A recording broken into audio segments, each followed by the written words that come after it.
Hello everyone, hello, it is I, Almantas, former professor of sociology, current VTuber, old man who loves old things. How are folks doing tonight? How are folks doing tonight? I hope everybody has been having a good week. I've been having a very busy week. It's been quite a bit. It's been quite a bit. And unfortunately one of those weeks that is busy but not interesting. That's you know, I'm like, oh, I had a busy week, I should have tons to talk about. I don't.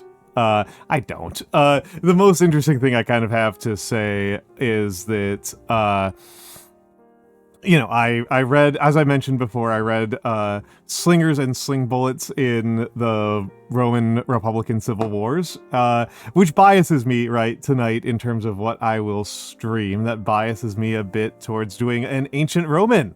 Though currently the one that I am on is on Pila. It is not on, I don't have any, the sprue, I should say. I could just open up another sprue. There's really nothing stopping me from having two sprues going at once. There's really nothing stopping me. It's not actually a big deal. It's not actually a big deal.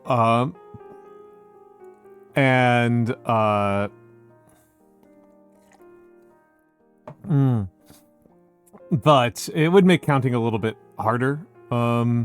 Would make counting a little bit harder. I believe I've done 18, if I'm doing my math correctly. I believe I've done 18.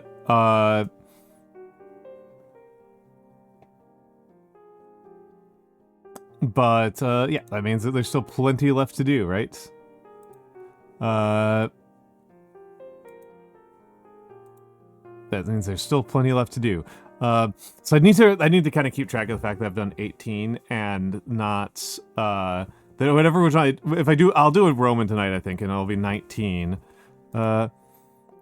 Slowly getting things, yes, that can really help, I do find executive dysfunction kind of interesting. As a person who definitely has some struggles with it myself, I tend to think that, like, my biggest thing is just, like, formatting chore lists in ways that work for me.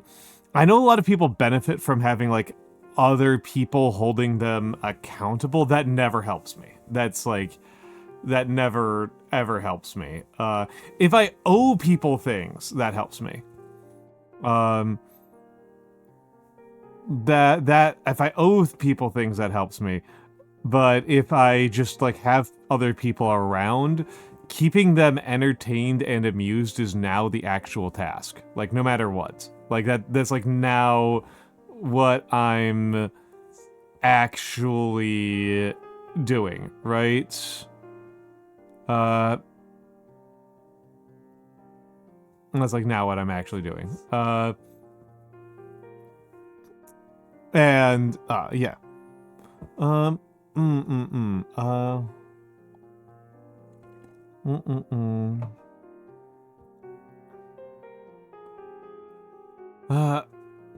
Maybe other people. Oh, to an extent.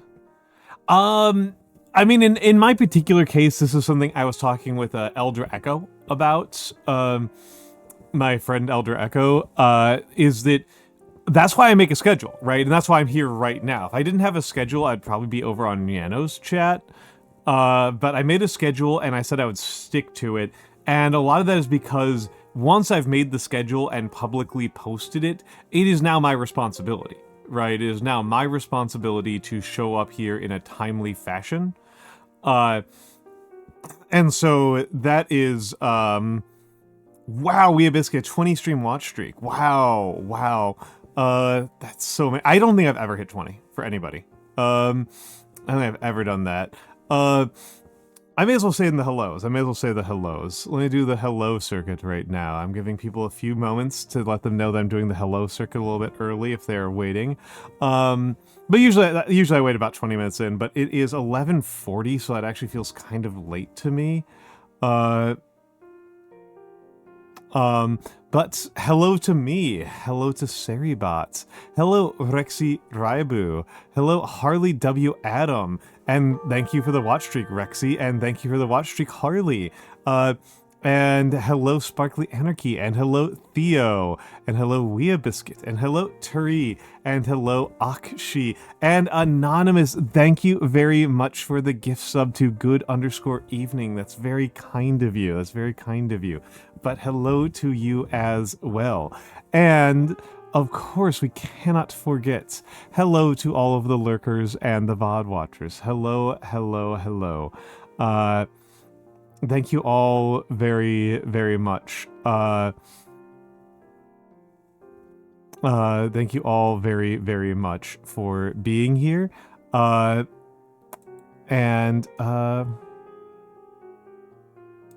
Favorite and least favorite borough. Oh, I think that's actually pretty easy. I think that's actually very easy for me. Least favorite, Staten. Most favorite, Brooklyn. I think that's actually pretty easy. I think that's actually pretty easy.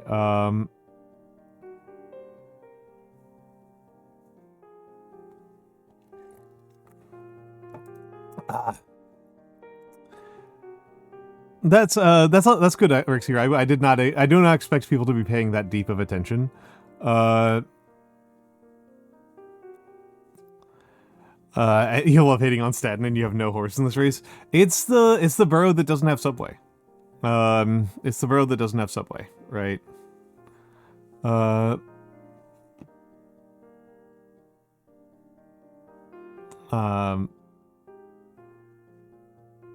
Yeah. I love Brooklyn. I love Brooklyn. I love Brooklyn. I think, if anything, too few people live in Brooklyn. Hell of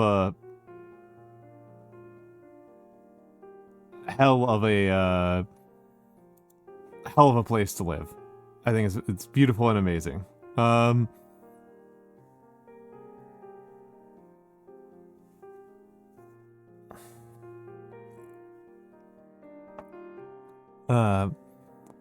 Easy to recommend. Nearly a full year, finally got to see Manhattan. That's interesting, because Manhattan's kind of like the transit hub.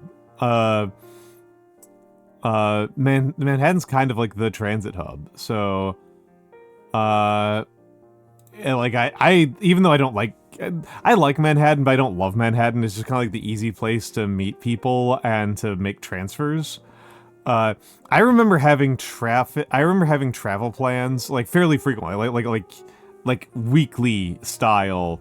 I have to get from one part of Brooklyn to another, and in order to do that, I go through Fulton.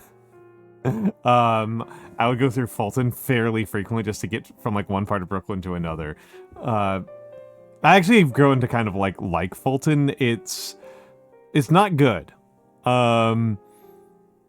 It's not good that I know Fulton like that. Like, it's not a good station. It's not a good station, and I don't recommend spending a lot of time there. And I do know Fulton Station pretty well.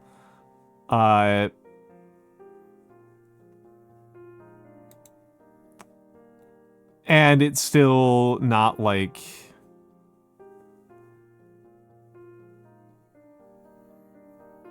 great. I don't know. It's not like a well laid out station. There's not a lot of good things about it. It's laid out as a kind of madness, and there's actually still some transfers, and I kind of struggle to make.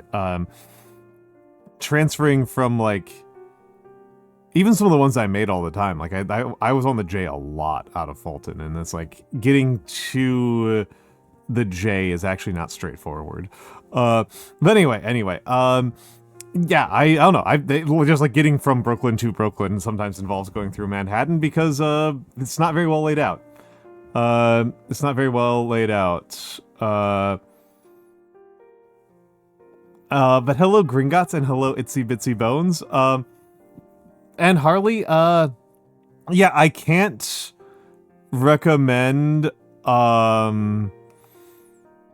I can't recommend coming to America anytime recently. I cannot recommend it. I don't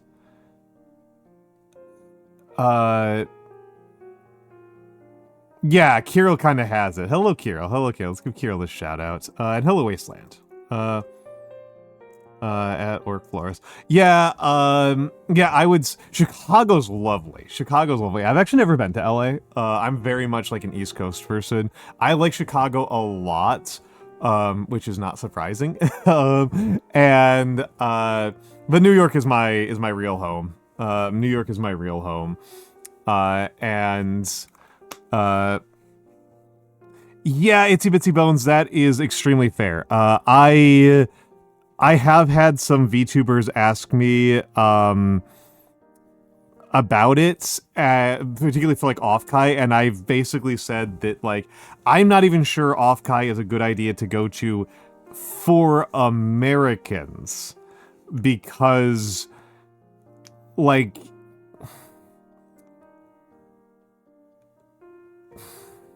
to be very, very politically blunt here,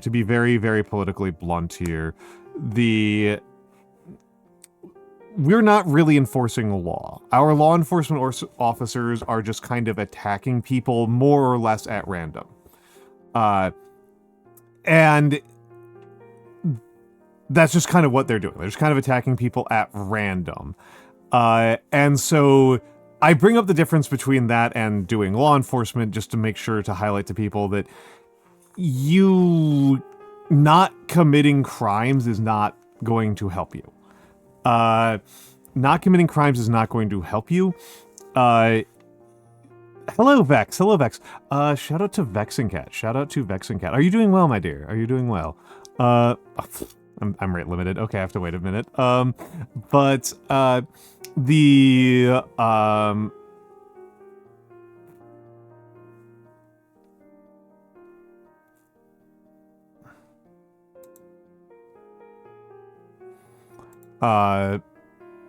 are you doing, dude? But yeah, I would generally say I don't... You're well, okay. Somebody thought that you might have been hacked. Yeah, I would not recommend that if you're occasionally nonverbal and brown. Yeah, the surface, the way that you protect yourself in America is not... yeah, I don't know what they were worried about. Maybe they saw something unusual. To get away with obeying traffic laws. Yeah. The fact that we are not... the law enforcement officers are kind of just attacking people more or less at random and based off of prejudice. That I should point out, that is official government policy. Oh, gotcha. Hello, Zetsun Alpha. Hello, Zetsun Alpha. Yeah, so if there is an official government policy that SCOTUS, Supreme Court of the United States, upheld, that police are allowed to detain you on suspicion of committing immigration fraud, with the only evidence being darker skin, is treated as according to Kavanaugh, they're called Kavanaugh stops. Those are legal, and you can be detained for months. That can be months. Like, so I think that's kind of a big consideration here. And the attack surface, right, to use the language that I like, right? I like the language of probability and, cybersecurity and stuff like that. Attack surface, the attack surface of having this happen to you is primarily how often you are in line of sight. In line of sight of police officers, right? Like, that's really the consideration, is are you in line of sight of police officers and particularly immigration officials? And airports are particularly bad for this. Airports are particularly bad for this, so I avoid large swaths of the United States at this point, to be honest. If people, I'm a very cautious person, I'll tell you. If somebody asks me,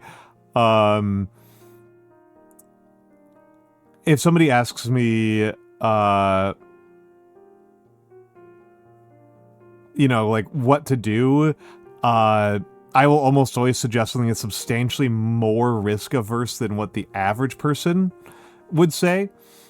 I think I tend to view high consequence, low probability results in particular as worth avoiding.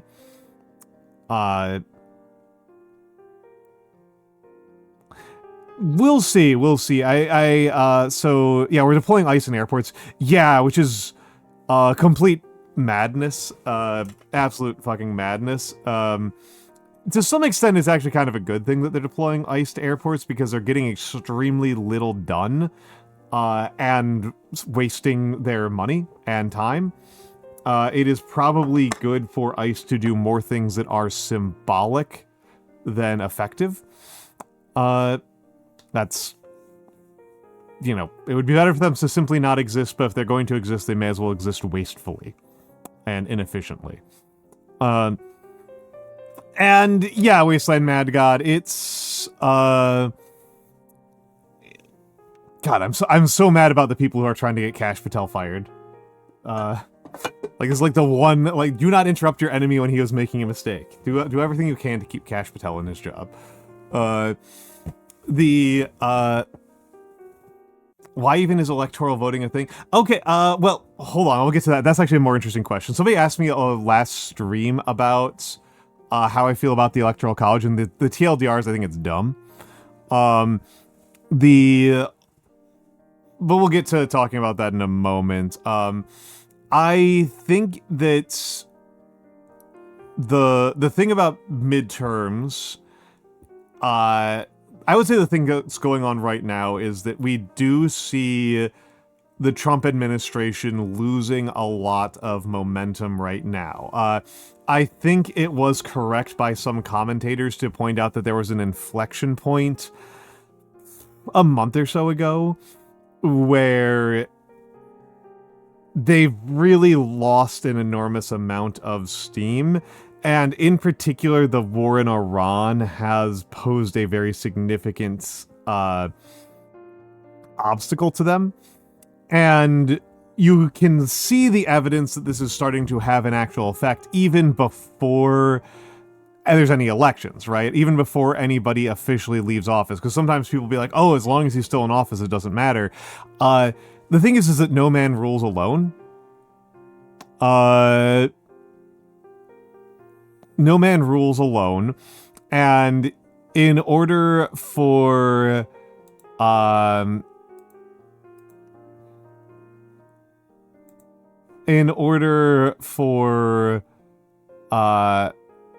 any of this to in order for him to get anything done, right, he needs not just the consent of,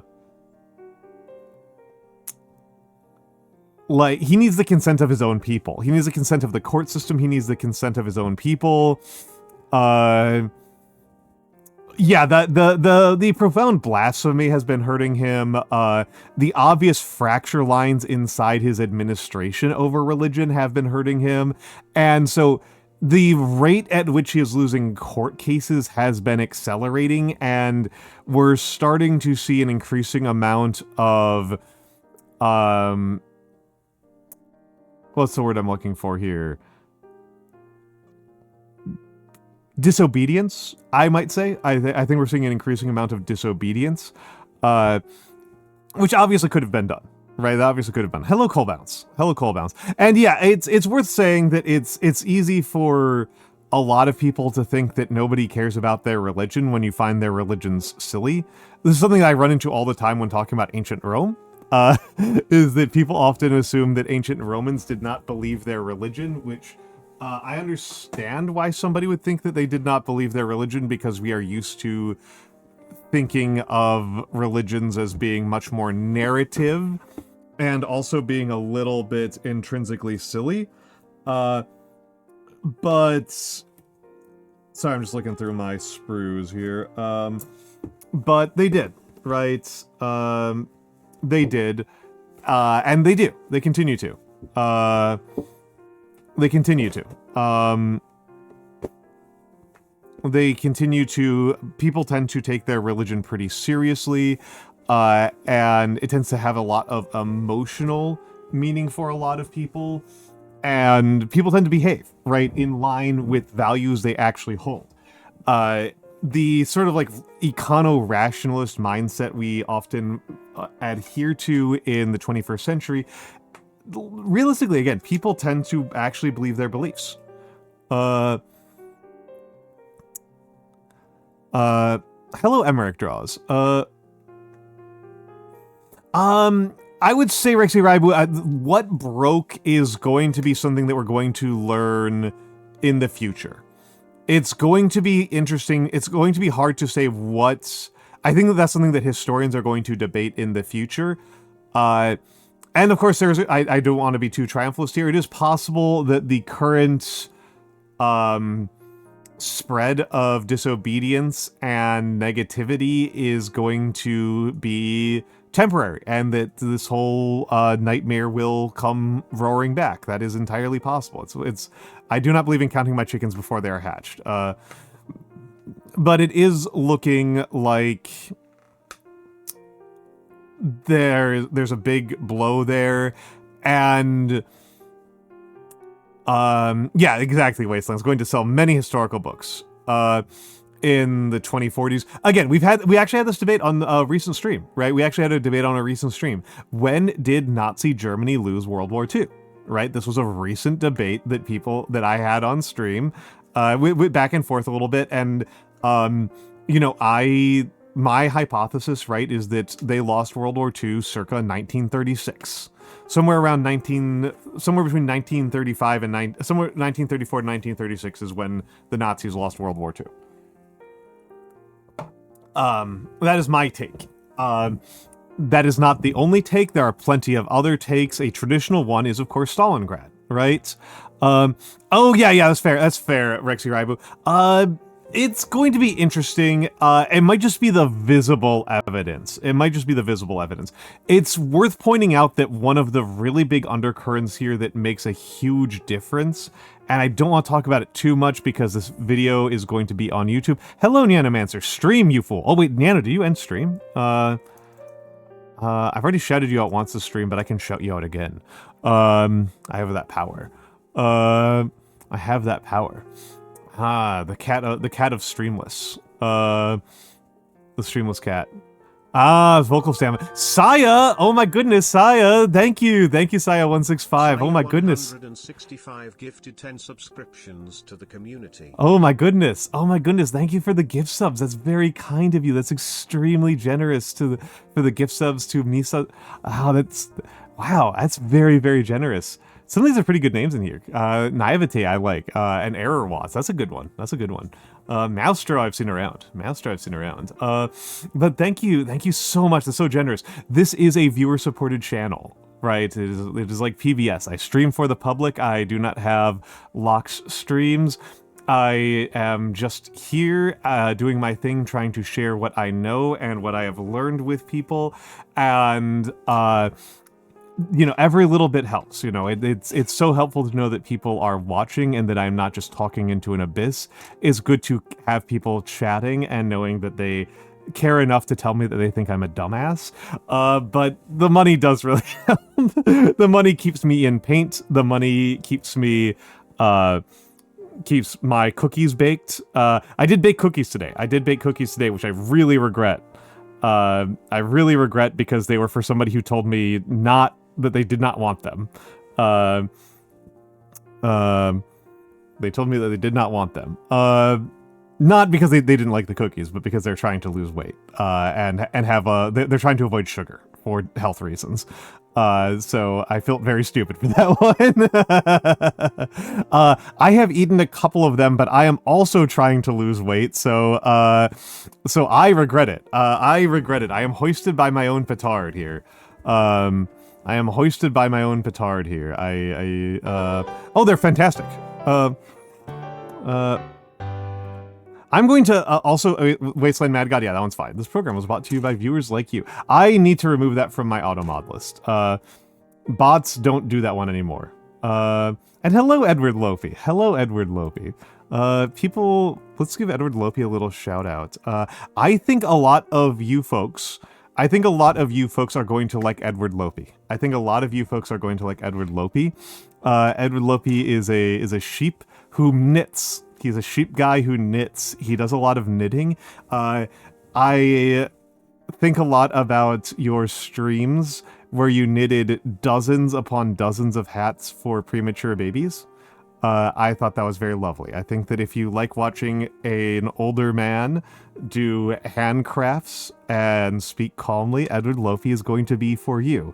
And if you do not like that and you are still showing up to my streams, I'm very surprised. I am very surprised if you are here if you hate that kind of content and you are still here in my channel. That is very funny. That is very funny. Yes, but we were talking about the Trump administration. We're doing a little bit of politics chat. Yeah, I just think it's accurate, Edward Lofi, and I think, I will be honest, I shout out people because they are my friends and because I know them, but I also think it's very important that I tell my viewers about things that they might enjoy, right? I think it is very important that I give them honest and meaningful recommendations, right? I do not think it is good for me to just do things with my own self-interest in mind. I think it is good for me to be honest with people, and I think, honestly, if you like watching me do calligraphy and paint miniatures, I think you're going to like Edward Lopi's streams. I just think that that's true. I just think that that is simple and true. But yeah, yeah, to go back to the Trump of it all. I mean, we're going to be debating this for possibly generations. To be really historian about this, to be like really historian brained about this, rather than just like efficient or like my own feelings or whatever. To be really historian about this, nothing lasts forever. Okay, nothing lasts forever. Even in the most maximal Trump gets everything he wants, right? Even the most maximal, the anti-Trump forces are complete losers and fail at everything that they meant to do, he's going to die of old age. I'm not making a prediction on when, but he could live for quite a long time. A lot of his family lives for quite a long time, and I think he's actually in surprisingly good health considering his health habits, considering that he's a guy who eats like 5,000 calories per day and doesn't exercise. I think he's actually in surprisingly good health. But he is still going to die of old age at some point. That's how being alive works. Yeah, it's actually amazing that he's made it as far as he had. To be just completely, I think that that's kind of remarkable. And he's and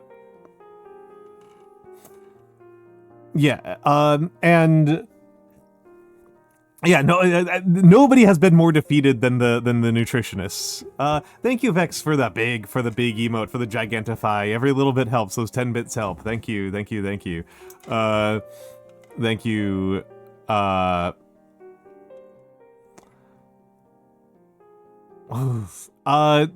Yeah, Trump.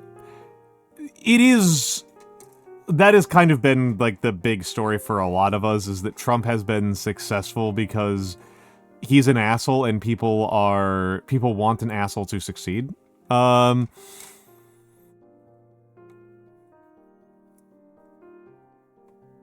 Yeah, so like worst case, longest term scenario, he dies of old age. Less long term scenario, he leaves office peacefully, right?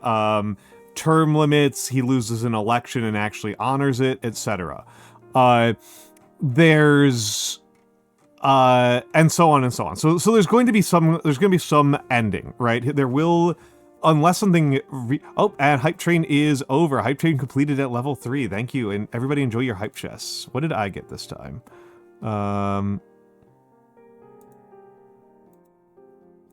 I've collected all of the level 2 events. Okay.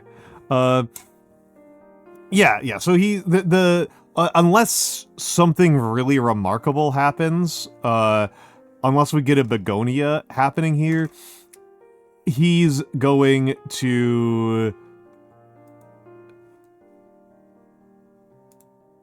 die, or leave office, and then there will be historians to write about it. There will be historians to write about it, and yeah.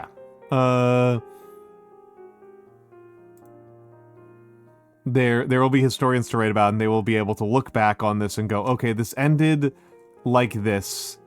Why did it end? And what is the legacy of that, and what can we learn from that? That's very, very much that's going to happen, like, no matter what. Unless there's no historians left, but that seems pretty unlikely.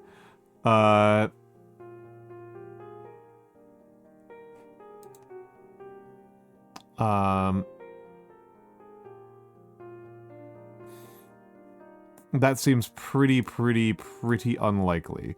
And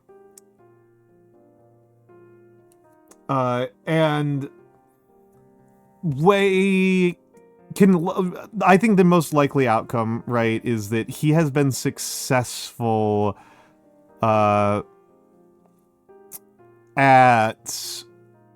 I think the most likely result is that he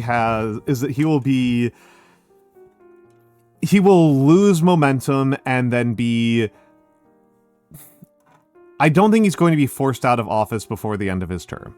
I think it's entirely possible that he will enter a mired down lame duck phase, but I don't see the institutional force that would kick him out before 2029, right?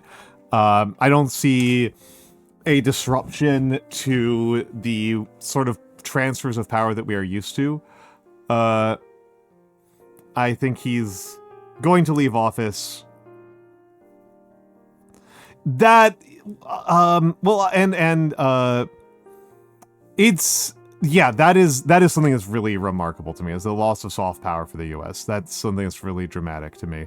I'll get back to the one day we'll all been against this, because I think the most likely outcome for his long-term historical legacy, I think he is going to get the Ronald Reagan. That's what I think. I think he's going to get a Ronald Reagan treatment. That's what I think is going to happen.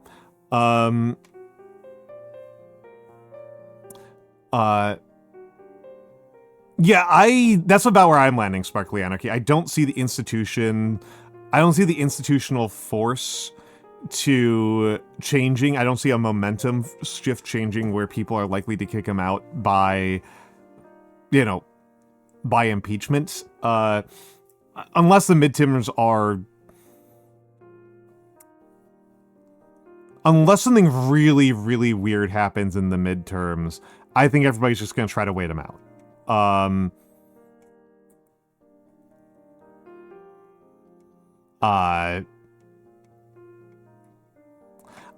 can see him attempting it. I don't think he's got enough going for him. I don't think he's got the juice to force himself to stay in office after losing a 2028 election. I don't see him winning a 2028 election. That does not seem very likely.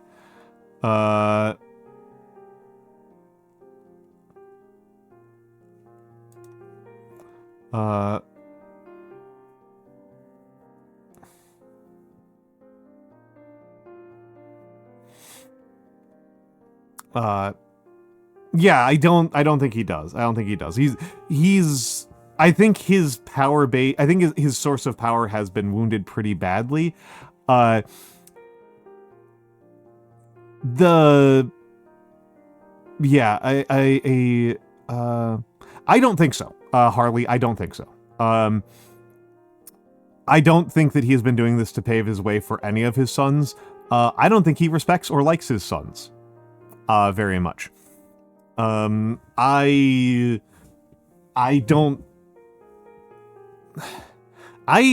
even entirely sure. Yeah, I don't think he's behaving in a way that does that. He is very, very selfish. He is very, very, very selfish. I don't think he likes or respects his kids. I don't think he cares about his legacy. I don't think he has behaved in a way that suggests that he is trying to become a king, in the sense that kings give a shit about this kind of thing, that kings are about establishing long-term historical legacy. I don't think he cares. I don't think he gives a shit. I think there are things that he does care about that are not just like his own self-aggrandizement, but it's like he cares about Broadway musicals. I don't know that he does. That requires a sense of object permanence that he has not ever displayed. I don't think that I don't think that he has that level of thinking things through. Hello, Saracen. Hello, Saracen Fusilier. But yeah, I do think that there's been a turning point where he has lost a lot of the momentum that was keeping his movement going. And actually, you know what? We're going to be painting Caesarians. We're going to be painting Caesarians, Caesar's legions, and this is actually something that is a contrast point, right? I think that many a dictator has wanted to view themselves in Caesar's shoes, and he's got a huge problem for that, which is that Caesar kept the momentum going by winning. Caesar won constantly, and that's what kept him alive. That was Caesar's whole thing, was that he had to keep delivering wins, and as long as he kept delivering wins, he was immune to prosecution, right? That's the thing that is. Oh, I didn't know that you were in Thailand. Okay. And I would say, Akshi, that I don't know even if that I'm particularly knowledgeable. It's that I don't think I'm unique. I'll be honest. I don't actually think I'm unique, but I refuse, as a kind of general rule, to allow... I refuse, as a kind of general rule, to only tell a singular emotional narrative. Right? That's a kind of emotional refusal I have, which is a little ironic for what I just said.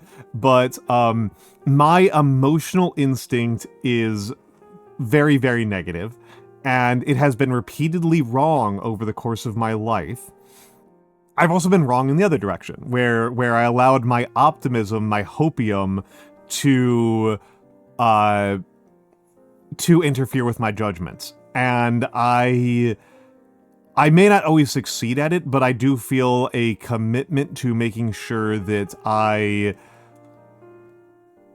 try to evaluate the facts and analyze the facts with a degree of honesty that I don't think I always did when I was younger.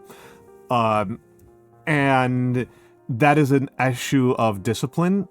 And I don't know that I always succeed, right? But I think a lot of people wish to do that, but I don't know. Maybe I'm harsher with myself when I find myself doing emotionally motivated reasoning, because I don't feel like that gets me to good places, right? I don't feel like that gets me to good places. Nobody can be impartial, yes, but I try to be realistic, and I also I haven't completed it all the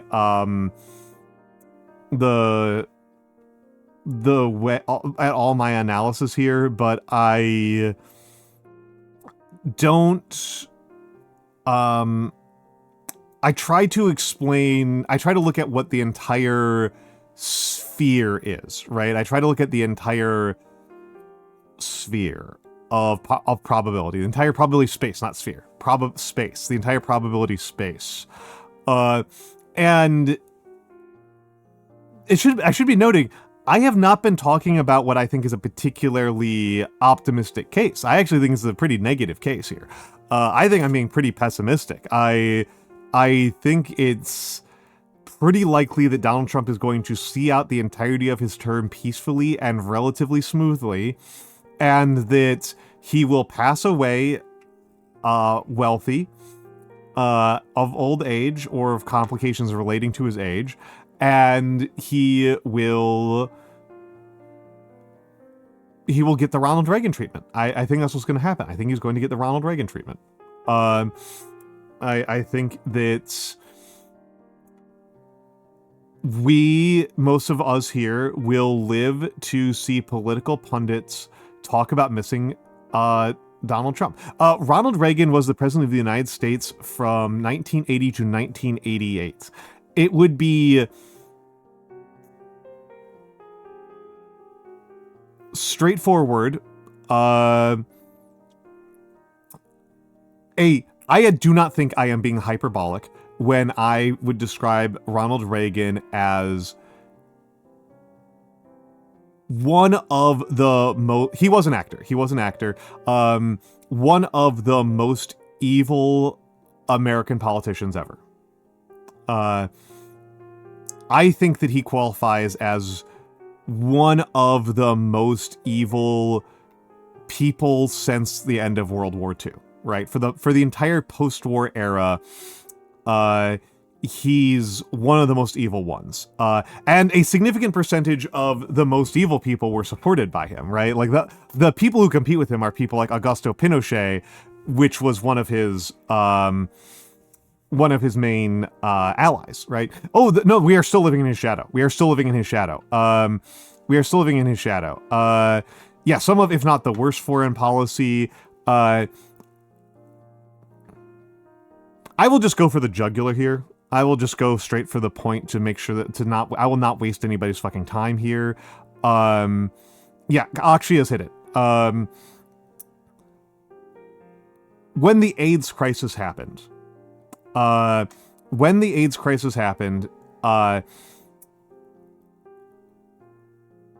Ronald Reagan directed the response to not treat AIDS.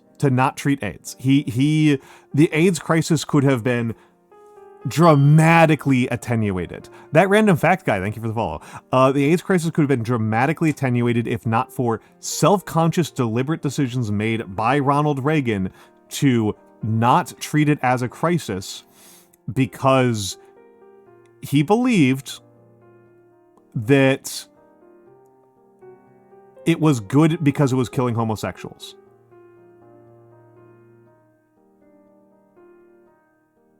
Lots of people died. Lots and lots of people died.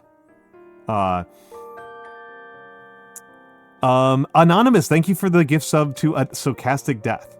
Thank you very much for the gift subs to Stochastic Death. Yes, AIDS is a sexually transmitted disease. So AIDS is autoimmunodeficiency syndrome. It is a disease that causes your body to basically not be able to fight off any other infections. The Colonel Sanders reincarnate. I've never gotten Colonel Sanders before. Yeah, it was not treatable back then. There were measures that could have been taken to reduce the impact of it pretty dramatically. These were not taken because it was killing queer people disproportionately. It was killing gay men disproportionately, and he viewed that as a good. He viewed that as a collective good. That is probably Ronald Reagan's most prominent and direct legacy. This is Inkwell. Inkwell is on my shoulder. Inkwell. I love Inkwell. I love this little guy. Mwah. Yeah. Excellent first question. And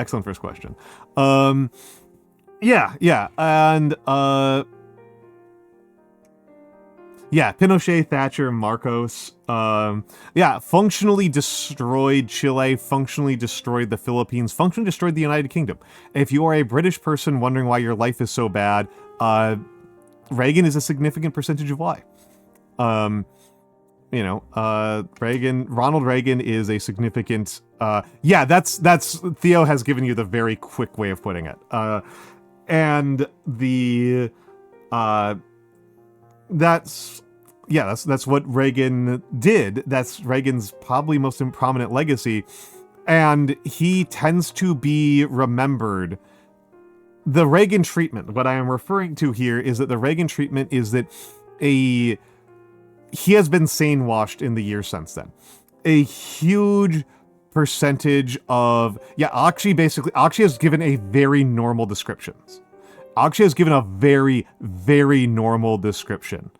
That a lot of people love Ronald Reagan because he was charming and affable, and had good stage presence. And shutting down the federal mental health system is so wildly diabolic.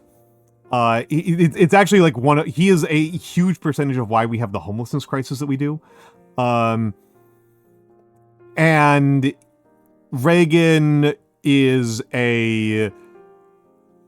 you only know, that's really interesting because I definitely knew him as a murderer is what I knew him as. That's what I always grew up with him as. That's what I've always known him as, was as a murderer first. His movies are not very famous to Americans. But yes, he was actually also insane. And hello, music drummer.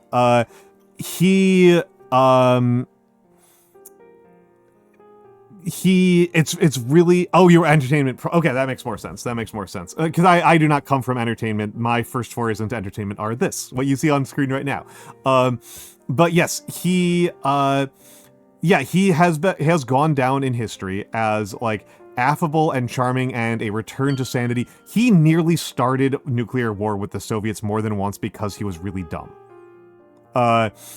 He's nearly... he frequently confused science fiction movies for actual policy, and he nearly caused wars with the shooting wars with the Soviet Union over it.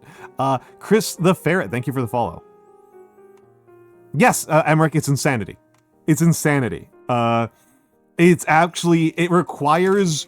There has been a lot of reputation washing of Reagan since he left office, and in order to do that, it requires deliberately ignoring all of the actual facts of his presidency. Yes, he was delusional. Yes, he had his handlers had to like keep him from being interviewed by people who were too critical. He made decisions based on astrology. Like, he was an actual maniac. To be fair, Shark Ray, what he was proposing was not that the U.S. would have a Death Star. He was proposing that the U.S. would have a perfect anti-missile shield, which was challenging. Wilson and Fillmore. Interesting choices. Interesting choices. Not Buchanan. Not Buchanan is an interesting choice. I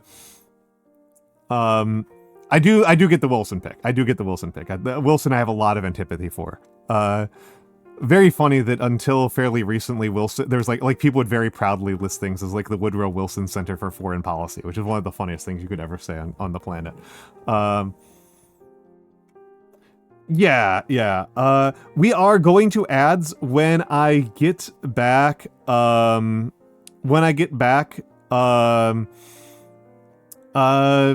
I mean, actually, I probably won't give a full explainer on my feelings about every president because it'll take a long time. I did do a could I take this president in a fist fight tier list. Spoiler alert, I am pretty sure Jimmy Carter could kick my ass, and I'm like 100% confident that I could beat up Henry Harrison. Those were the big ones. Harrison and FDR, I think, were my easiest two. And the hardest ones were definitely Carter and Lincoln. Lincoln was definitely the one that I'm like, there's no way. There's no way I could beat up Lincoln. Lincoln could absolutely take me in a fight. There's no way. I am merely a older man who's in particularly good health. I don't have a lot of martial arts training. So, I don't know if, okay, we're going to the bathroom, but it's just kind of a funny story. Lincoln was like an MMA fighter. Like, I don't know, like this is like often gets forgotten about, but Lincoln was like an MMA guy. Oh, Carter was in really good health and did do some martial arts. Yeah, Lincoln was a boxer and a wrestler. Honestly, most of the presidents I think I could beat in a fight because most of them were just kind of fat old guys who lived at a time period when a healthy diet was just having 10 shots of whiskey was considered like a dinner, was considered like a complete meal. So I'm pretty sure that there's a lot of these guys who I could, would just collapse from tummy hurt disease. Being so soft. Okay, fair enough. I'm just used to people putting Buchanan as being like the main person who kept the main reason the Confederacy got as far as they did, extending the Civil War by like 3 years. Okay, we're going to the ads. I'll be back in a few minutes. And then we'll paint.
Hello, hello, hello. We don't need this here. Actually, hold on. We need that there very briefly. I need that very briefly. Oh, I did not. I did not. Theo, I did not. Theo and I were watching Bodega earlier today, and I brought up that climbing seems to have become a kind of important video game verb.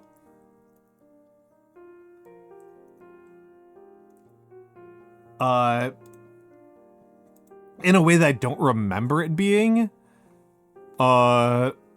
And I think that's just interesting, right? I think that's just interesting, because Bodega was playing Baby Steps, which rules. Yeah.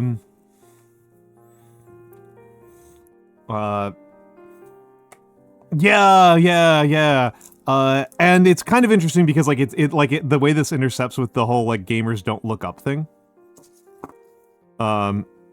You know, gamers don't understand verticality thing. So I guess gamers have discovered that they can use that third dimension.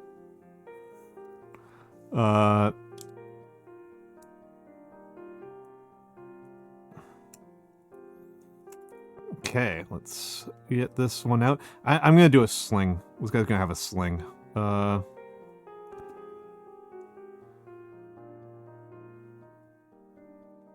Oh yeah, good point. Rogue is an old one, so yeah, it's kind of gonna be so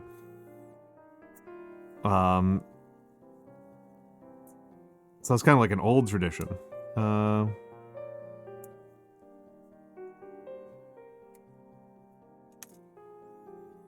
And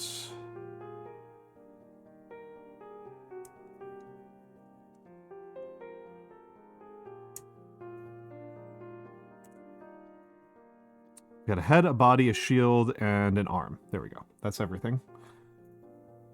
And this is going to be, if I've done my math right, this should be number 19, but I probably won't commit that.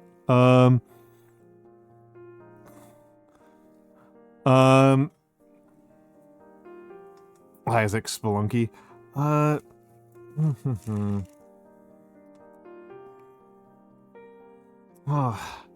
Rexy Raibu is in Japan.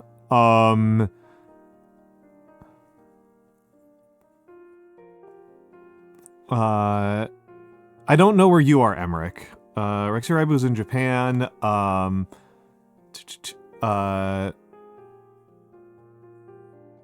Harley's in Thailand.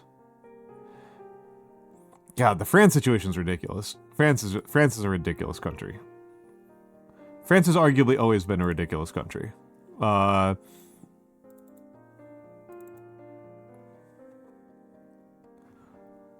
But it does feel particularly ridiculous right now.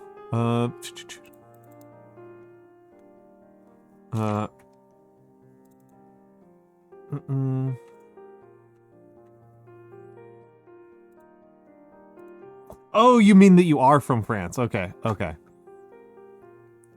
Yeah, Indonesia's had a lot of problems, and I'm not sure what to make of that, because I think that Indonesia, in terms of like real raw fundamentals, is actually positioned very well for the coming decades. But that doesn't mean that they're going to make good choices, right? Just because you have the opportunity doesn't mean that you're going to follow through on them well. I know a lot more about Japan's situation. Japan appears to have decided that it's going to continue to take L's.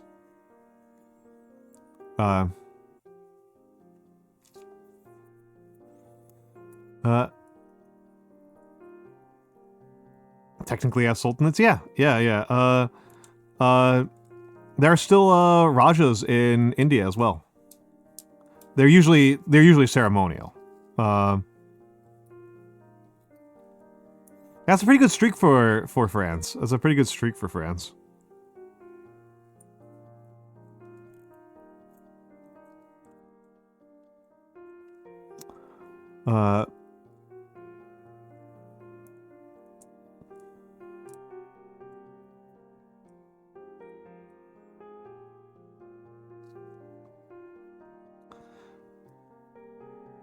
arguably the hardest part of painting this model is actually cleaning.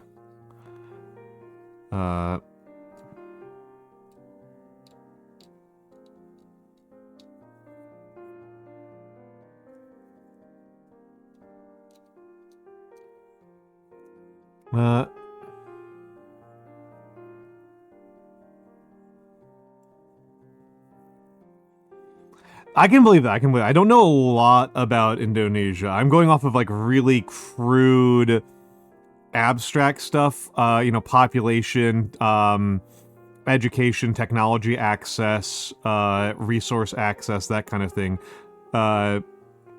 Which, you know, is very, very crude. And I know enough about some countries that, like, if you looked at it in that way, they would be doing a lot better than they are.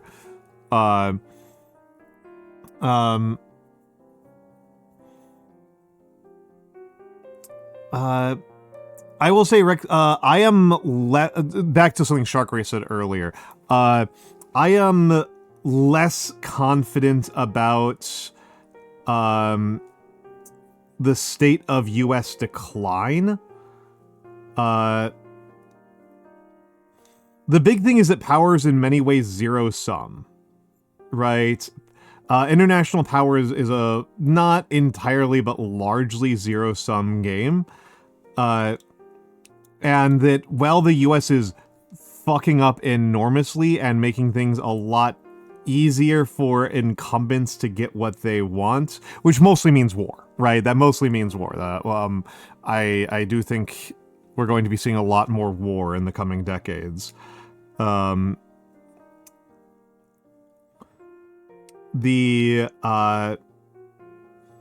don't think any of the people who might be in a position to challenge the United States are doing a very good job either. I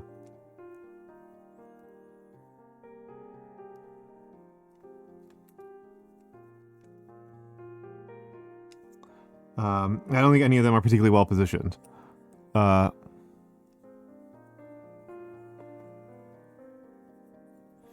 So...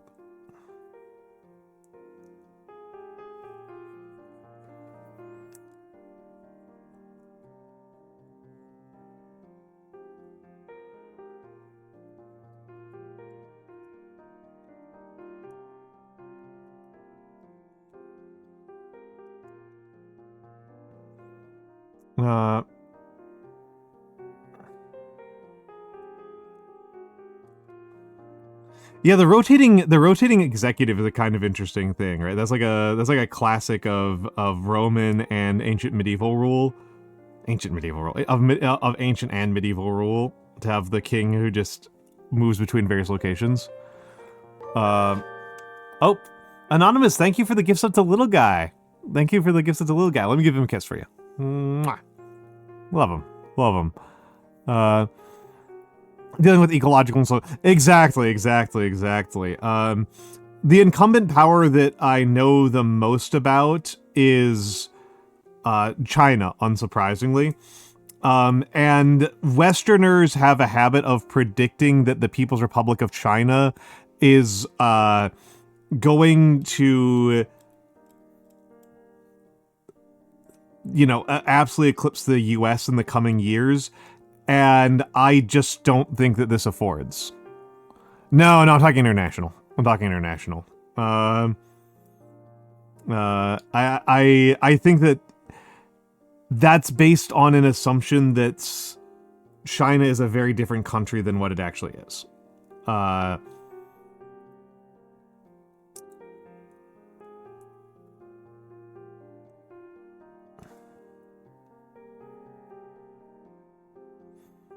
Everyone's the best way to do is hold like 4 to 5 different offices at the same time. The Marco Rubio.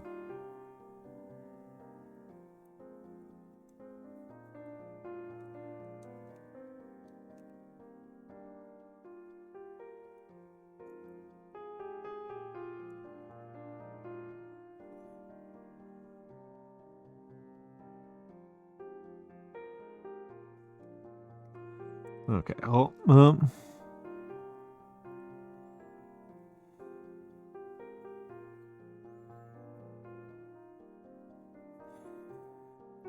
yeah, and I particularly mean Sharkray. I don't think that we're going to see I don't think it's going. I'm going to be very pessimistic here. I don't think that what we're going to see is going to be a like somebody else replacing the U.S. as a global hegemon. We're going to see a lot more local and regional wars.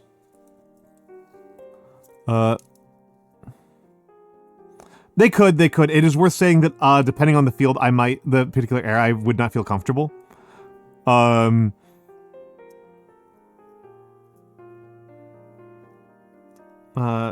But if I know enough about the era, I might, and I might be able to recommend. Okay. Okay, I can do some consultation on that. That's not a problem. Tell Sparkly to come on over. DMs might be very slow. Especially if I need to do any research. I am pretty much already running at like my maximum. They're being shy. That's very funny. That Sparkly Anarchy would be shy with me at this point. That's quite funny.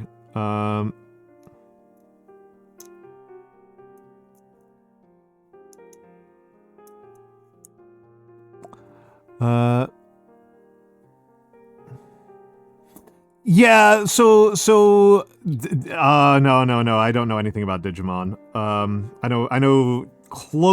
I know maybe one thing about Digimon, which is that the evolved form of Digimon are really extreme compared to Pokemon.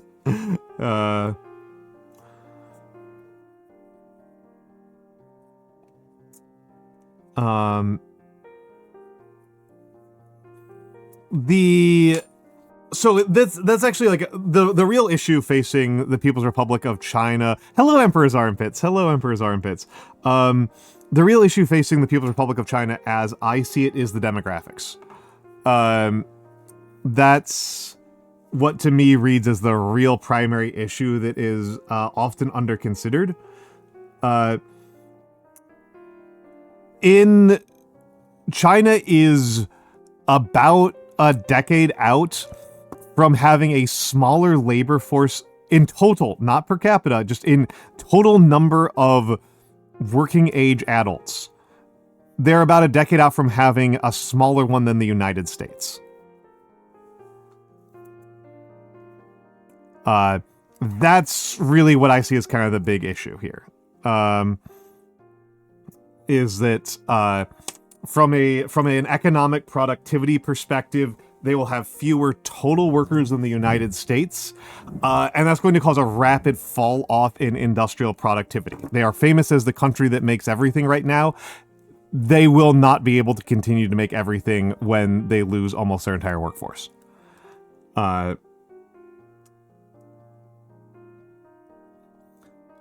And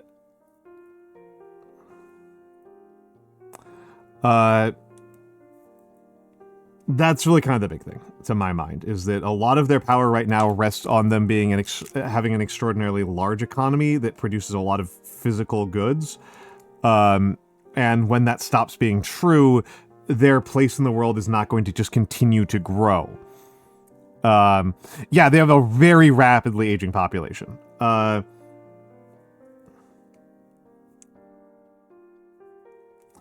And they're an ethno-nationalist country, so they cannot use the immigration. The number one clothing producer is Bangladesh. Bangladesh has been the number one textile manufacturer for years at this point, but Philippines and Indonesia have been very major ones. And here's the thing, Emmerich draws, is like, who are those allied states? This is the thing about the economy. This is actually like the biggest place where I have like a huge break with a lot of people about international relations. Is I don't think there's a lot of places where like Chinese and American interests are just the same interest.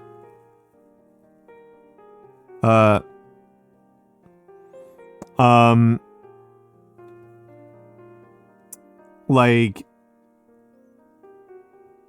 Emmerich Draws, could you, I'm sorry, I don't understand what you're trying to say. Could you rephrase? Just grammatically, I'm not parsing. 10 to 15 group with if you mean within China, not over 90% of Chinese people are Han Chinese, are from a single ethnicity. And Chinese domestic policy has been very much about favoring that ethnicity, is what I am referring to. Which is not copacetic with, like, having immigration. Yes, they have a lot of different ethnicities, but they are generally not treated as equals. And they don't really have a system for... China is a pretty immigration hostile country. It's okay, America. Don't worry about it. Yeah, no, there's a lot of different ethnicities, but the Han Chinese are... yeah, they're very immigration hostile. They're very immigration hostile, and my bigger take here as a broad thing is that high industrialized modern economies need to have high immigration. That's kind of like my broader take, is that, like, you can't really run these kinds of economies without pretty permissive immigration environments. And that's just it. This is part of what you're paying for. This is just part of what makes it work. Oh yeah, that's a fascinating one. Yeah. No, they have been joining. You know, they've been like the United States. They've been like Japan. They've been like Hungary. Right? Those are not unique to the spread of revanchism and ethnic supremacy is not something that China is immune to.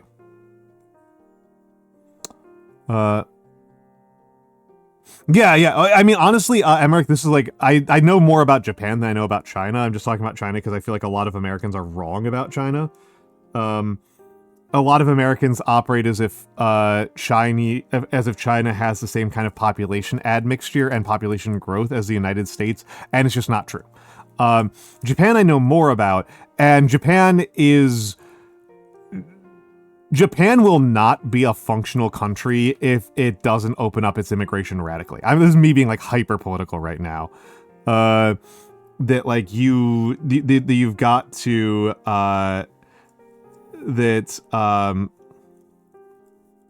like Japan already will just like fully fold if they kick out all of the Filipino nurse.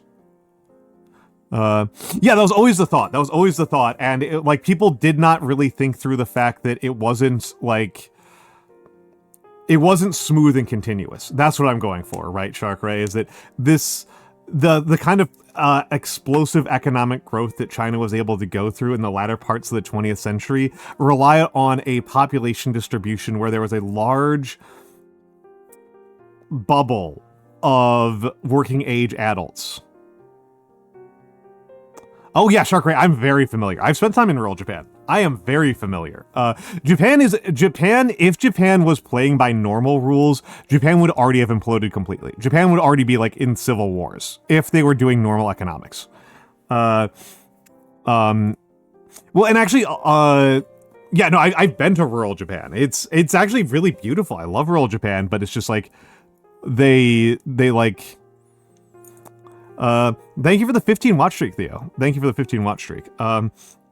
But yeah, Japan already just completely needs foreigners to keep their manufacturing and healthcare afloat. Matona_VT, thank you for the follow. Thank you for the follow. Thank you for the follow.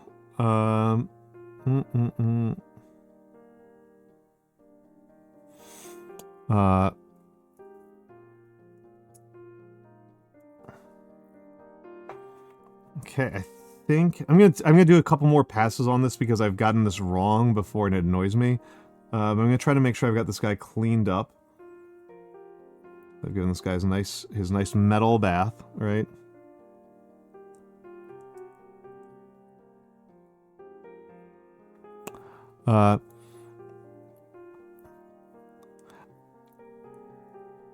Japan treats, yeah, music drummer. I am driven insane by that. Like I've talked to some Japanese people about it, and they've told me like, oh, like if I have a choice between seeing slightly darker skinned people speaking Japanese or my entire country dying, I would rather have my entire country die.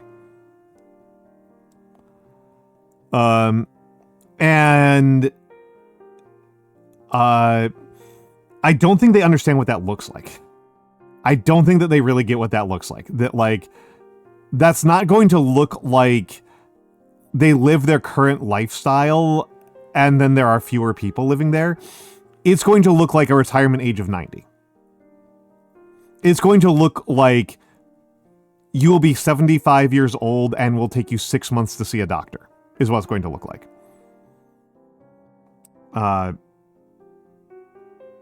It's going to be, and I'm very sad. I'm very sad about this. I am not saying this because I'm trying to like get an own in. I'm feeling very, very sad. I have a suspicion I know how they behave, Harley. I have a suspicion. I have a suspicion. I'm guessing that they are extremely misogynistic and entitled. That's what I'm going to be assuming. I am making this assumption based off of the fact that your country has a, I don't know if it's deserved, but a openly discussed reputation in both the United States and Japan as being a haven for sex tourism.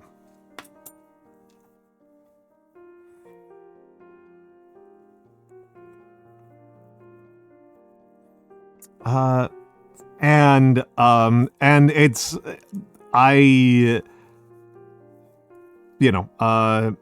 whether or not it's deserved, whether, like, it makes me hesitant to go to Thailand because people would, if I say, hey, I was traveling in Thailand, people would assume that older white guy traveling in Thailand, is going there to take advantage of women in desperate economic situations. And I don't want people to spread that rumor about me. And so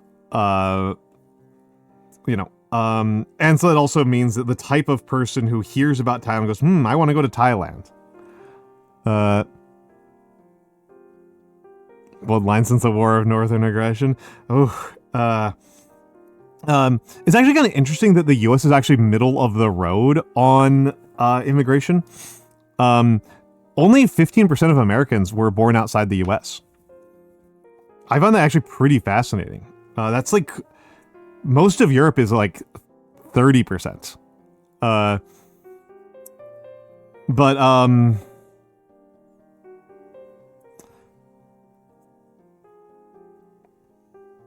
Yeah, Japan, I actually love Japan. I love Japan. If I could live in Japan, I would. Right? I love Japan, and it doesn't look like that's a real possibility.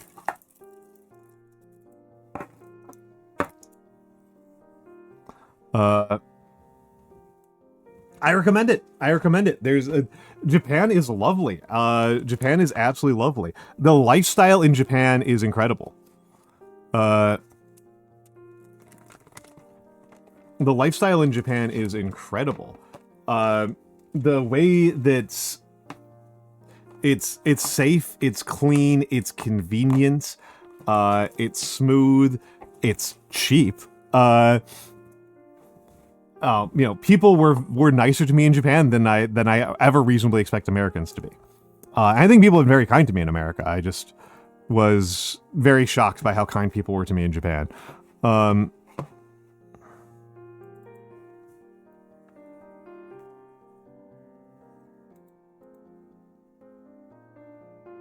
There we go.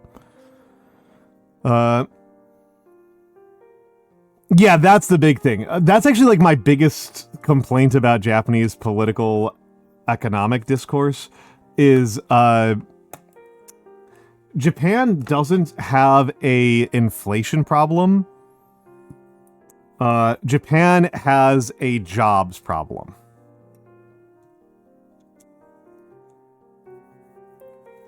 That's the thing.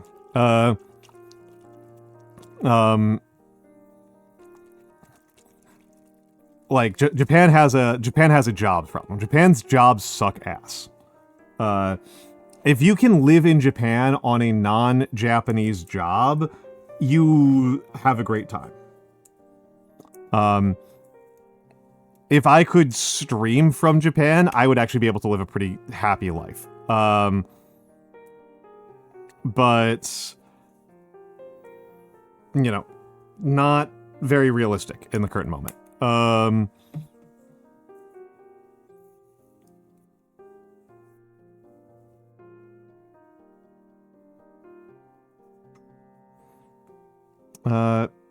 Not very realistic.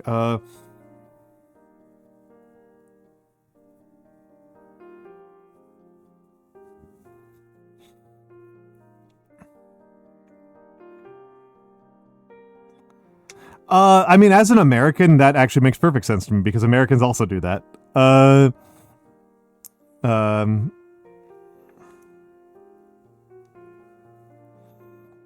know,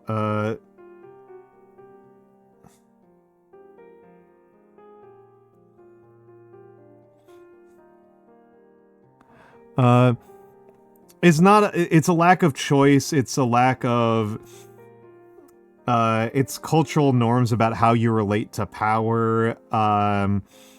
It's labor relations. It's employee protections. But yeah,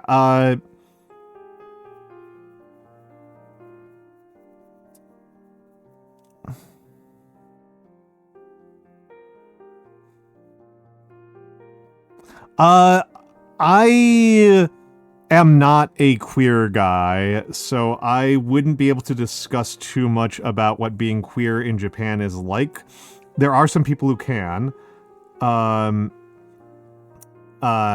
don't know a ton about it. I can just say that from a perspective as a guy who was there for a decent chunk of this year, for like getting around and buying groceries and like navigating and just finding services, Japan is better than the US. Like, it is a much more accessible and affordable and convenient country. Oh, Wasteland, have a good night. Have a good night. Have a good night. Have a good night. Yeah, no, I was there earlier this year. I was there earlier this year. I said I would do like a whole presentation on it, and I never did, because I'm kind of skittish about talking too much about like real life stories, and I've got literally over 1,000 photos. Yeah, so is Nano. So is Nano. So is Nano.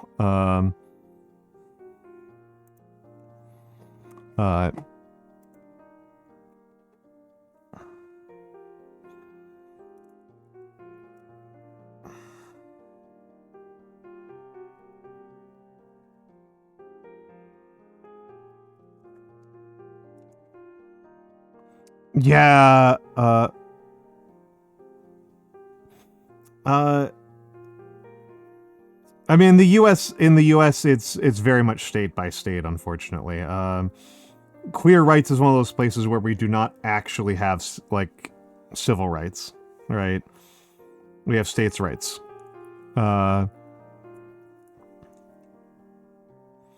Which is a much weaker protection.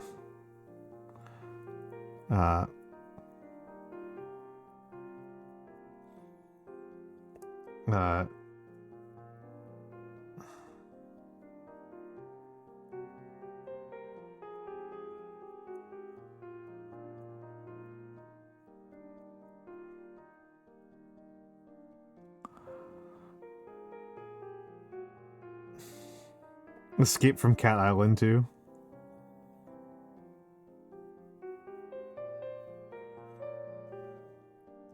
Okay, so let's...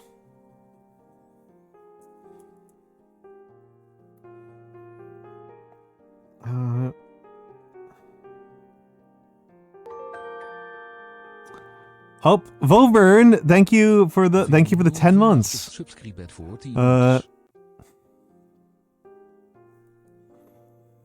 Thank you very much, Vovern.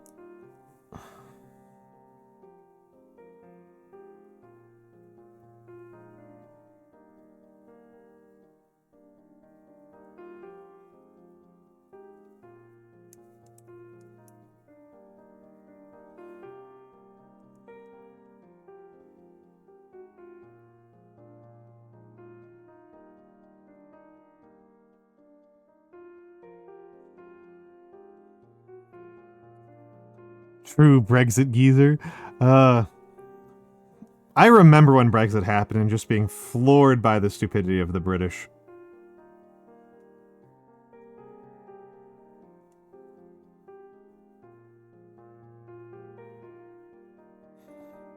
And the country has not behaved in a way since then to restore any faith.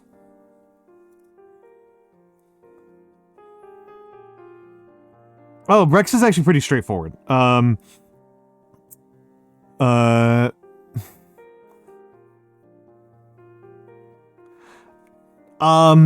is actually surprisingly straightforward. The European, or at least like, I mean, I guess it's not super straightforward, but it's not like ambiguous.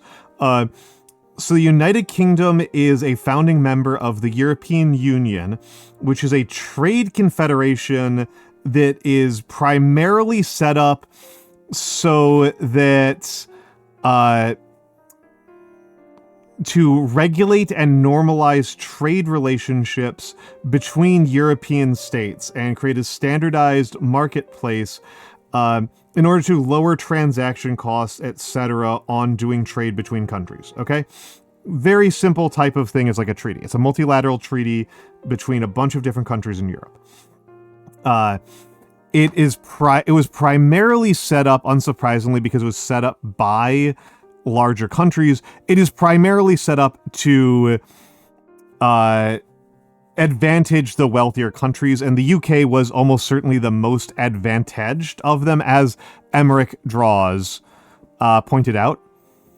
As Emmerich Draws pointed out, the UK was, in order to have this kind of big multilateral trade agreement, it requires some give and take. And the UK was often given exemptions from some of that take. The UK had a extremely privileged position in the EU that allowed them to, you know, retain their specific currency and retain currency sovereignty. The currency sovereignty is honestly like a really big part of this, because a lot of the advantage and cost of being an EU member state is participation in the euro.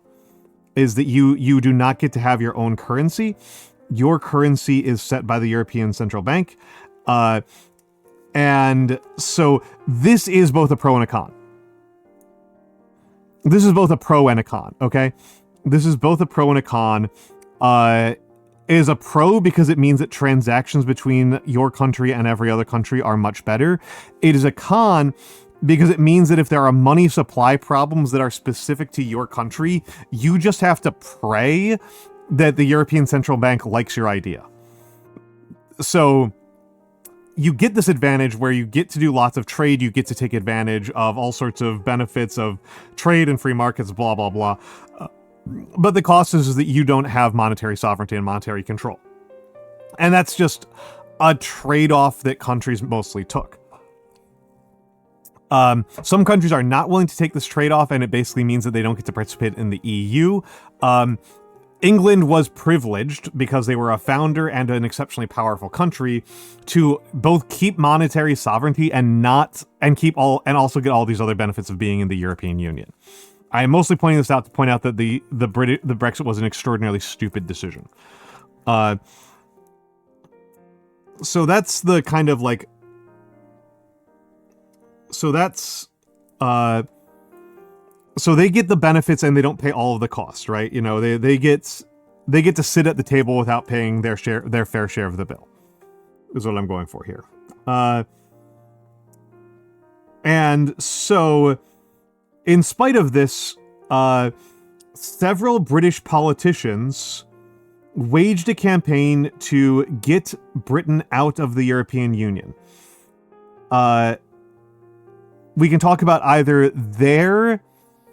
Hello, Iro. Hello, Iro. Welcome in. Good to see you, buddy. Good to see you. If I think that we've gotten myself primed up here. Hold on a second. Let's get my really horrible... I need to replace this. This is unacceptable.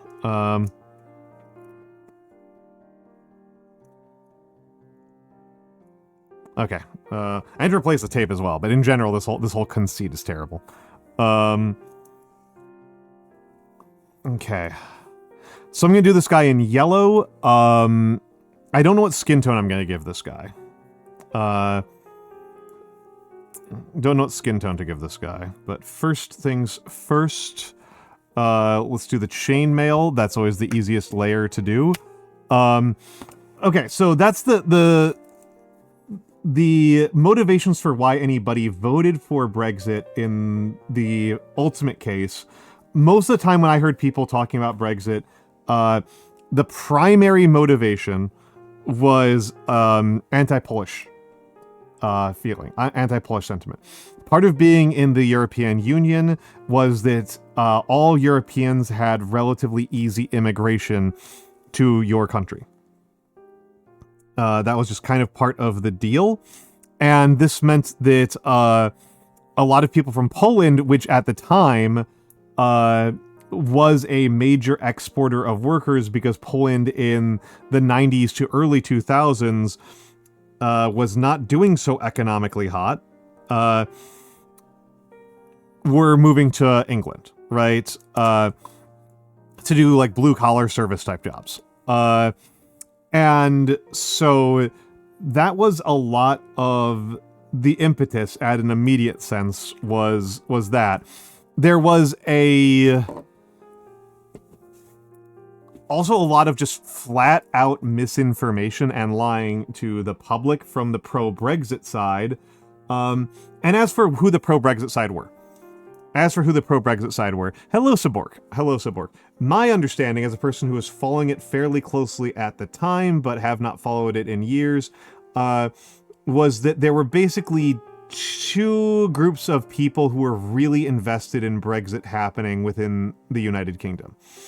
The first and less funny group is insurgents within the Conservative Party.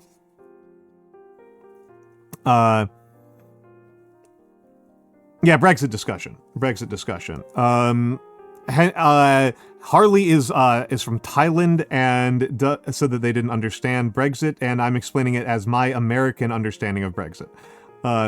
The first major group that really wanted Brexit, that was really pushing for Brexit, were people like Boris Johnson, who was a conservative politician, that's to say within the Conservative Party of the United Kingdom, who saw Brexit as an issue that would allow him to climb within the ranks of the party, right? That this was a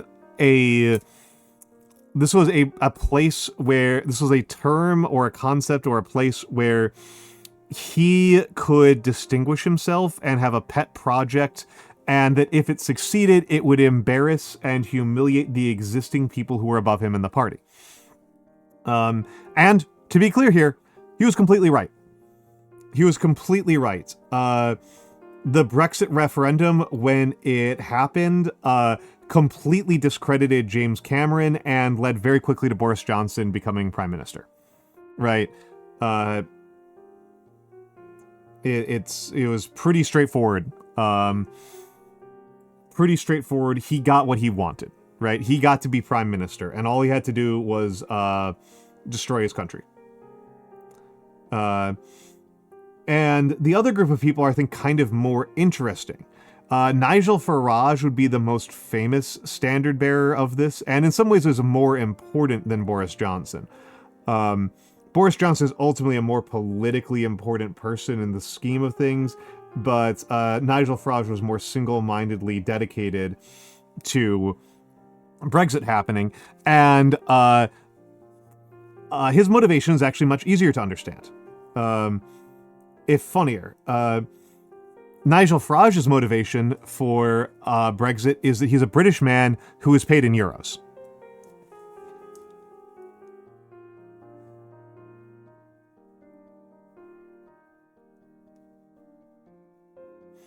So,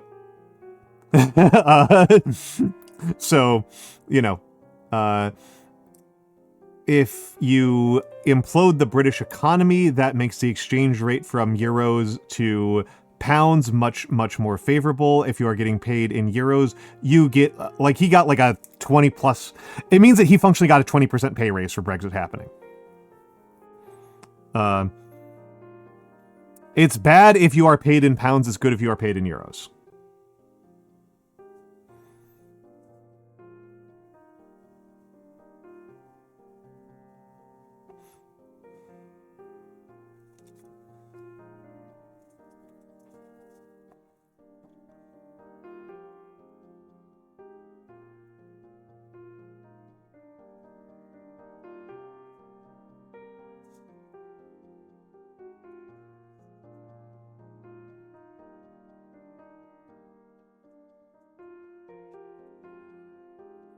Yep.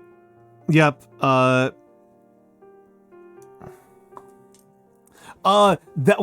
talking about like I was talking about the motivations for the people who actually like ran the referendum and were political actors.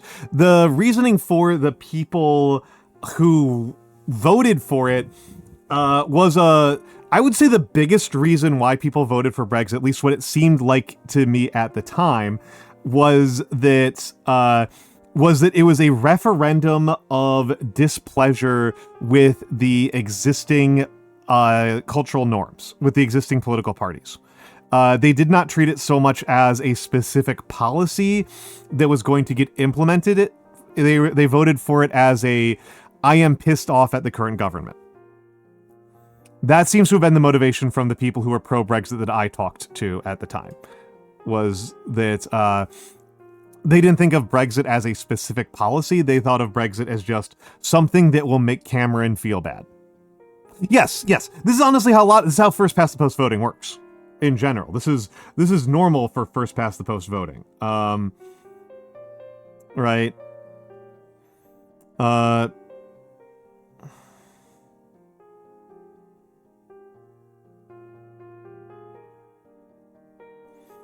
Brush too wet.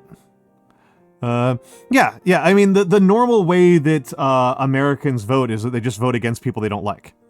Yes, Subwork. That's the normal way that first past the post voting works, is that you figure out that there's an incumbent party, and if you like the incumbent party, you vote for them, and if you dislike them, you vote against them. And those are your options. Like, that's the actual way that voting works as a rule. Not uniform, but general. I would say it's more that that's the rules of the game, baby. It's well,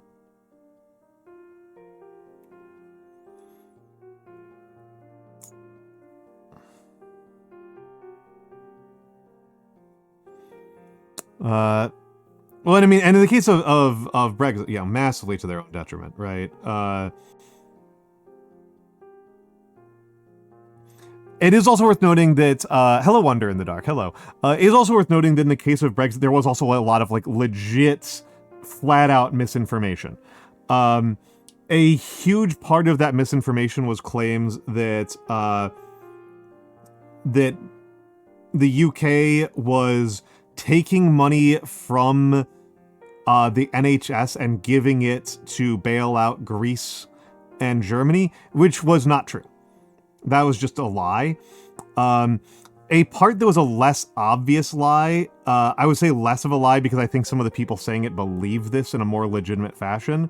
There was a belief that Brexit would allow the United Kingdom to deepen its relationship with the United States. That Brexit was a question of, is the UK an Atlantic country or a European country? And the United States is larger and speaks English, and therefore we should be an Atlantic country and have deeper relations with the United States. This, I think they might have believed sincerely, so it's not really a lie. Yeah, Sharkray is smart enough to understand that there's a huge problem with this thought process, which is that the reason why the United States and the UK had such a strong relationship at the time was because the UK was the US's foot in the door into getting into the EU. The US was willing to give the UK a lot of special deference and treatment, and a lot of that was because they were in the EU. Yeah, no, they're Puerto Rico to us now. From a U.S. international perspective, the Britain is basically a nuclear Puerto Rico. It was a profound misunderstanding. Yeah, international alliances tend to be, right? International relations tend to be. I am not a total IR realist. I do think that there is, in fact, some amount of IR idealism that matters. And certainly some IR irrationalism.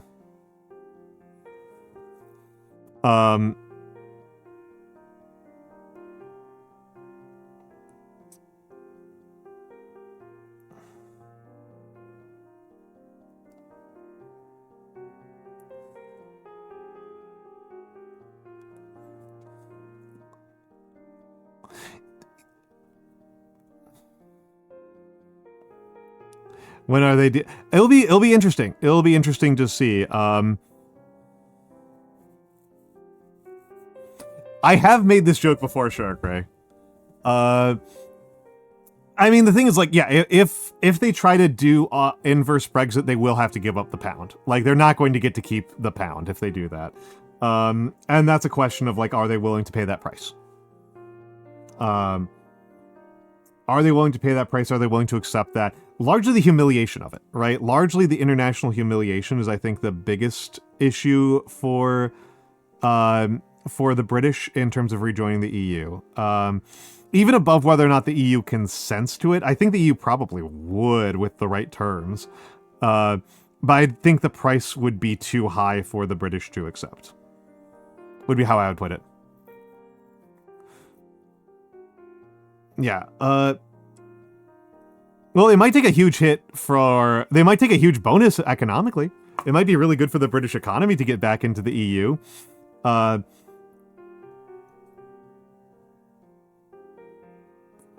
then again, right, like,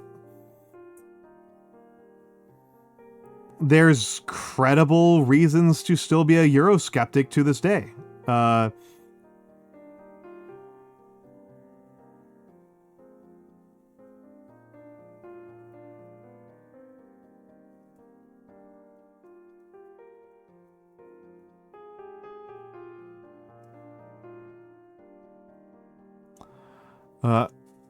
Yeah. No, they would probably have to take I mean, like, the pound is just... if they wanted back in, I can't imagine that the other European countries would be willing to accept them getting a special currency carve-out. They'd probably have to accept the same immigration... At the very least, the same immigration rules as everybody else, which I don't think they'd be willing to accept. I don't think it's super likely. I don't think it's impossible, but I think it is a deal that the British governments, unless something really radical happens, would not be willing to take.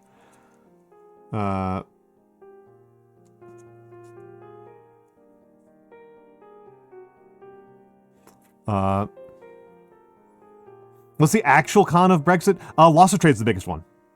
Loss of trade is the big one. And it's really worth noting that the loss of trade is actually much worse than it even sounds just on the face of it. We're on ad break again. Wow, Jesus, that went fast. So if you are a country, you have trade with... Hello, Spark Hoodie, welcome in. Your ability to trade with other countries is contingent on having multilateral agreements, right? Over... tariff rates and where things are going to be exported to and from, and what the standards are for labeling and for use of ports and stuff like that. Trade requires a lot of negotiations. Brexit is even worse than they had to renegotiate new contract sounds, because Britain, at the time of Brexit, did not have its own trade negotiators. They were several decades out from having a trained population of people who knew how to negotiate trade agreements.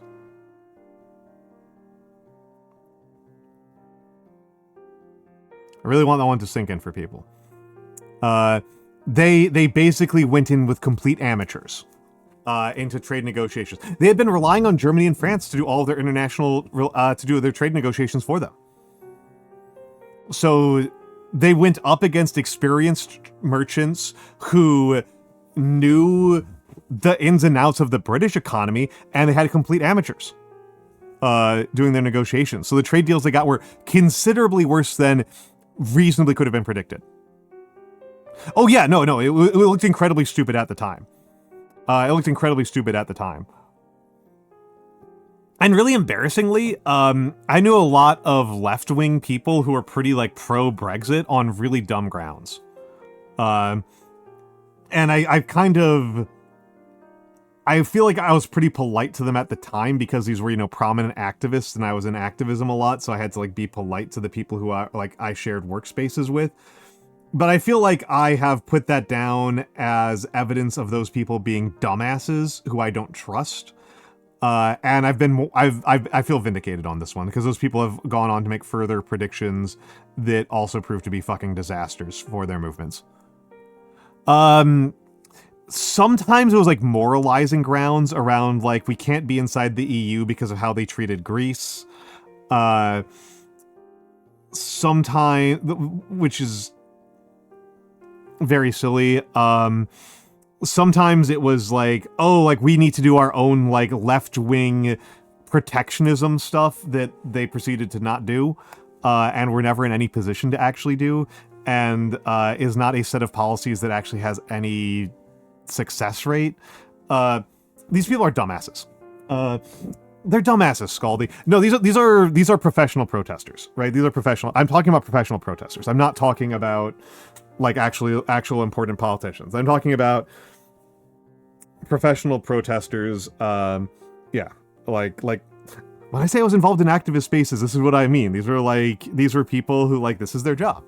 Well, kind of. They don't literally get paid to protest. There's not like a. I'm gonna stall here for a second because this is kind of important to clarify. I'm not talking about people who literally are on like the payroll for it, but like there's ways you can monetize it. There's ways that you can monetize it, right? Like you go to a lot of protests and then you write books about it. You go to a lot of protests and you sell merch at protests. You might work for a non-profit or government agency of some sort that is very permissive or even encourages you to show up to protests. I'm not talking about like cops who are just lying. That's a different question. I am talking about, you work for the homeless shelter system, right? And you get a lot more you might get some more leeway and some opportunities to show up to things.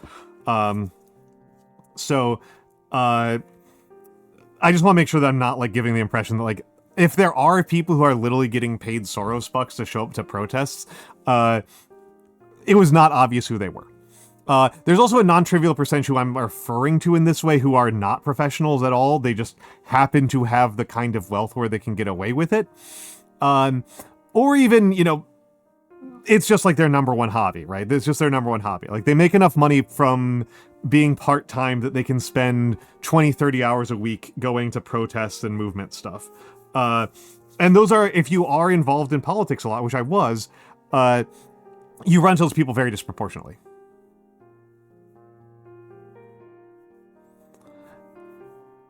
Yeah, no, it was very dumb, Emmerich. It was not something that was very sincere, I didn't feel. We're taking a moral stand against the EU for what they did to Greece. Huggatree, thank you for the 7-stream watch streak. Thank you for the watch streak. I am going to go to the bathroom now, though. I just wanted to make sure that I didn't give people that I'm believing like some sort of insane conspiracy theory about paid protesters. No, it's just there are people for whom they are at protests or protest-related things like 20, 30, 40 hours a week. And I don't find that they're very realistic. God, yeah. Being a British leftist is a century of humiliation. All right, we'll be back in a few minutes.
All right, I'm back. I am back.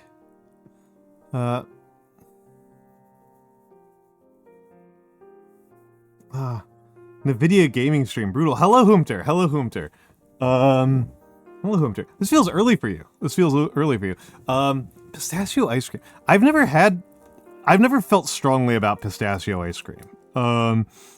Which I think is a little bit goofy, right? Which I think is a little bit goofy on my part, because, like, why not, right? Hello, Viro Valkyrie. Hello, and, hello. I like pistachios a lot, but I don't know, pistachio ice cream never quite works for me. Admittedly, I also love chocolate, and I think chocolate ice cream's pretty mediocre.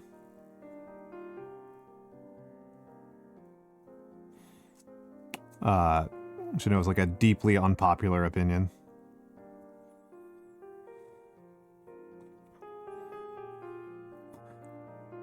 Very special day today. What's going on?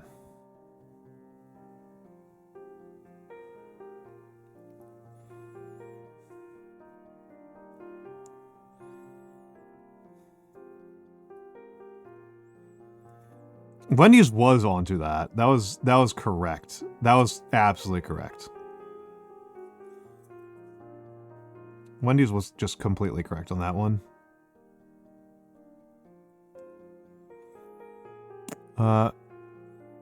Happy birthday, Hoomter! Happy birthday! Everyone say happy birthday to Hoomter. Trying to... Yeah, happy birthday. Happy 34th birthday. That's a good year.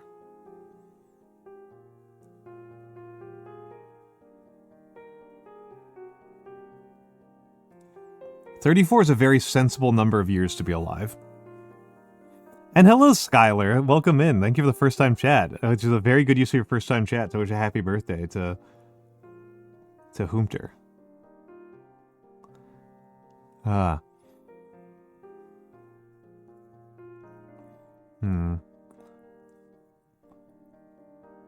I feel like I've got the lighting in a good location right now. I don't know what's doing by model's tracking. I can only imagine bad things.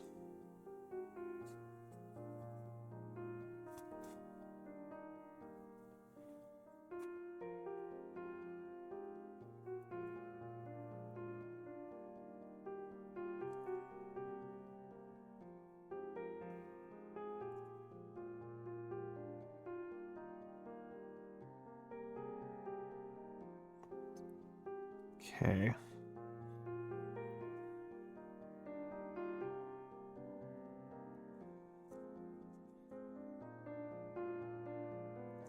There we go. There we go. There we go. Focus on escaping the club. The club of the 30s? Or just the nightclub? Are you at the nightclub? Are you watching stream at the nightclub? Because that's very funny if you are.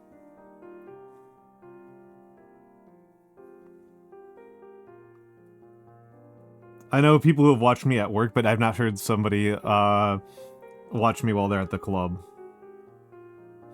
I'm not gonna bother trying to use the heavy acrylic for this, that's stupid. You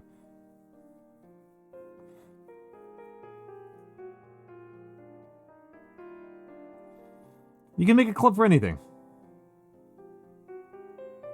Right, this is the power of being an extrovert. You can just make clubs.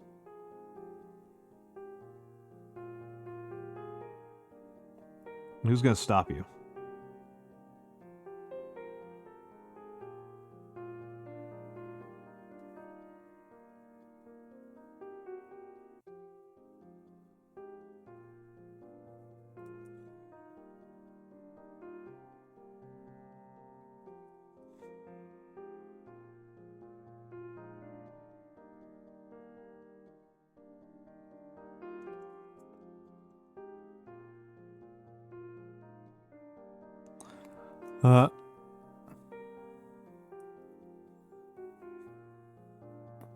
Har, Emmerich.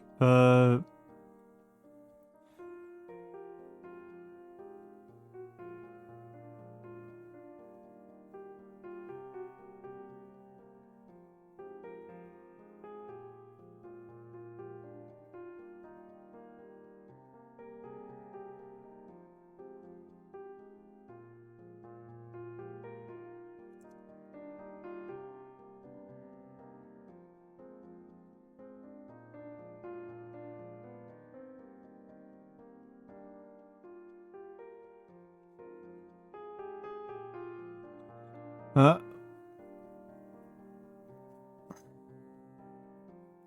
Dizzy. Hello, Dizzy.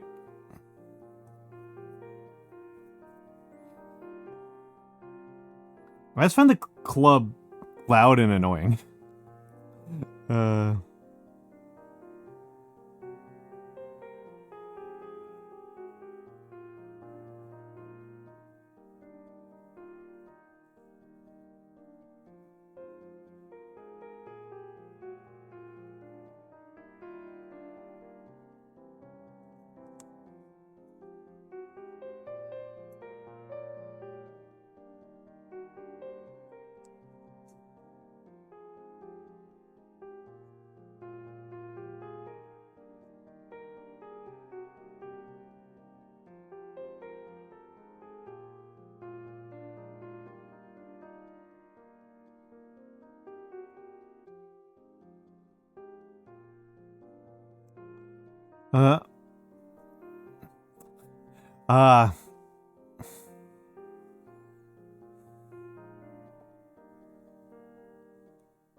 More an adaptive calc. Interesting, interesting. Yeah, Theo, I understand that entirely. I like to be at, like, I like being at quiet bars. I like being at quiet bars. Oh, that's okay, Skylar. Okay. Don't worry about it. You didn't really bring the mood down. I appreciate it. It's I do appreciate hearing that, just that, like, that people find my stream kind of like a good one for helping when they're feeling like, when it's hard for them to find other people to talk to, I suppose. And Emmerich draws, not really. Farming gets more irregular the further you get from the equator. Winter doesn't really exist until you're fairly far from the equator. Like ancient Greece doesn't have winter, right? Like the ancient Greeks didn't have winter. They just had spring, summer, and fall. In their farming rhythm. But collapses in your caloric intake. Yeah, for winter specifically. Yeah, that's fair. That's fair. Sparkly Anarchy, have you seen the Boys Are Back in Town essay?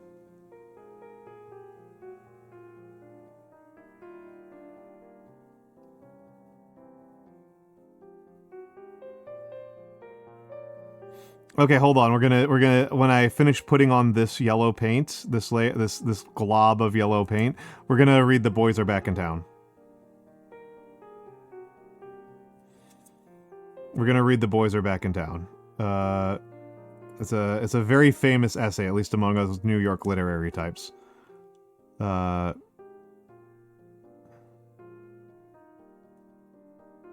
going to be doing a brief reading stream. Okay, I'm going to clean off the brush a little bit so it doesn't have ink deposit in it. Ink. Paint. Yeah,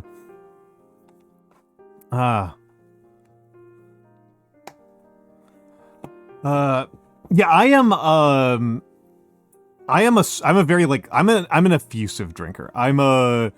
People have seen me drunk here, right? I've done drinking streams, and I'm like a comfy, I get more talkative, I get very garrulous. What am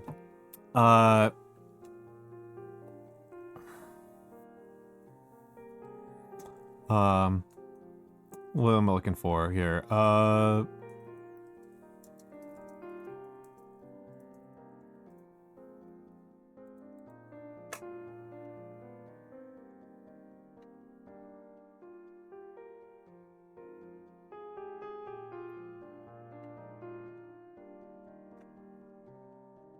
Okay, here we go. We're going to talk about the boys. We're going to talk about the boys. I just need to make sure. Okay, here we go. There's. Oh my god, this is how many ads there are on Vice when you're on Google Chrome. Holy shit. Holy shit. Oh, okay, hold on. I'm gonna do something very quickly here. I'm gonna do something very quickly here. I'm gonna put this away. You guys don't deserve to see that.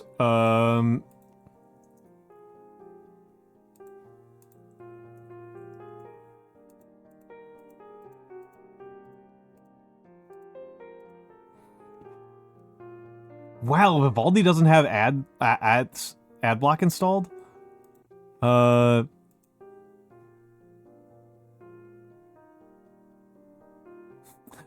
actually trying to get away from Firefox because they've turned it into an AI thing. I use on my main PC I use WaterFox and Vivaldi as my two main browsers.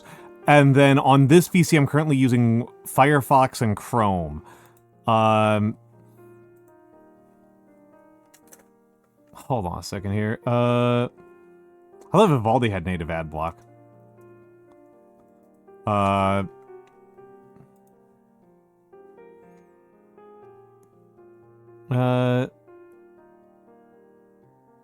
Interesting. It says that it has this as a setting. So let me just... Sorry, we're wasting time right here. All the setup I have to do. Yeah. I mean, WaterFox does it. WaterFox does it. No, I am wasting time because I could be reading you The Boys Are Back in Town. Okay, where's settings? Add... fade UI, I don't care about that. Tab, features, blah, blah, blah, workspaces, address bar, no, that's not what I'm looking for. Bookmarks, what?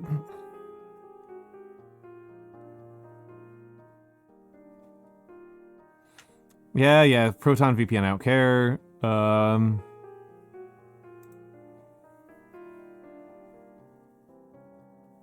I've got max blocking on. And it's still getting through.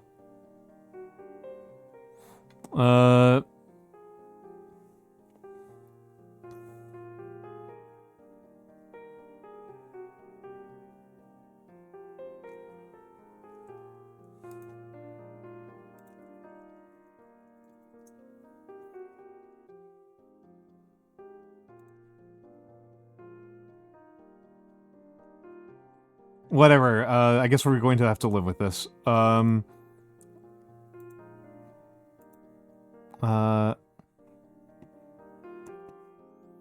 guess we're living with this. Wow, it's literally showing you guys different.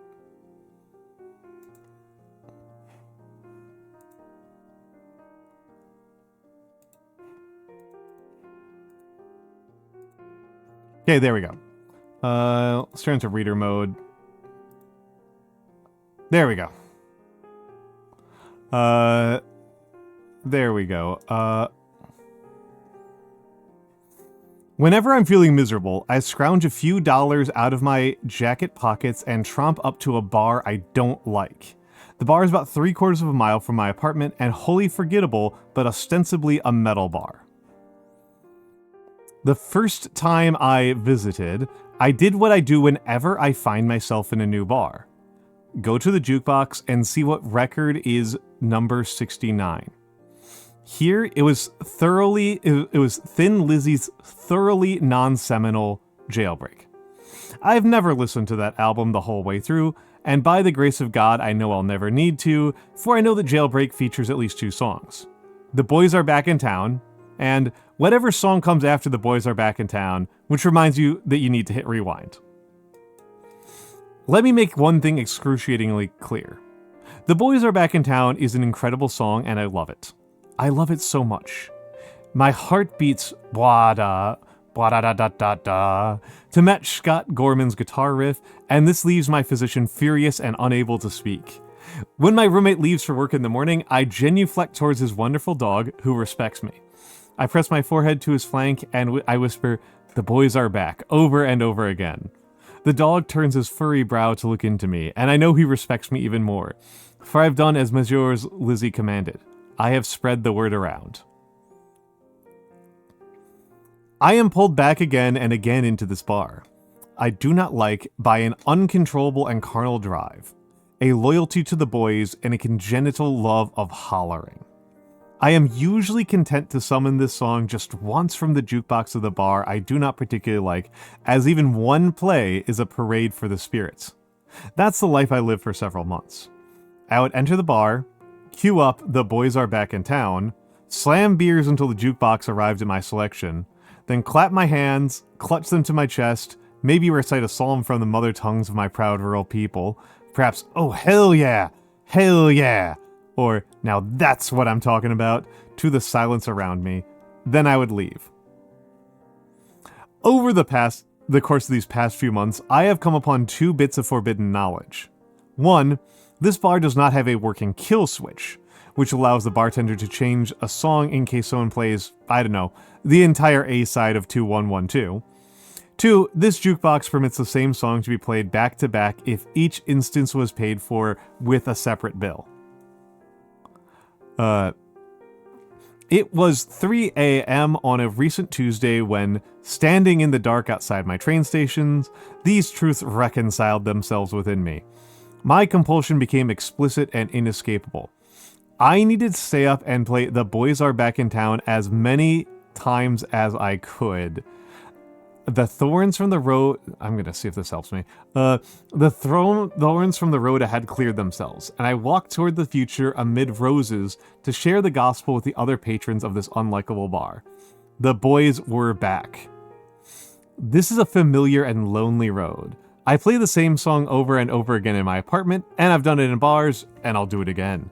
One foggy summer evening, amid the delightful garbage bars of San Francisco's outer Richmond district, I watched a shot glass sail past my head when Annie Lennox's rapturous, transcendent, holy, walking on broken glass surfaced for the 4th near consecutive time. I have been cut off by America's greatest bartender, the sunbeam who illuminates Wally's in Orlando, when she realized my plan to continually play different recordings of The Monster Mash. I have compelled friends and strangers in a doomed bar of downtown Houston to listen to Soft Cell's Sex Dwarf on loop with me until I was certain that everyone's evening had been thoroughly ruined. This is the era of late capitalism, where bigger is always necessarily better, without exception. To the true Doom disciple, to listen to a song more times is to enjoy the song more deeply. General Funny Man John Mulaney wrote a bit about looping Tom Jones' What's New, Pussycats, which has been sent to me in a dozen G-chats, but there are thousands more likely. Maybe you've even slept with one, and we're all very sorry. We are terrible, ecstatic, self-ruinous creatures greedy for and undeserving of love. The soul of our sweet delight can be purchased for 3 songs $1. We grab our little joys and squeeze until we've throttled them between our white-knuckled fingers. That night at the bar, I do not respect. I played Ronnie James Dio's Holy Diver between the 2nd and 3rd repetitions of The Boys Are Back in Town because that song is excellent. Fully agreed. Holy Diver's great. Jesus Christ. When Thin Lizzy reappeared, the people of the bar united in groan song. Cocktail napkins flew like weekend litter in a gust of 24 exasperated sighs. I betrayed myself with a giggle, and the table sitting nearest to me caught on. Some dude asked why I'd done this. The boys are back in town, I stammered. The boys are back. The opening notes to the 4th occurrence of The Boys Are Back in Town was met with an immediate shattering of glass, a roar of fuck words, and the small but rapid egress of people whose ears were closed to the good news. The good news about the town, and the boys who were back in it. 2 wild-eyed men, drunken and furious, descended upon the jukebox and lifted it away from the wall to get at the plug.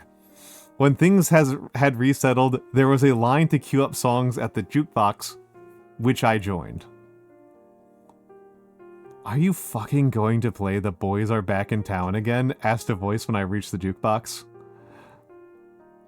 I absolutely 100% am not going to play The Boys Are Back in Town again. I promised. Punching the buttons to select The Boys Are Back in Town, which I had memorized. The voice requested that I refrain from ever playing any songs on that jukebox ever again for the rest of my life. The next time The Boys Are Back in Town emerged, nothing happened and I was finally able to celebrate in peace. 4 minutes and 27 seconds later, When Gorman's guitars kicked in again, this bar I will never celebrate transformed into the island from Lord of the Flies. Two men began pushing each other while the man nearest me grew new throat muscles to specifically scream, "I hate this song," at his own lap. Someone else's music selection granted us a brief intermission, which the bartender, to whom I am sorry, used to issue a funereal notice of last call. As she finished speaking, Thin Lizzy started again. My credit card appeared in front of me with a request that I leave immediately. I left with a full heart, flushed with new knowledge about the town, and the boys within it, who now would never leave, and word of whom I had to spread around. I would also be severely late to work the next morning. That jukebox in the corner blasting out our favorite song, as described in The Boys Are Back in Town. It's also playing The Boys Are Back in Town. Recently incinerated, and with the ashen pallor and anxious charisma of a new and fresh heartbreak, I returned a few evenings ago to my familiar perch at the bar I do not like. My emotions were poised, automatic. Insert dollar, punch the magic number 6906, gave thoughtfully into the abyss of the record collection. In that moment, I was at my best self. I found a seat and waited. But I never heard that familiar riff I love most. Some nondescript hair metal wafted out the stereo, and the evening collapsed upon me with a furious weight of realization. This bar I will never enter again had removed Thin Lizzy's jailbreak from its jukebox. Where are the boys? I am in the town, looking outward. Time is space. The distance between me and the boys unravels the years before me. Come back to us, boys. Come back to me. The multitudes within me are expanding, and I am breaking at my seams. I am becoming my own universe, and the boys are nowhere to be seen. Thirst will never leave you completely. The body demands water until it drowns. I had spread the word around till there's no word left to spread. Gorged on the beauty of exuberance, I dove, and I pressed myself against the floor of the sea. Today, lost the boys from town, and my whole life has been taken. Such a good article.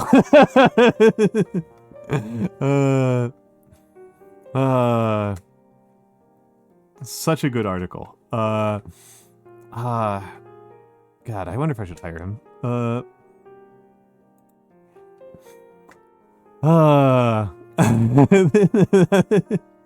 Let me share it with you guys. Let me share it. There.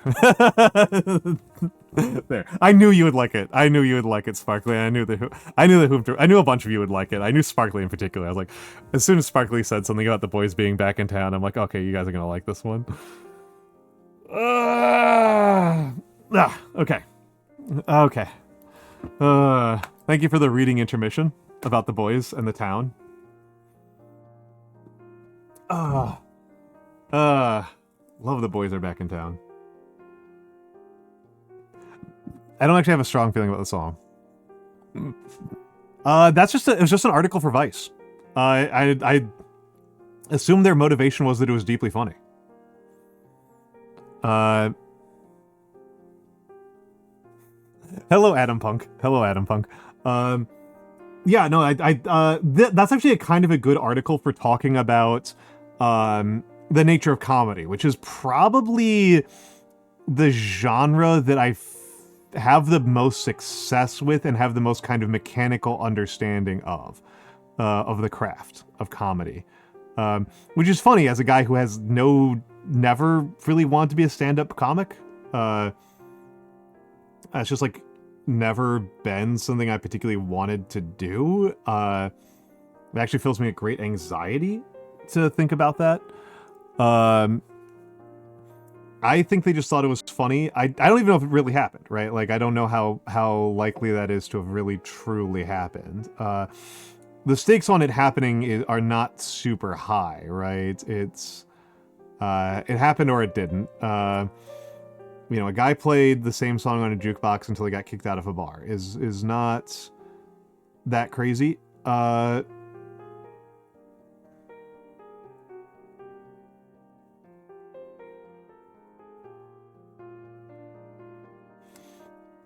Um,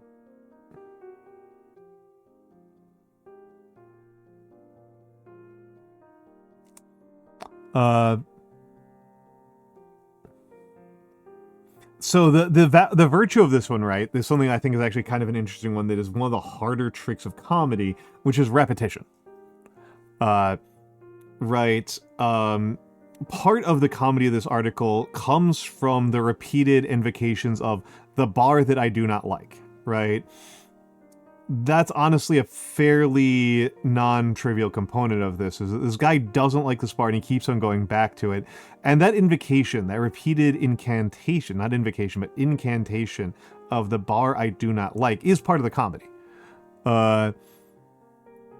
Right.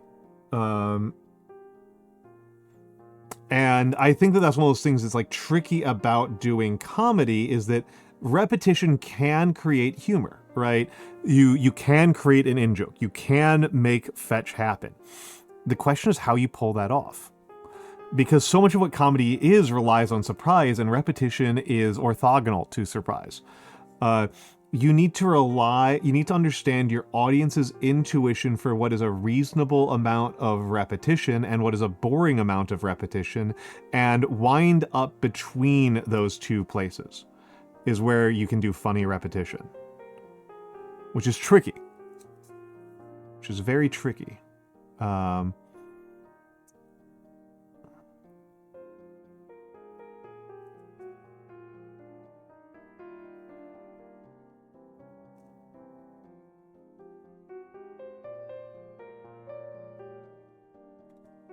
Just very, very tricky. And of course, the whole article is about repetition, right? That's part of the reason why it's structurally very solid. Is that who's rating? Nagi Nagarunski Nagareta Nagi. How was Slay the Spire? How was Slay the Spire? Welcome in Raiders. Welcome in Raiders at Nagi VT, who is not a VT at all. Welcome in Nagi. Welcome in Nagi. Yeah, the screaming serpent. She yell. How was Slay the Spire 2? How was Slay the Spire 2? Hello Turi, who has been here for a minute. Hello Kari. The Spire was double slayed. Congratulations on freeing yourself from tall things. Congratulations. Welcome in Raiders. Welcome in Raiders. For the Raiders, my name is Almantas. I am a former professor of sociology and a current VTuber. I'm an old man who love old things. I am mostly a calligrapher, and I talk a lot about history and sociology and occasionally economics and politics when I'm feeling really spicy. And today I am painting a miniature, which is one of my favorite things to do. I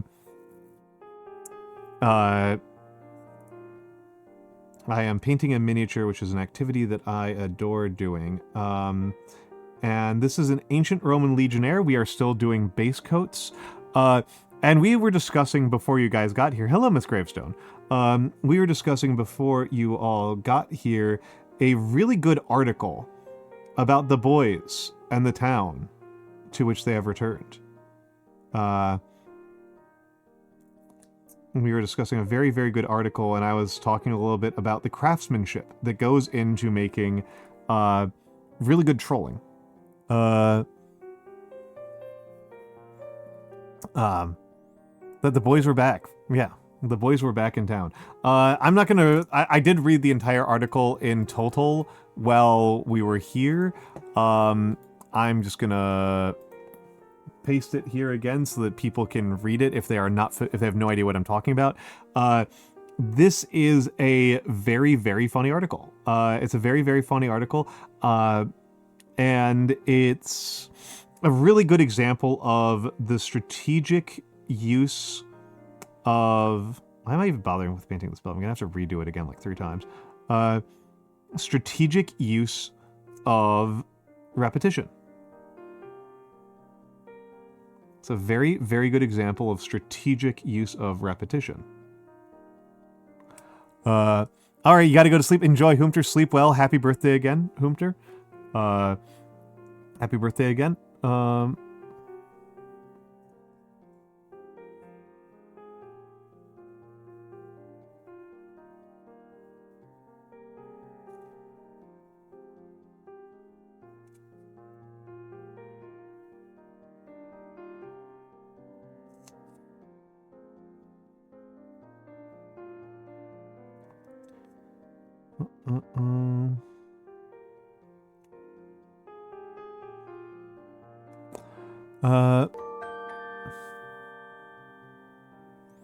Spy Kids 4 was 15 years ago. Huh.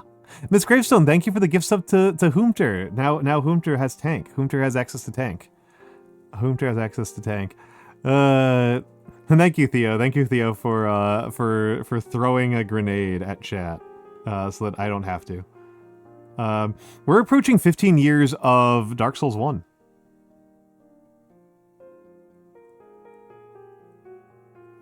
I believe that's this year, right?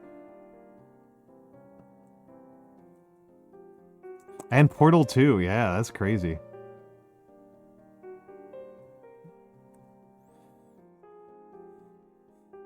Yeah. Dark Souls is 2011. It is kind of crazy in the case of Portal 2 that, like,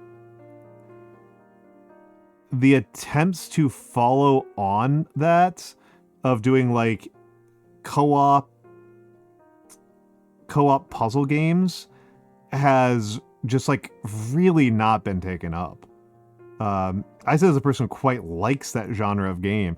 The only game that's been like co-op puzzle games since Portal 2 that I think is anywhere near as good is Full Metal Furies. They can't make Portal 3. If they make 3, then Valve dies. Then Gaben dies.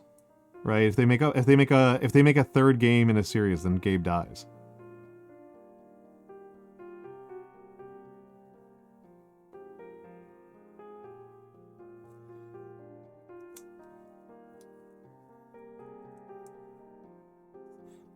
Yeah, Gabe doesn't know how to count higher than 2. I am considering streaming Full Metal Furies. Portal Alex is a funny idea. What if they start doing it combinatorically? What if they do Team Fortress Puzzle? Team Fortress Portal. Team Portal. Oh, it's not about whether or not 3s are good or bad. It's whether or not Gabe can handle it. Yeah, Portal Fortress. Oh, this is a Roman Legionnaire. Another one. This is going to be, I believe, number 19. Number 19. I have the book I read. The most recent book that I finished was Slingers and Sling Bullets in the Roman Empire, which I finished on Tuesday.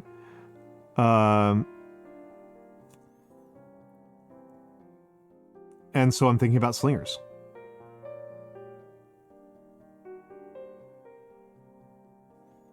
And sling bullets. Portal in VR, that would roll. He is headless for the moment. The head is over. The head, arm, and shield are here. I don't tend to assemble. I don't tend to finish assembly before I'm like a pretty far into painting. I really prefer doing like the sub-assembly painting, as painting techniques go. I find that I get really frustrated if I assemble the entire model first. So I'm painting sub-components of it.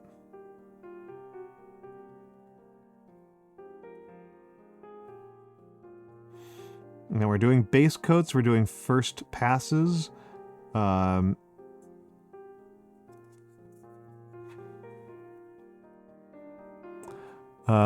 lost the fight with the guillotine. No, he just hasn't been completed yet. He's just incomplete. He needs the boys to be back in town.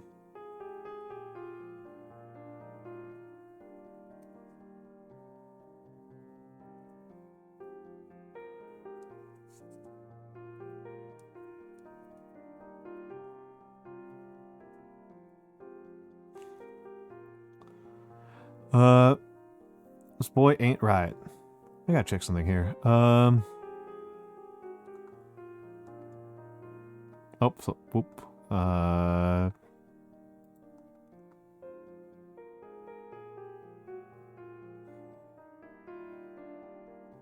Okay. This article is 11 years old as of March 15th. I was wondering when the anniversary of it was.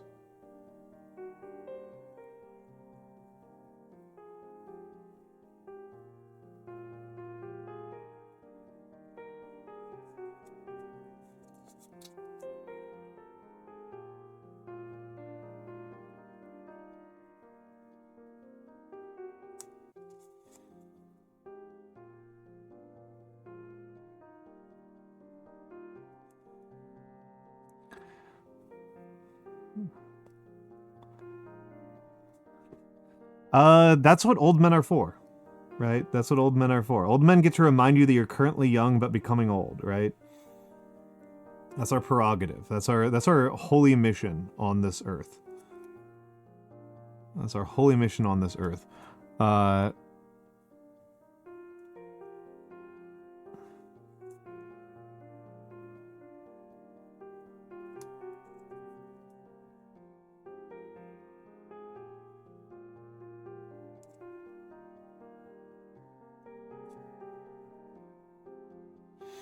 Yeah, I'm trying to convince RG Noir to play Full Metal Furies with me.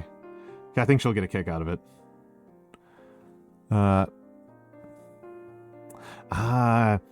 Witcher 3 is a weird one to me. I really liked Witcher 3. And there's definitely some moments I still hold up as like really fun, good moments in Witcher 3. I think it's really good that Witcher 3 doesn't actually give you total control over everything about Geralt. That Geralt is like, you are actually role-playing as a character and not just like doing whatever you want in a free-form writing exercise. So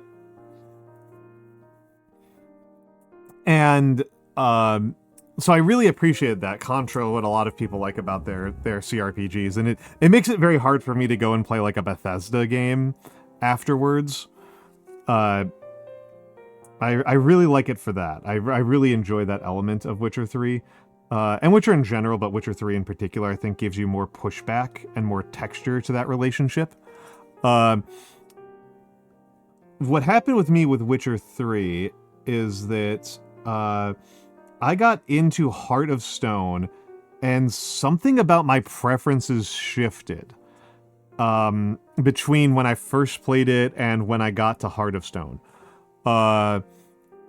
Where my tolerance for grinding for +1 bonuses to schmickling or whatever, like, really shrunk. And I remember booting up Witcher 3 after taking a little bit of a break from it and playing other things and I was like in Heart of Stone, and just the idea of doing all of that inventory management in order to just like listen to a story just made me so exhausted. It just made me exhausted, and I couldn't, and I stopped, and I never picked it up again. I know that's like a pretty me thing, and that has to do with like preference. But I just I had a preference shift. I had some sort of preference shift where that type of classical RPG just like stopped appealing to me.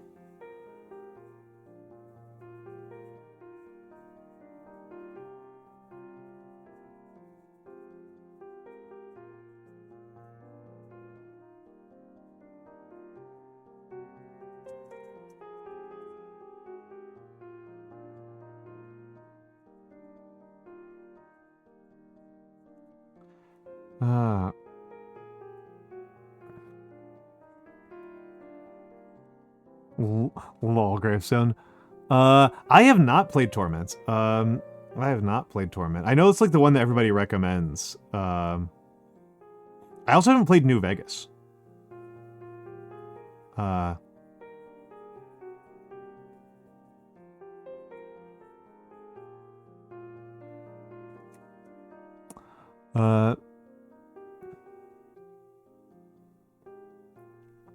So Otto, the JP singer, is the same age as you. Lol.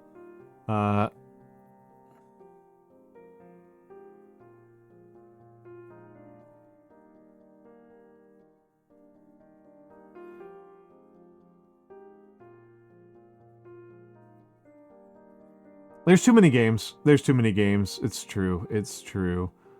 There's too many games. And gaming isn't even my favorite pastime, right? I don't hate gaming. It's just like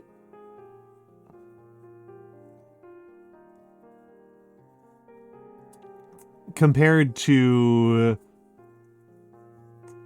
you know, cooking in particular, compared to cooking and running, it's fine.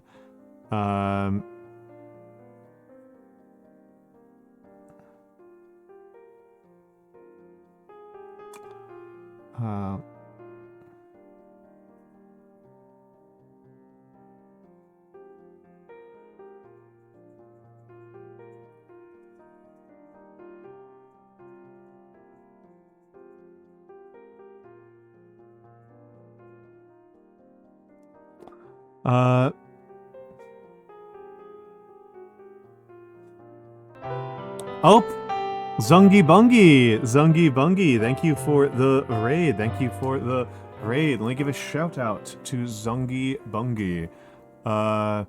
Shout out at Zungy Bungy. Welcome in, welcome in. What were you doing? What were you doing, Zungy Bungy? What were you doing?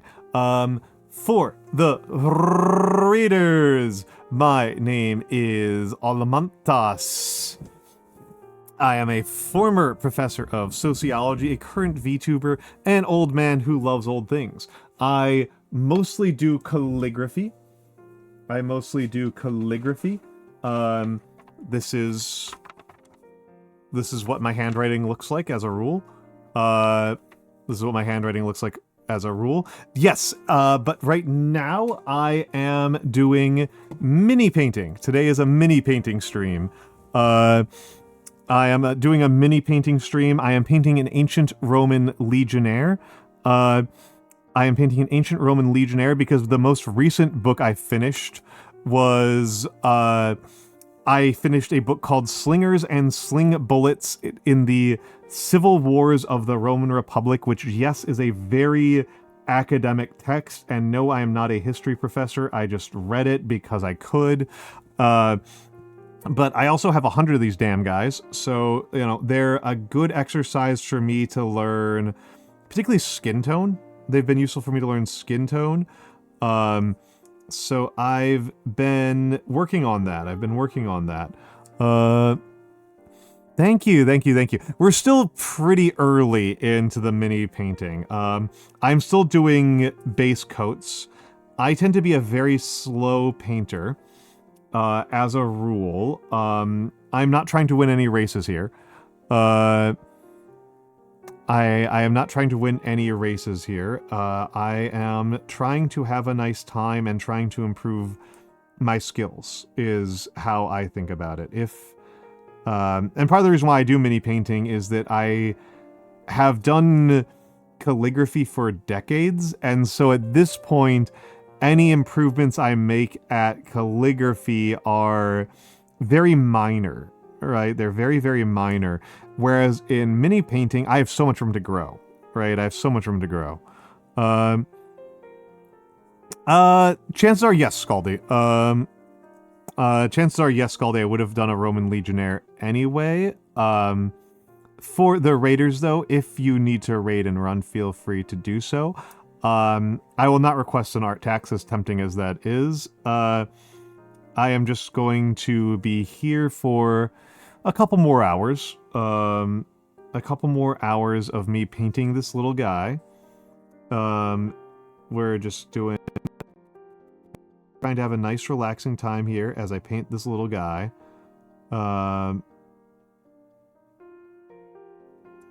Like I said, we're still doing base layers at this point.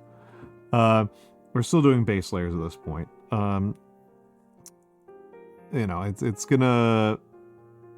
When I add shades and washes, it's going to, I think, look a lot better. I always feel like that. I always feel like it looks very incomplete until I start doing shades and washes. You're gonna sleep? It's past 2 a.m. Please have a good night. As a fellow, I'm a New Yorker, so it's also past 2 a.m. for me. I just am a night owl. I'm just a night owl.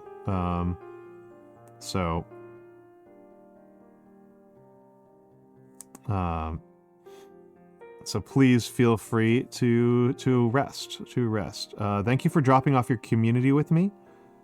Thank you for dropping off your community with me, and I hope that they have a lovely time here.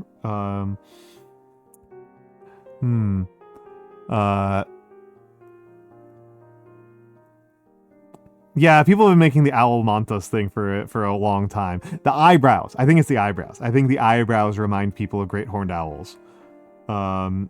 Is my read of that. Even though people have proposed a couple of different owls, which are not great horned owls. But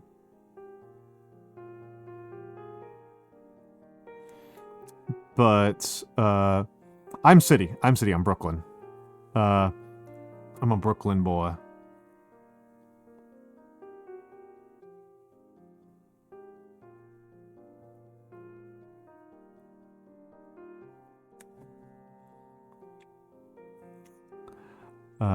Upstate, brutal. My condolences. I kid, but also condolences. Favorite animal? I like ferrets a lot. I've always had good experiences with ferrets.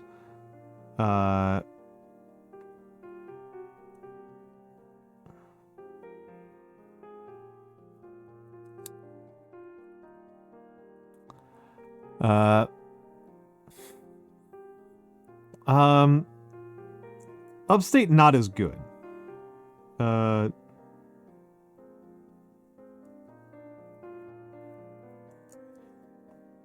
Upstate is more...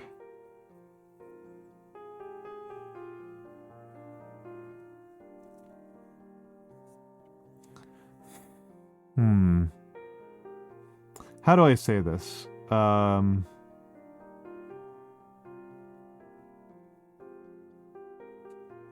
find upstaters to be considered to retain... New Yorkers are not a famously chill people, and I find that upstaters, like... Upstate is where we send people who are too unchill for the city.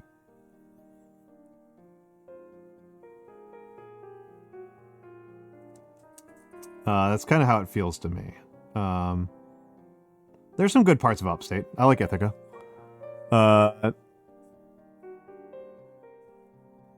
Pants skinny burgers from... Yeah. There's definitely worse places to live in the United States than Upstate New York. It's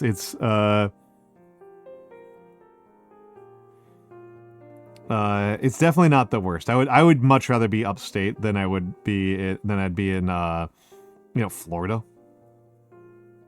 or Mississippi or something like that. Downstate Illinois is tough. Southern Illinois is tough. I have spent very little time in Southern Illinois, and I have very little intention of changing that. All right. This is like the one Citadel color I really want more of. This one rules. Go for a steamed ham.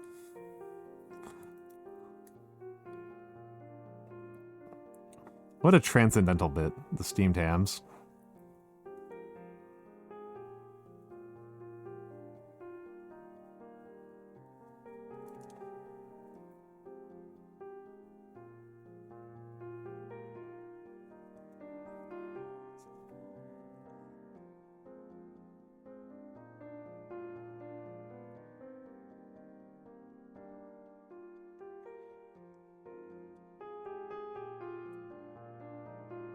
I have not. I love German Expressionism, though. I do like German Expressionism, so that's two great tastes as far as I'm concerned. No idea if they go well together, but they're both two great tastes. But yeah, my at this point in my life, the main way that I encounter upstate New Yorkers is like anything happens in New York, anything happens in the city on social media, like any local chat right?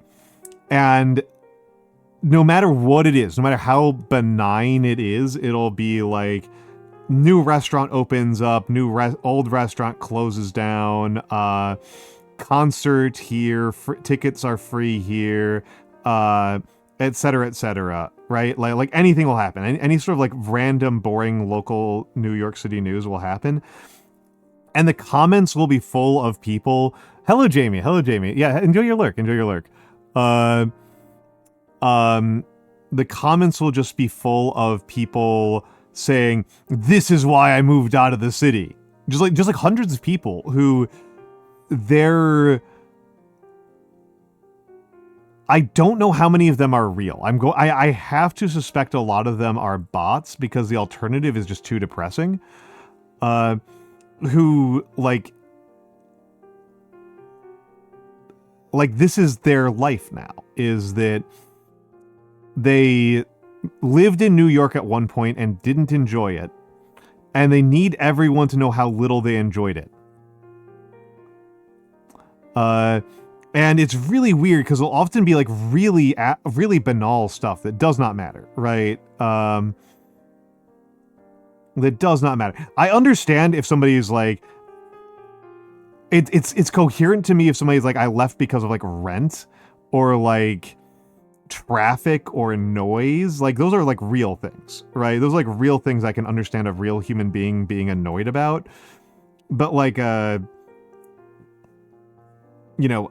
experimental Chinese fusion restaurant opened up is not like that's insane.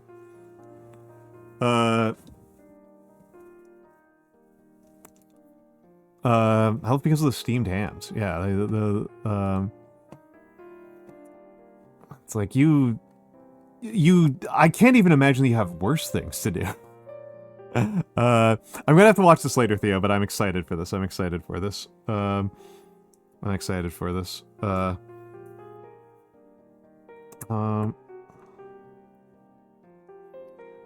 I'm gonna get the hardest part of doing this model done. I'm gonna do the hardest part right now, which is doing the second layer of metal.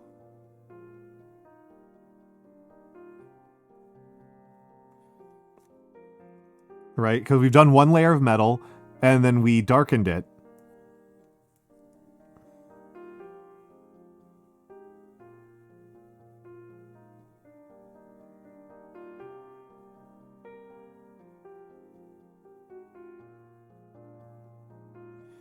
And now I'm going to do a second layer of metal very gently, very gingerly, to make it look shiny, right?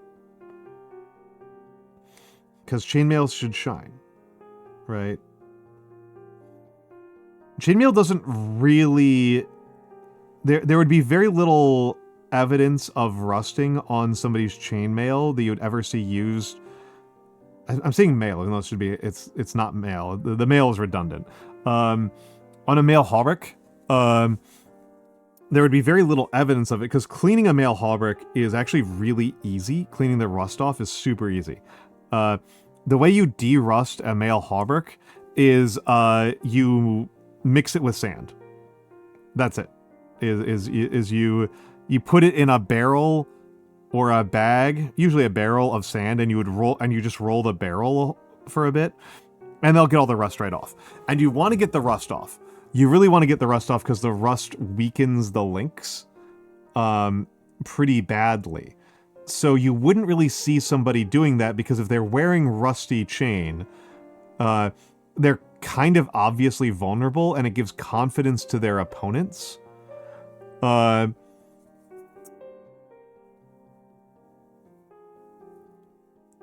And you don't really want to make your opponents feel like they stand a better chance of winning. That's a bit counterintuitive. It's usually a bad idea.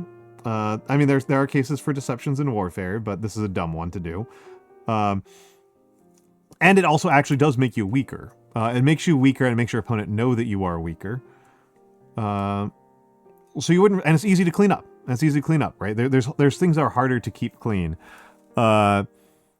The rust would propagate. Yeah, you want to get it off. It actually makes your armor considerably worse, and it's easy to deal with so you wouldn't see a lot of rust. So I am only really using this ink wash to make it so that the shadows are really visible. And I'm doing that so that it actually looks like chains. I don't want it to look like rusted chain. I just want it to look like chains with actual shadows. As opposed to just kind of like a, you know, the shimmery skirt, right?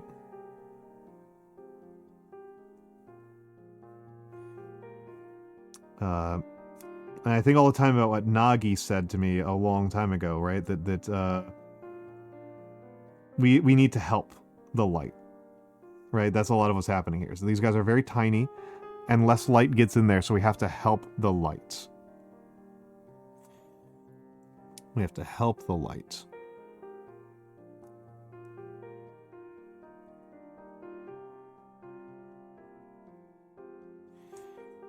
And we're getting pretty close on this, and I think I did a decent job at keeping it from getting too bad. And then we're actually going to be in pretty good shape on the chainmail. Keep on saying chainmail. It's such a D&Dism. It's just mail.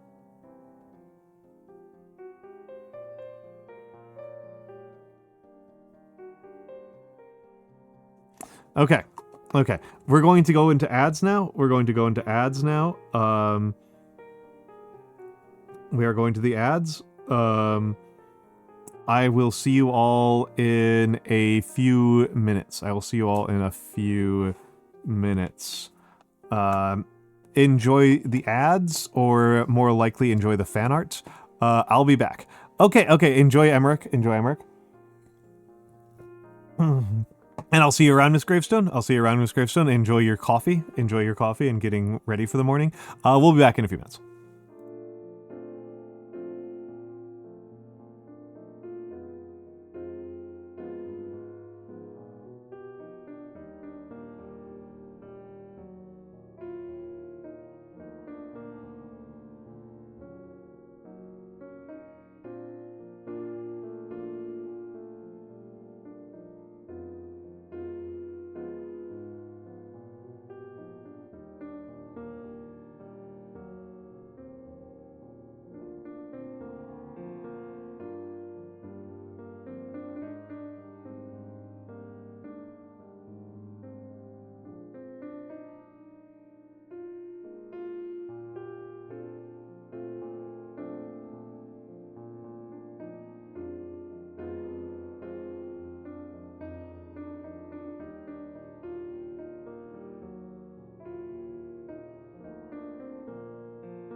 All right, we're back. We're back. We're back. We're back.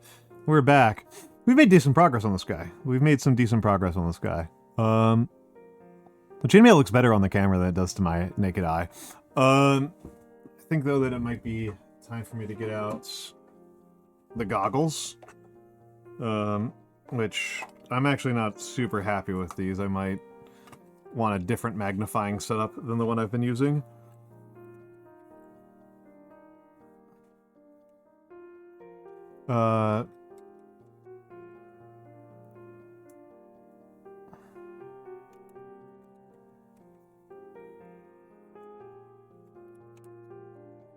Let's see, putting on the goggles is going to ruin my tracking. Right,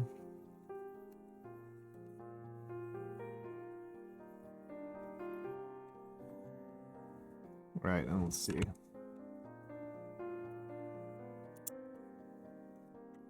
A little bit more light. Okay, hold on a second here. Gotta move the camera down a little bit more.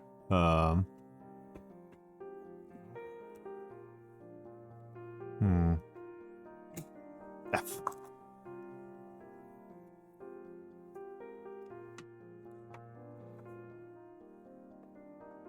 I gotta get some painting lamps that are like 10,000 lumens or some shit.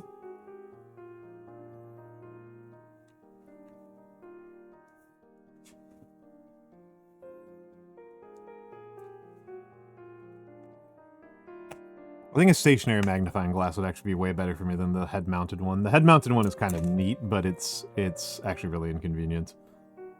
So I think I might...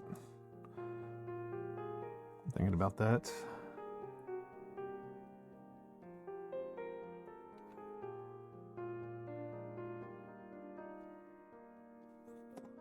All right.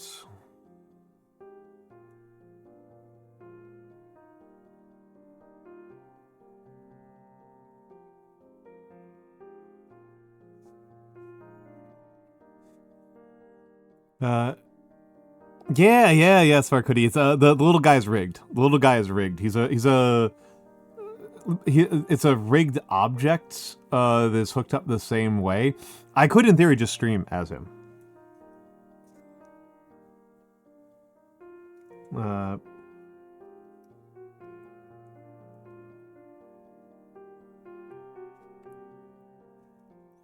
Right, I could just stream as him as the VTuber.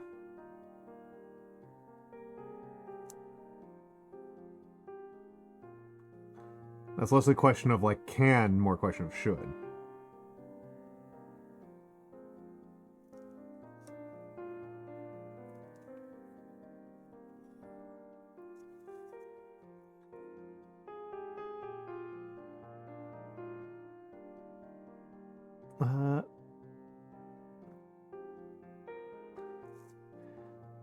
I'm not above shitpost models, right? I have the sock, right? I'm not above goofy shitpost models.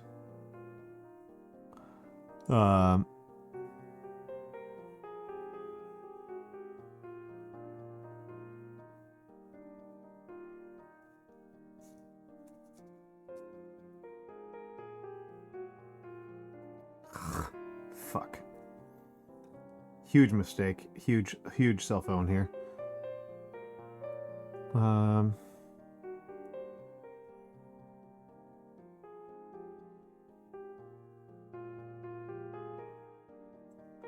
Apologies for the swearing, but that is a huge cell phone here.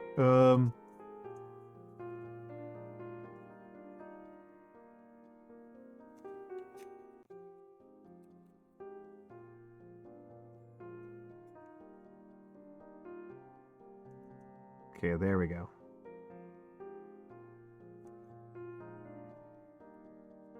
There we go. Okay, let's get in here.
Hello, Bardawolf. This is an ancient Roman legionnaire.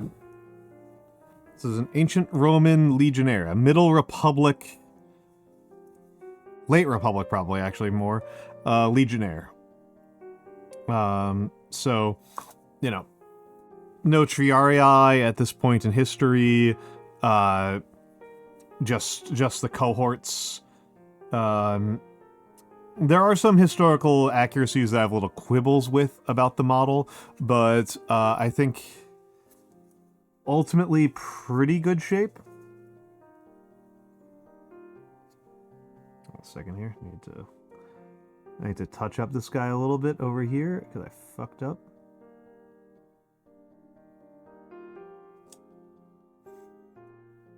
Even though of all of the parts of the hallmark, this is probably one of the places people are going to see the least of, I'm still not willing to give myself an out here. Not willing to give myself an excuse to be lazy. But yeah, this is a Caesar's Legion from Atlantic War Games. I believe this is number 19. I'll have to double check myself later, but I believe this is the 19th one that I have done.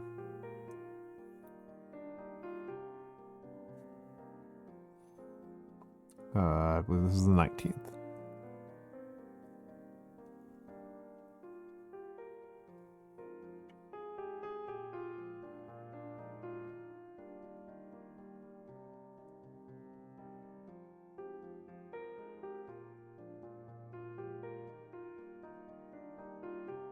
So I'm painting a lot of these guys.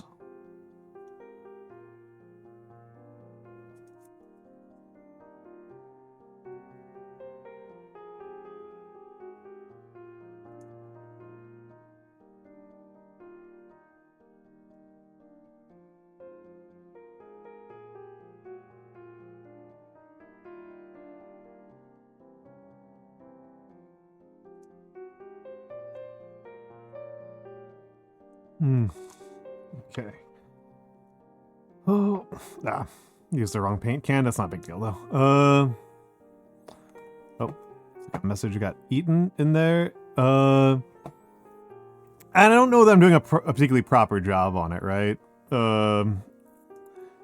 I mostly tend to focus on the hallmark, and the face is the part that I have the most challenge with. The clothing, I feel like I've been improving pretty considerably. I do think I'm getting a bit better at skin tones, but I feel like I've still got a long way to go on skin tone.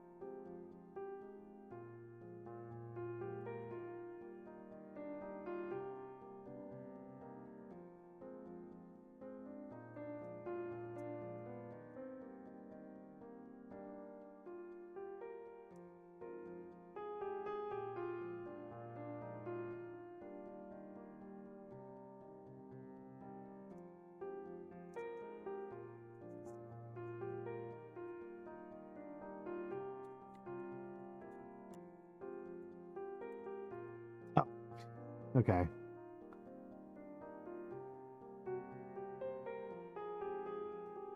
The detail monocular was in the way of the light. I was like, why am I not getting a good angle on the light? Okay, there's something in the way.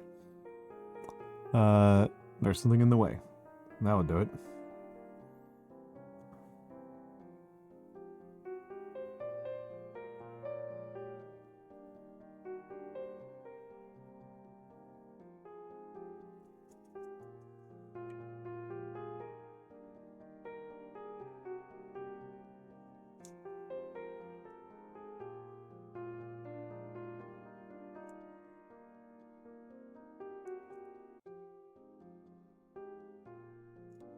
Let's get this more here, some more Yellow is kind of an annoying color to work with, but I have made my bed and I will lie in it, right?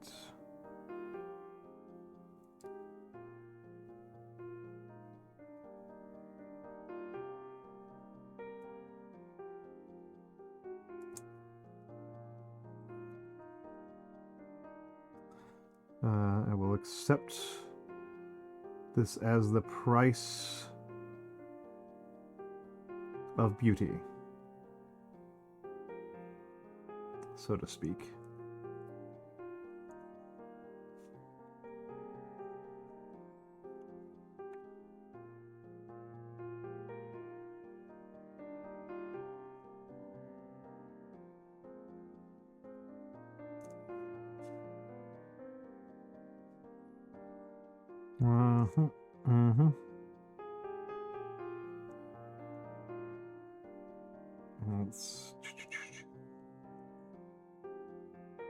This is actually kind of one of the parts of painting models I like the most, is doing touch-ups.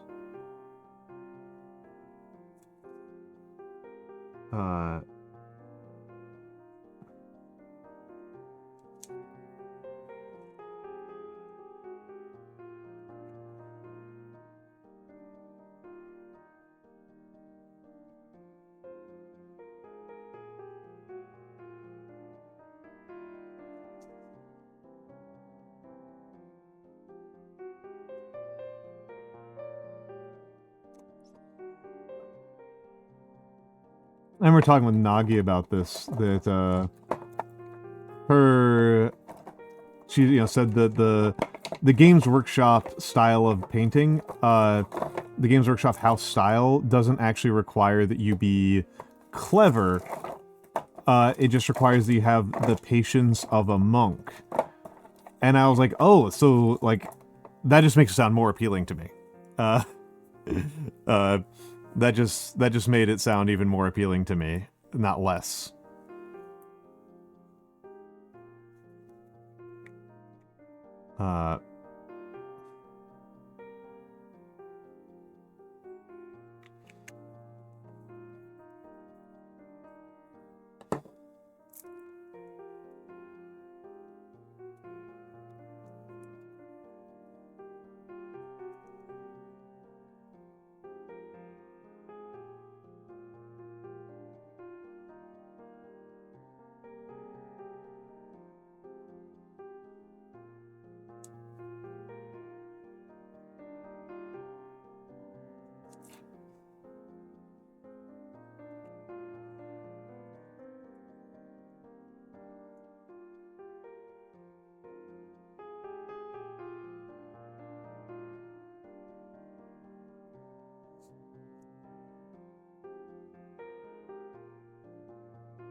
The real problem with the sandals, from my perspective, is that the way they play with the skin tone is not the best. I'm kind of actually half-assing it pretty badly here, because I know that like this skin tone in particular is very low contrast, right? I went for a pretty brown skin tone on this particular Legionnaire. And so the contrast with the brown leather for the sandals is very thin.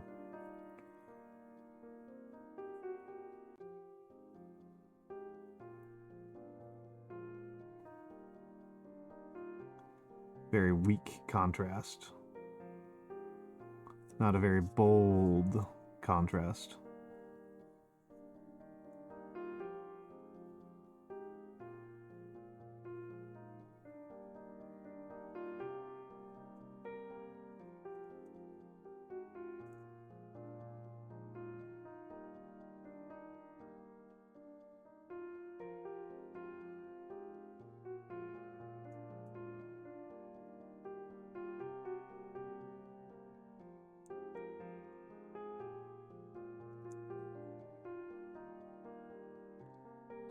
So I'll say impossible, just, you know. demands a little bit more of me.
Okay, let's see. Do another little bit of touch-ups. Oh, I definitely got this arm here. Definitely screwed this up in here. Probably one of the places that people are going to see the least of is in here, but still. No excuse for being lazy. Especially because, as I said, and as I continue to say, I'm not trying to win any races here. I'm trying to improve. And so getting lazy and cutting corners... Like, who? I'm just cheating myself, right? I'm cheating myself of opportunities to grow. Which is what I'm here for. Right, that's what I'm here for. I'm not here to... It would be nice to be good, but before you can be good, you gotta put in your reps. Alright, you don't get to...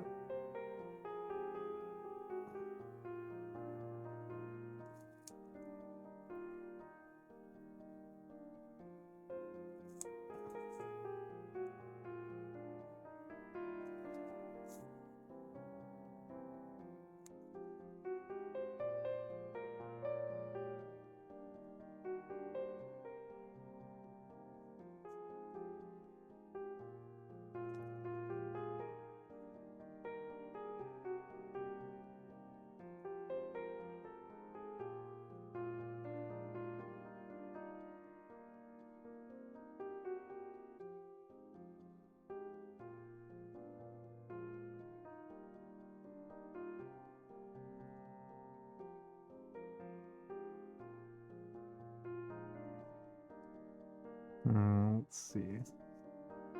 Okay, there we go.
Okay, let's get a little bit more of the brown on here. You know, I thought I had to throw away this palette layer because the palette like has sheets, right? It has sheets. I thought that this particular palette layer was functionally dead like a couple days ago, a couple models ago, and I think it's actually got some life left in it. Oh crap. Well, it's not a big deal actually. Oh.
Okay.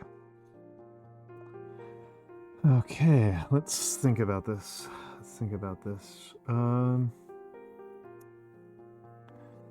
it might be time to do highlights and then work on shadows. So highlights, I might be super lazy here about highlights and just do ice white and just see if I can just get away with just doing ice white as the only highlight.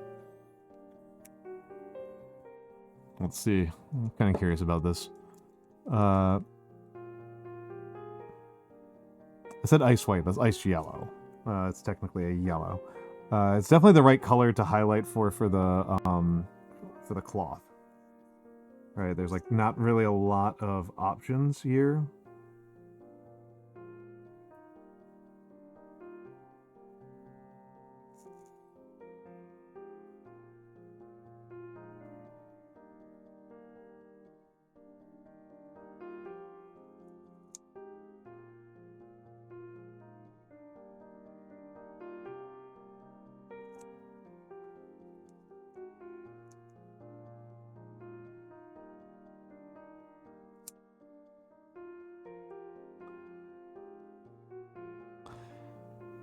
Okay, let's...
Okay, let's...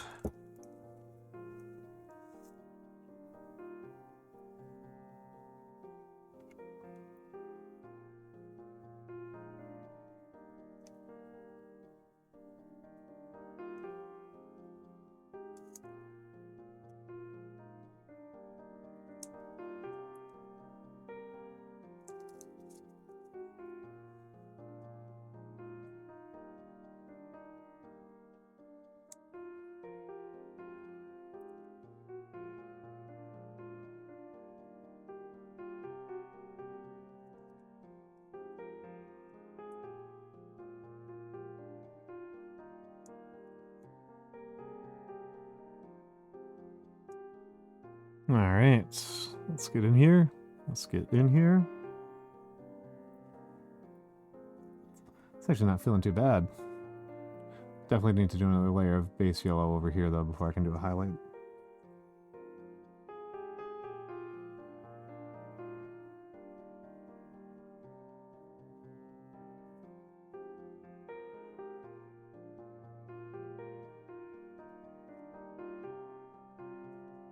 Okay.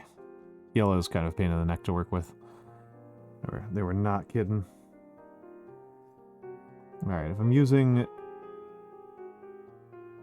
ice white, I need to be pretty sparing with it, because otherwise it's going to be like a beacon on a lot of these spaces, right?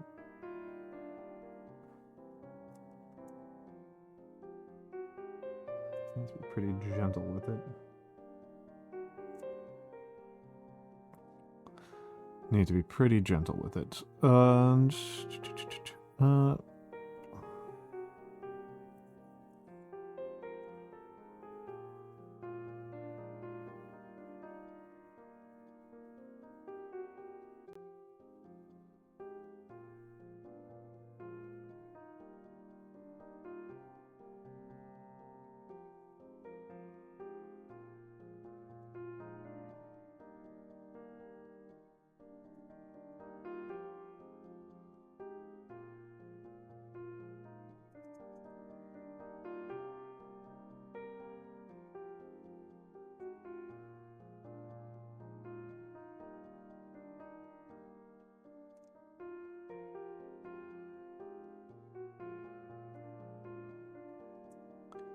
Alright.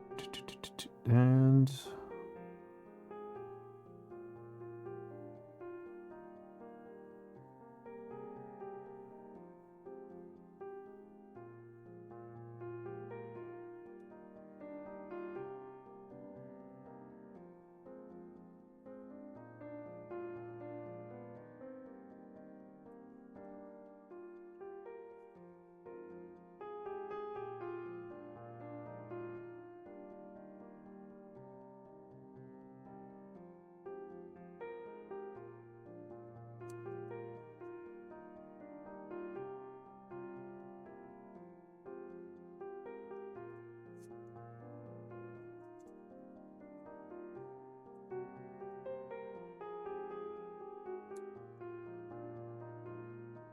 a little bit worried about how vibrant this ice yellow is showing up as a highlight color.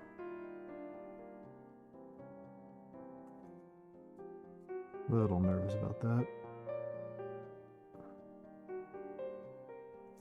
I wasn't putting a ton of work into this leg, and it's like you can't see it. like nobody will be able to see this. The shield's gonna be in front of it. All right. Shield's gonna be completely covering it.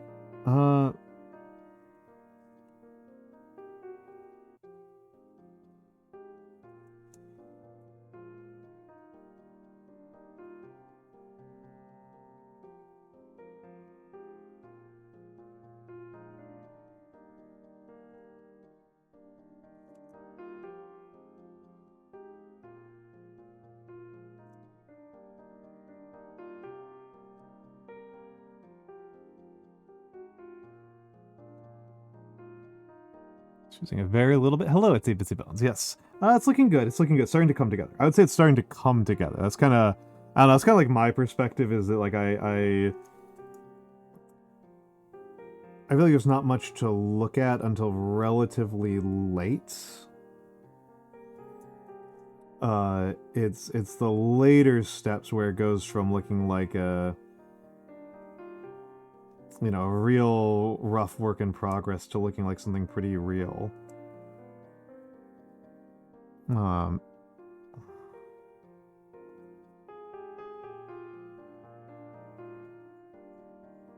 think I can actually afford to be a little bit bolder with the sandals because they're going to get washed, right?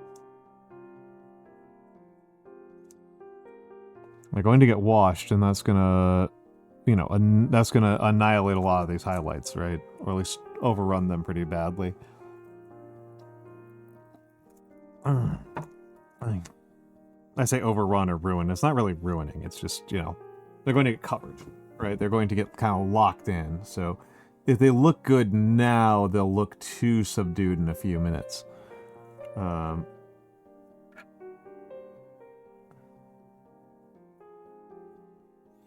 I can be a little bit more aggro, I think. A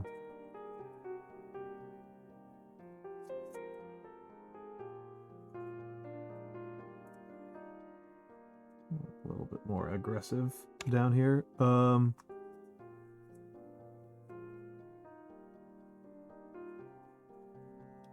the same thing over here. Okay, I'm not wandering too far off camera.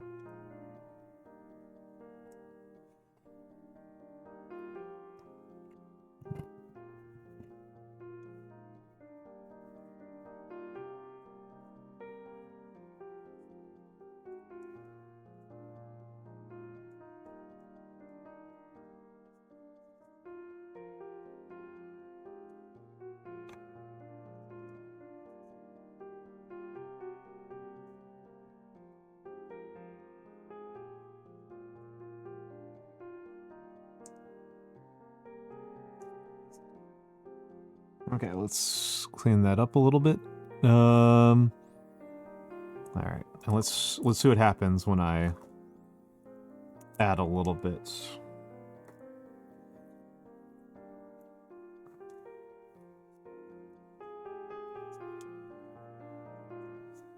Okay, let's start with the bottom because this is the part that's the most extreme, is down here.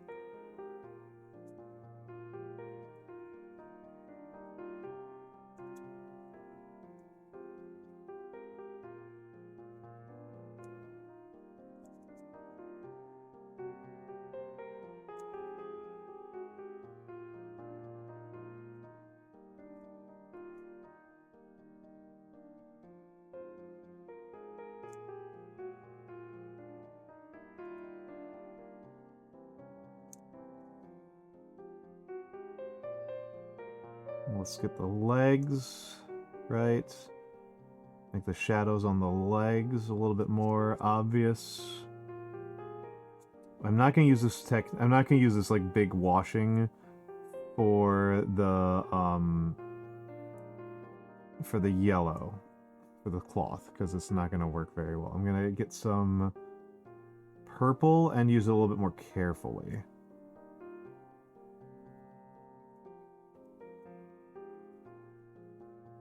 Okay, so I used actually way too much ice yellow here on the sandal. Maybe I'll feel differently about it when I get a little bit of perspective, probably in the morning, but right now it's feeling way too strong. I feel like I used way too much.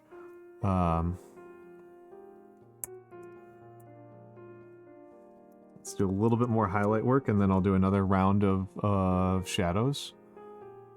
Because over here, right, I haven't done any highlighting over here.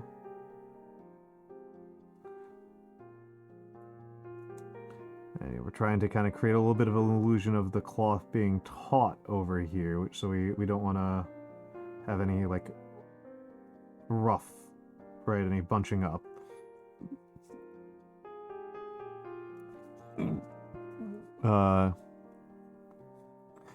The grotesque Scaldy.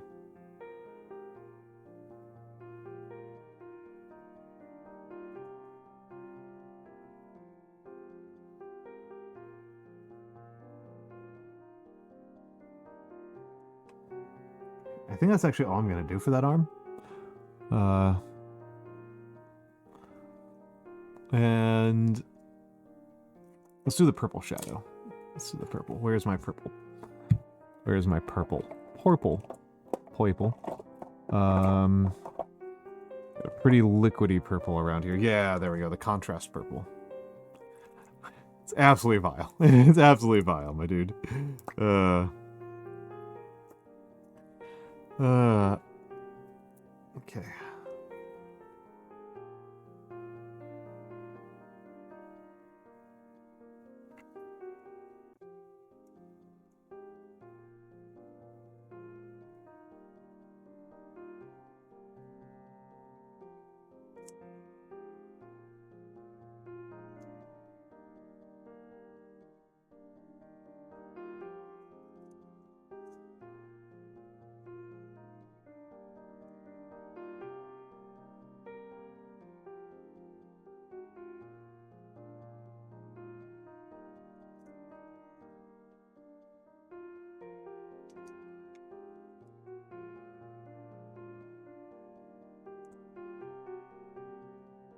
Create a little.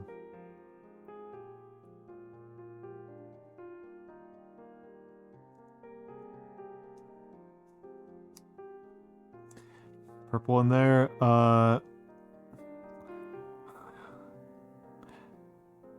Definitely misread your name, Spark Hoodie, for a second. I thought that was another person. I was like, oh, hello.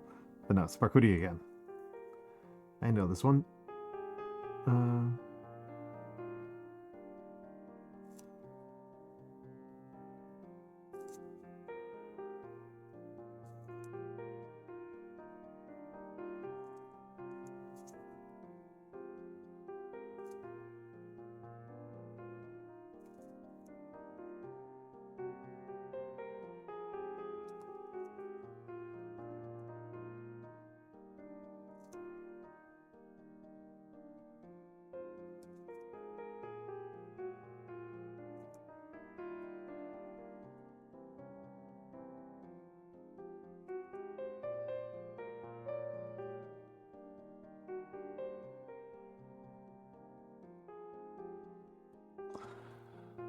You still lurk. All good, all good, all good. Scaldy, I heard once that Danish beer is really bad. Is that accurate? I've never had Danish beer, to wit. You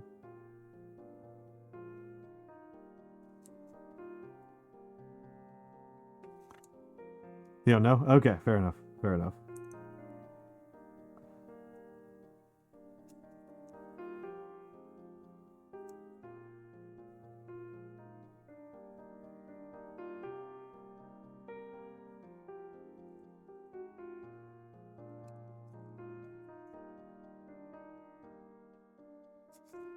All right. Let's get the brown in there.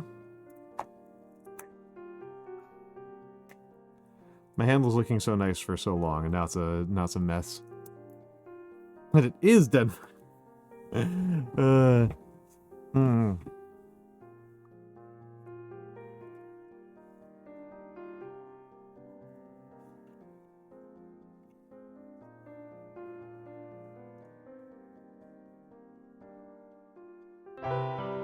Well, apologies, Raiders. Apologies, I'm a little locked in right now. Give me a second. Give me a second to unlock myself.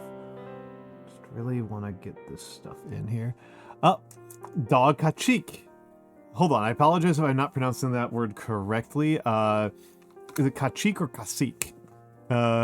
Welcome in, Raiders. Welcome in, Raiders. What were you up to? What were you up to? You were doing some art. You were doing some art. What were you doing art of? What were you doing art of? For the Raiders, my name is Almantas. I am a former professor of sociology, a current VTuber, an old man whomst love old things. Today, I'd mostly do calligraphy, but today I am painting a miniature because I like to do that sometimes. Because I'm an old man, and this is an old man hobby.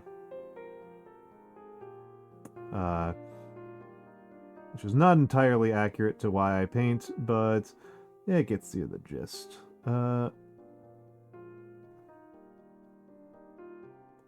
were you making? What were you making?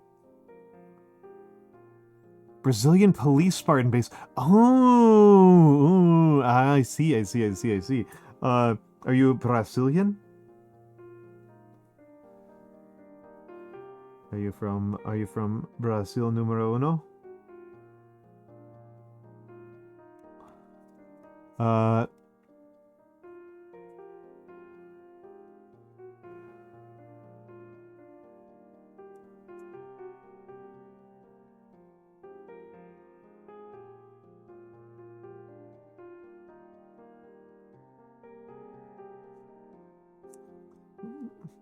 Hello, Wendy. Hello, Wendy. Hello, Wendy.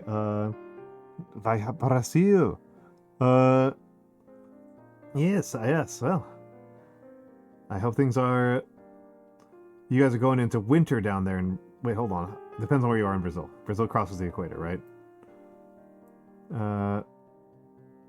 So it does depend actually where you are within Brazil.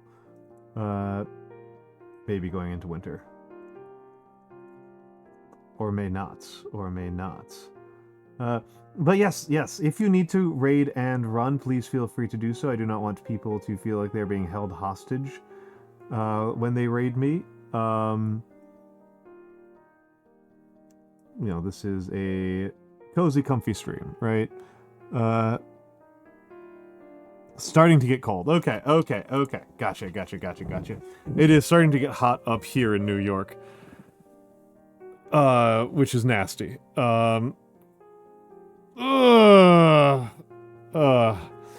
We are getting to the end of the gross season, as one person described it, that the northeast of the United States has a special gross season where everything is covered in snow, but the snow is like made of road dirt.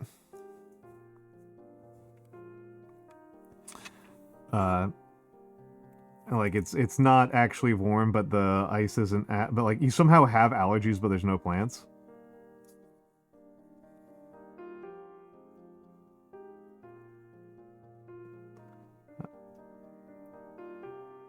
Yes, it's late o'clock for you. It's late o'clock for me as well.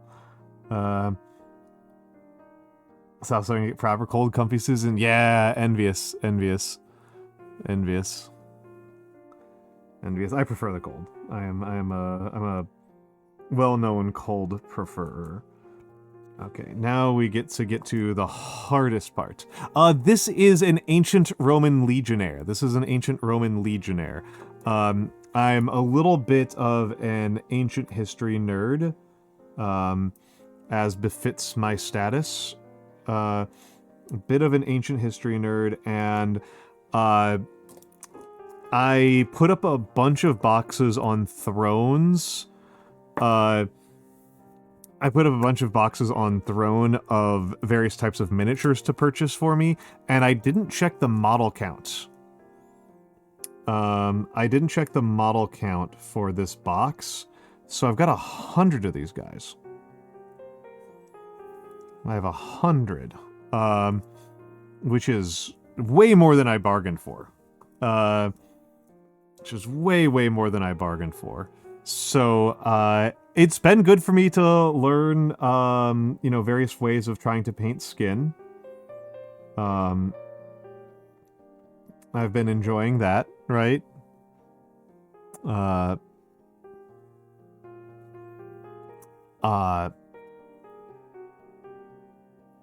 Which is something I didn't think I would enjoy. I really, early on in my painting journey, I went really out of my way to avoid painting skin tone. Like, ever.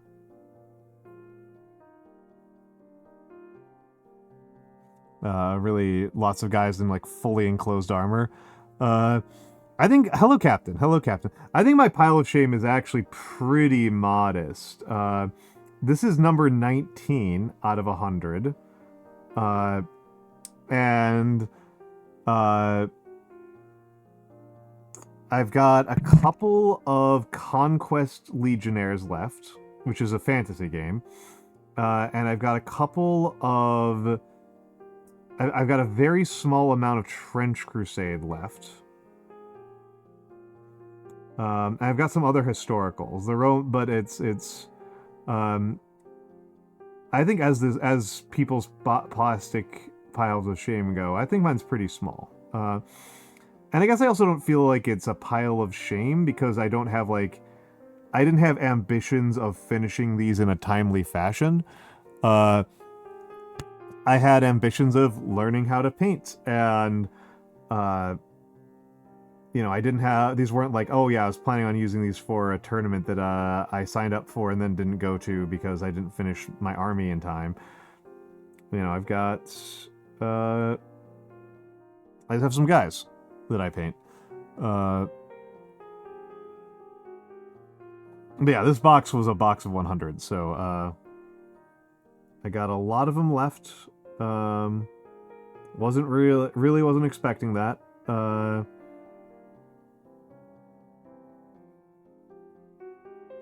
I have put one model up on the throne since then, right? I as soon as I got this box, as soon as I realized what I had on my hands, I removed all of the other models from the throne, so it's all just been like calligraphy supplies basically and food. But I have put up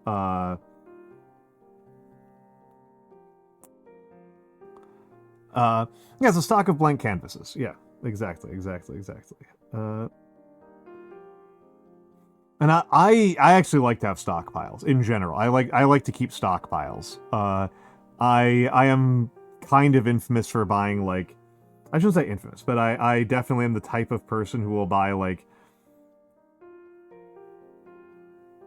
10, 15 cans of beans in one shopping trip. And I will get through them. That's not, like I do not end up throwing out like expired garbanzo beans. I wind up using them. I do in fact make enough hummus and falafels that, like, I get through it, right? But I do like to have a good stockpile. I'm the type of person who, when I get low on soy sauce, I don't buy a bottle of soy sauce, I buy 2 bottles of soy sauce. I try to always make sure I've got an additional bottle. Pass. Yeah, I pretty much stockpile for everything other than, like, fresh produce. If it's not like actual fresh produce, I try to have a stock built up of pretty much everything. Hold on a second.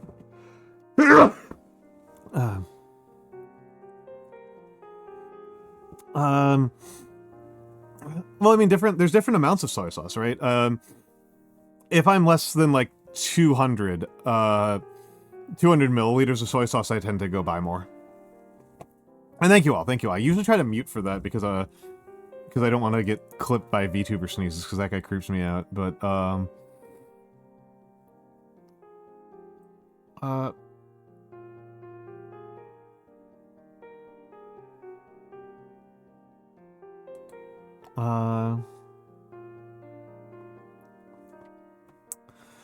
but, you know, you just kind of accept sometimes, I guess. Well, that's a risk. Oh.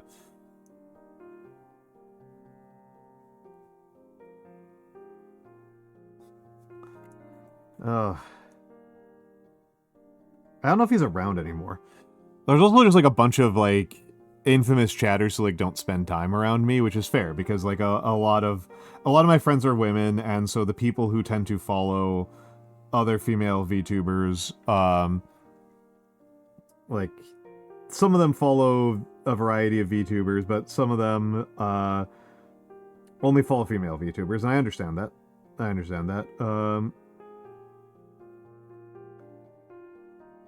That's fair. I'm not Hayden, but it does mean that, like, people will be like, oh yeah, this guy, and it's like, I've never heard of this guy before. They're like, oh no, we all know him. I'm like, I have no idea. No idea. And it's usually not bad, right? It's usually not bad. It's usually not bad. It's usually just kind of like, this guy's, like, funny.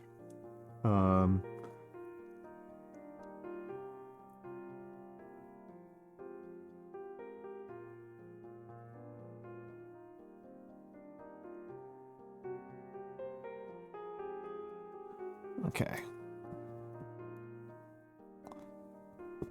You've had me marketed to you very poorly, which is funny because you're one of the people I know who doesn't just watch, like, male or female VTubers, Theo. Like, I see you around in like Bodega's chat and stuff.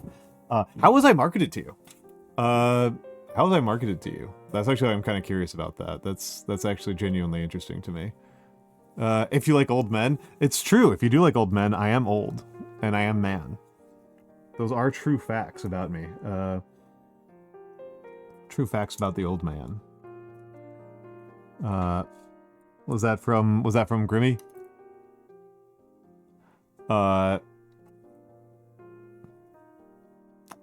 think it's funny when Grimmy says that. Grimmy does make me sound a lot sussier than I am, though, I will say that. That's understandable. That actually makes a lot of sense, Itsy Bitsy Bones. Well, and, like, I'm comfortable with people sexualizing me, right, in general, but people don't really do that a lot, and this isn't a very, like, sussy stream. This is a more chill, chill and talking stream, right? This is a more, you know, you chill out and you hang out and maybe you learn some things, the way you are, lol.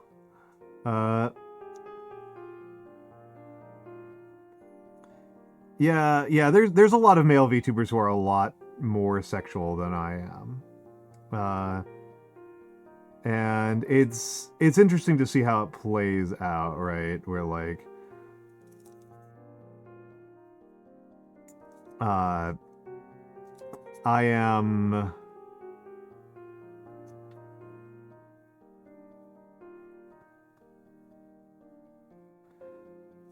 I don't know.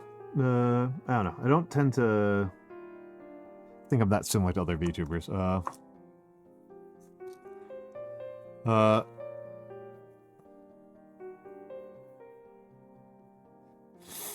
Oh, it's very sweet, Bitsy Bones. I don't know. I don't feel like I'm particularly smarter than average. Scaldy, that's fair. That's fair. I do remember asking a, oh, from Mabel streams. God, I need to try to spend more time with Mabel. Me and Mabel are on, like, pretty opposite sleep schedules at the moment, but she's, like, one of my best friends. Like, she's one of my best friends, and I adore Mabel. I love getting to spend time with Mabel. We have some, like, collab ideas. We just haven't followed through on them in a while. We've just been slobs, the two of us. Okay, let's... I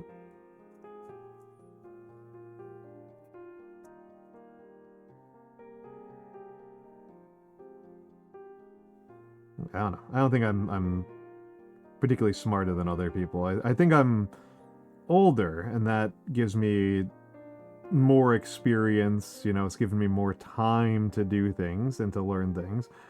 And I think I'm a fairly skilled teacher. I think I'm somewhat skilled at teaching. You know, Lord knows I did it long enough.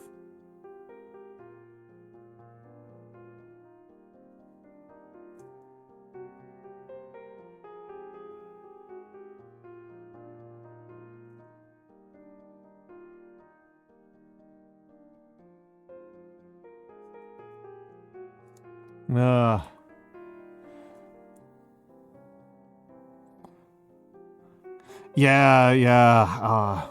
Mabel.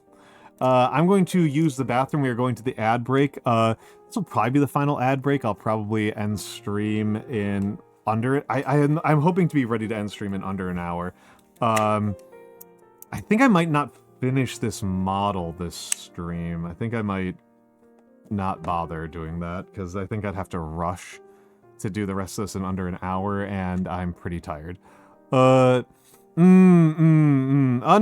that's understandable. Yeah, if you're less familiar with the humanities and the social sciences, you're an Aus. Okay, enjoy dinner. Enjoy dinner. Let me give a quick shout out to @Capable Mabel in case anybody doesn't know her.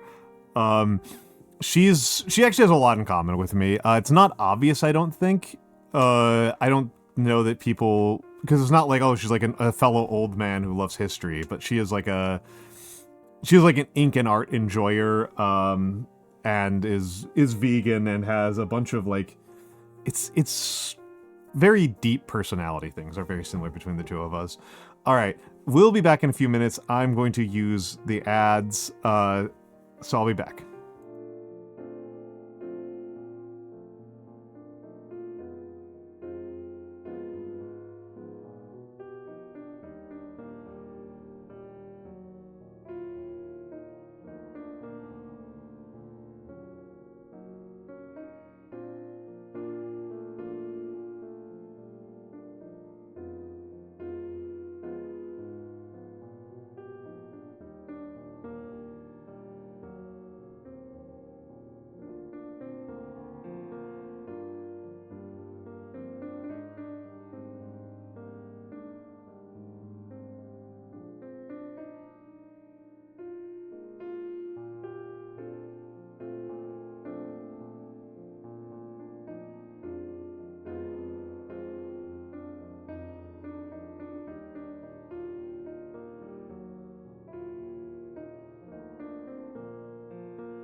Hello, welcome back, and thank you, Royce, for the first time chat. Good to meet you, good to meet you. Let's see here a little bit. Gonna glue the arm on now because it's actually pretty annoying to paint an arm. This is kind of floating in space.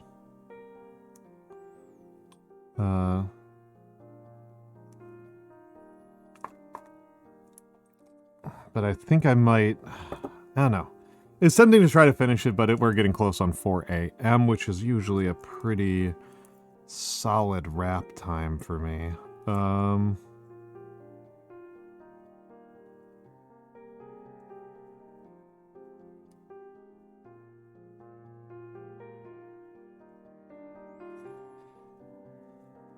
Alright. Let's let that set in for a second. And I think that might actually be a good time for me to get the underlayer on the helmets. Should have done the liner on the helmet already. I feel like a dingus. That's the thing I should have done before I glued these together. I should have done the liner.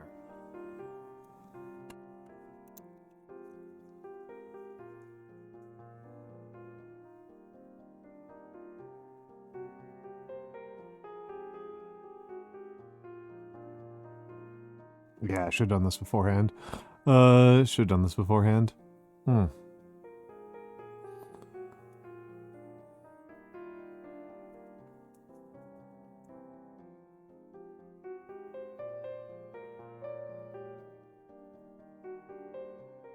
Okay, yeah. In terms of what I can do to improve my hobby experience, I think getting a better model holder, this is a ridiculous one, would be a high priority. And a secondary priority, possibly a higher priority, would be to get a stationary magnifying glass. I think would be an improvement.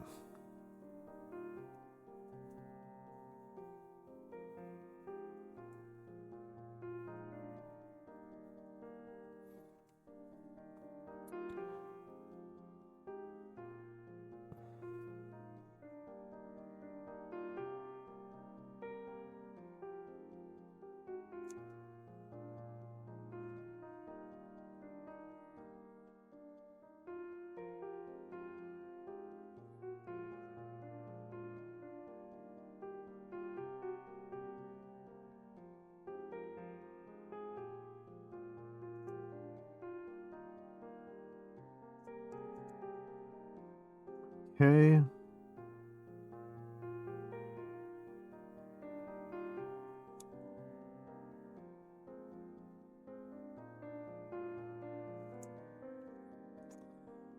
Okay, now let's get the underlayer, the lowest layer on the helmet in.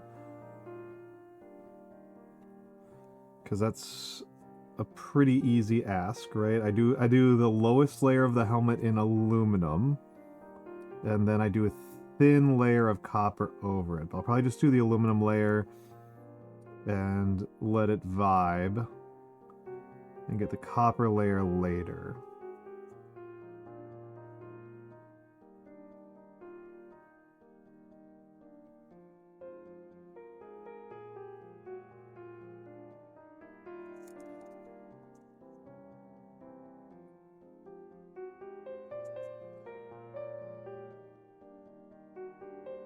Because these helmets would be bronze, and so the copper paint I have doesn't quite look right.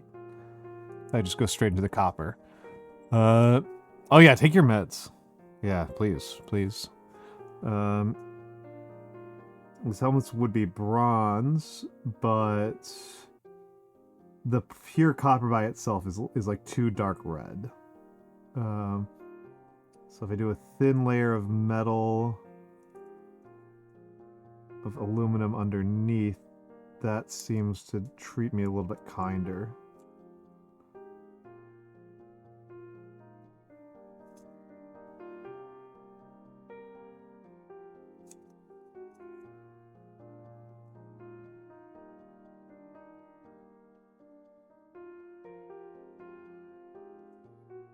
At least it feels better to me, I guess.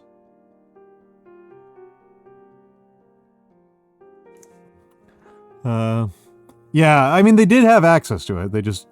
It was just obscenely expensive. Until we got modern electricity, aluminum was obscenely expensive. That's what I was looking for. For the moss green.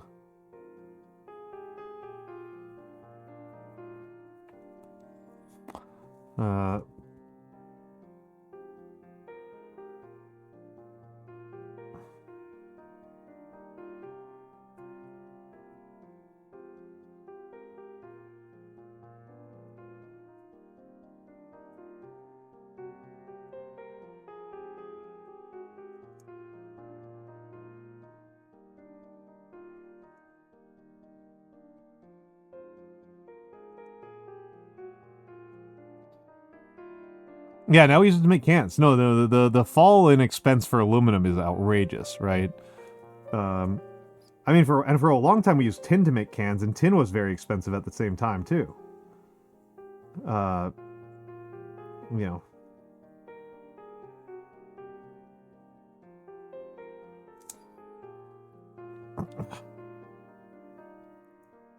Tin was historically a very expensive metal. Because there's not a lot of sources of tin on the Earth, right? And with aluminum, the issue is not that there's not a lot of aluminum on the Earth. There is. It's just that most of it's in bauxite and other ores that have to be smelted. And smelting is non-trivial. Aluminum smelting is non-trivial. If you could find native aluminum, you could make things out of aluminum, and it was highly prized, right?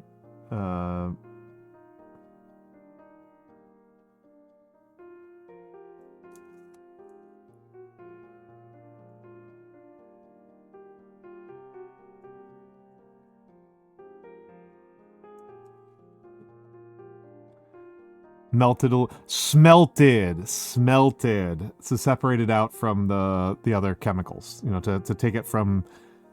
I don't actually know what bauxite is. Bauxite and aluminum oxide. But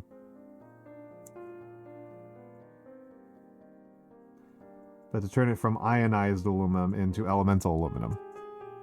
I would not like to be around molten aluminum. No.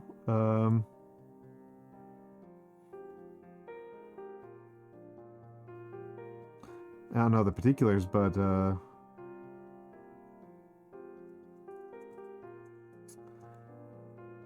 know, most liquid metals are not super kind to be around.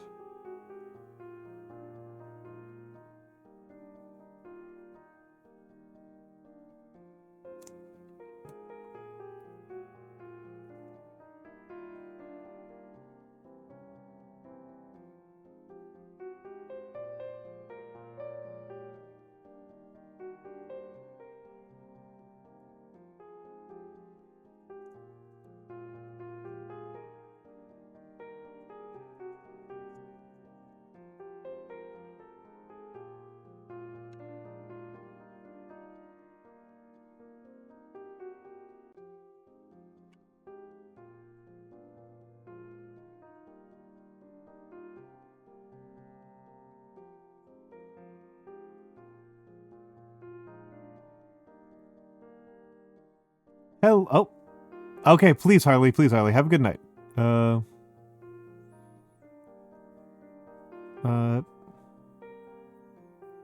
Yeah, I can believe that. That's highly reactive. Yes. Have a good night, Harley. Thank you for stopping by. I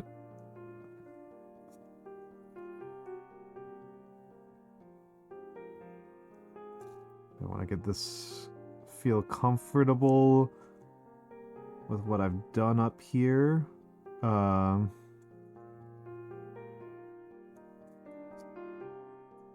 Which is always tricky. I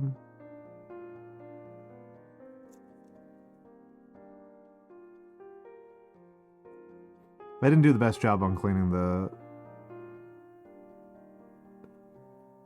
headdress. I can see there's some definite flash left up here that I didn't want to really deal with because I was like, I'm gonna break it. I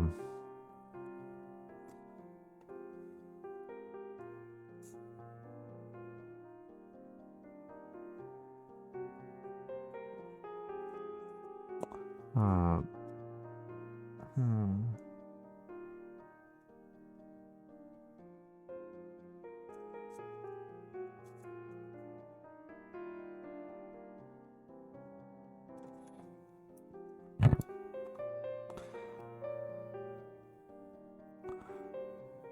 I put some more primer on here.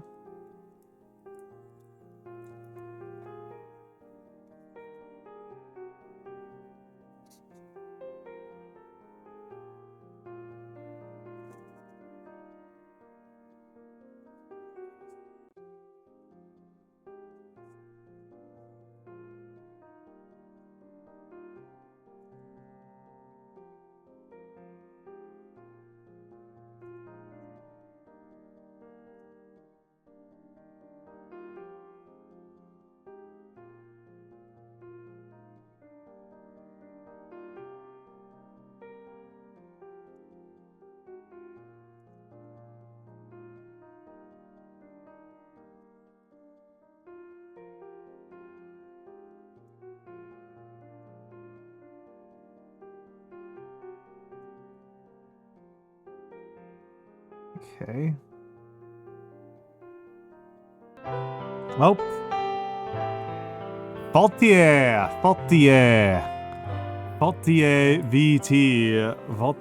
VT. Hello. How are you doing, Faultier? What were you doing? What were you doing? Hold on, this needs to not raid out to you. What were you up to?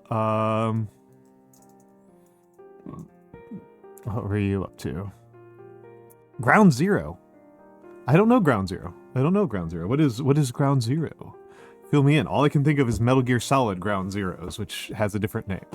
That is not the same thing at all.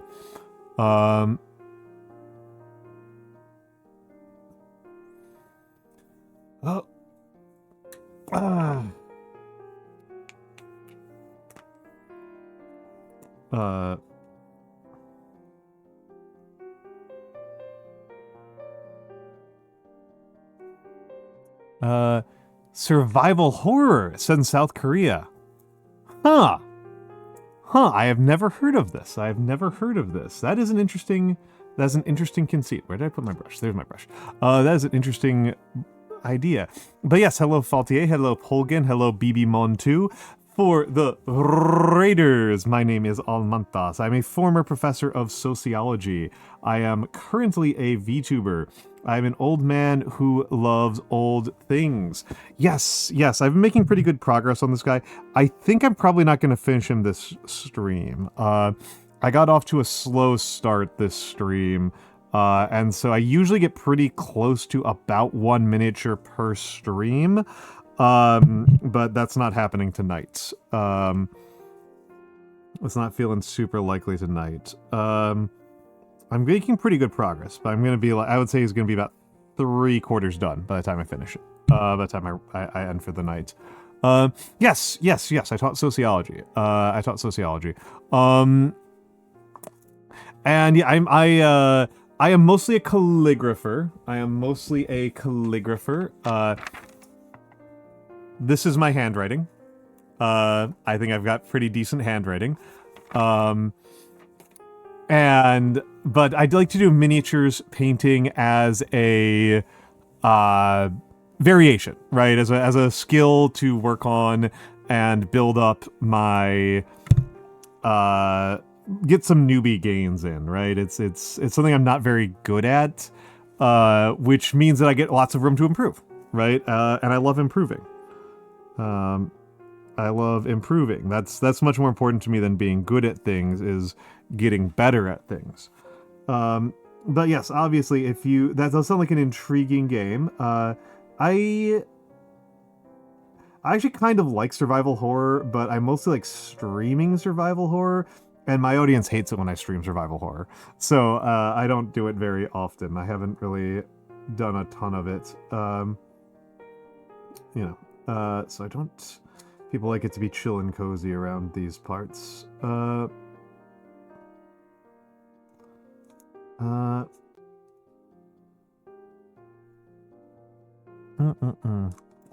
Let me clean this up a little bit more.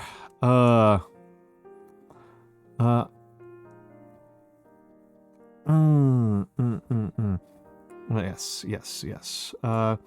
And yeah, if you want to ask me any questions about the reason why I'm painting a Roman, there's two reasons, right? There's two reasons why I'm painting. Oh, that's very sweet of you. That's very sweet of you.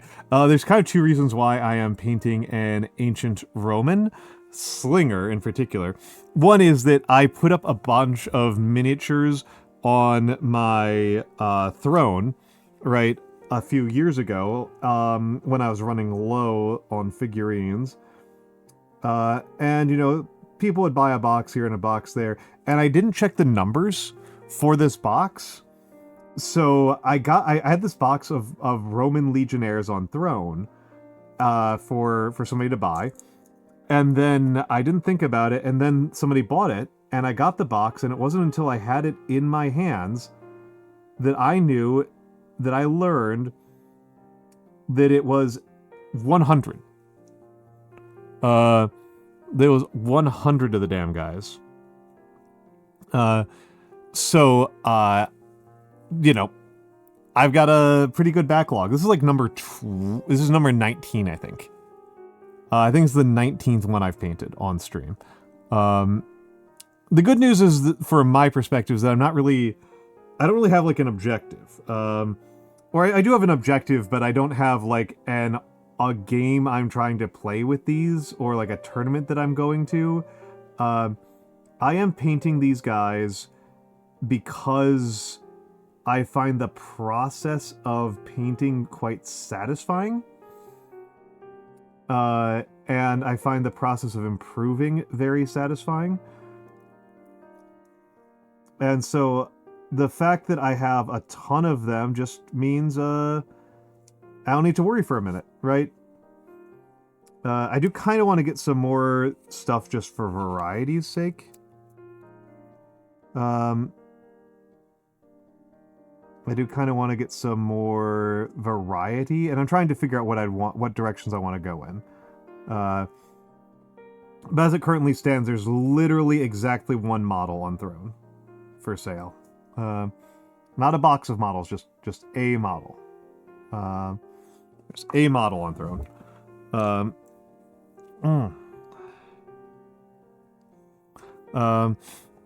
But yeah, I've got plenty of backlog. Wait. Take a big stretch here. But yeah, so that's the reason why I have ancient Romans in general. The reason why I have this particular ancient Roman today is because on Tuesday, I finished a book called Slingers and Sling Bullets in the Civil Wars of the Late Republic, 90 BC to 31 BC. It is a fully academic text, fully an academic work on what we know about sling bullets that we can date to that era, right? It starts a little bit before the Social War, and it ends at the Battle of Actium. Yeah, and that's what the book is about. It's about all that we know comprehensively about sling bullets that we can date to that era. I quite liked it.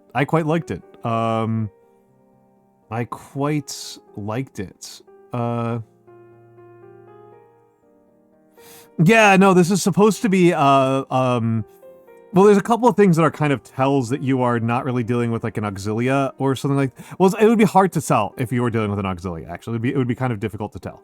But particularly during like the social era, where the socii were largely equipped in the same manner as Romans, as any other Roman. But the big thing is this male hauberk. Right, the male hauberk and the tassels on the top. This would not be a dedicated slinger. It's worth pointing out, and this is something that I think is a little bit of a historical question mark to me about how they implemented this model.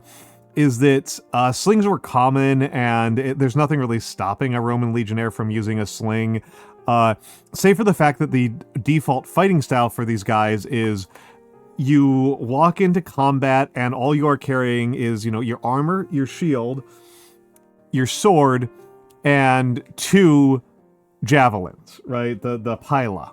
And you march forward and you throw pila 1, and then you march forward some more and you throw pila 2, and then you charge forward. Hello, Ogre Daddy.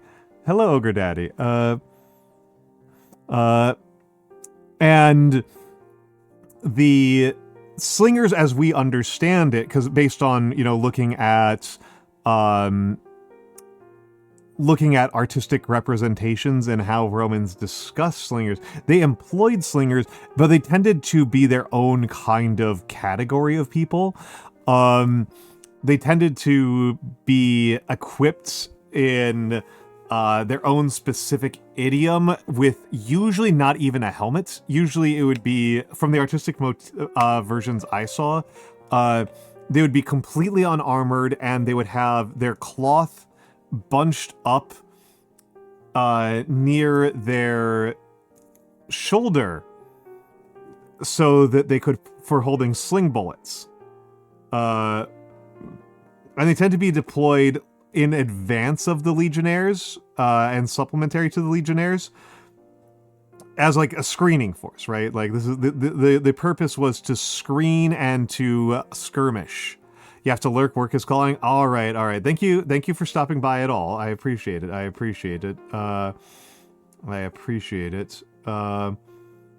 Just let's get a little bit more. Okay, a little bit more primed on here. But yeah, slings are crazy. Slings are very dangerous. We have skeletons from the era that have slings embedded in their rib cages. They're crazy dangerous. Not sling bullets embedded in their rib cage. That they were buried with was almost certainly a fatal wound.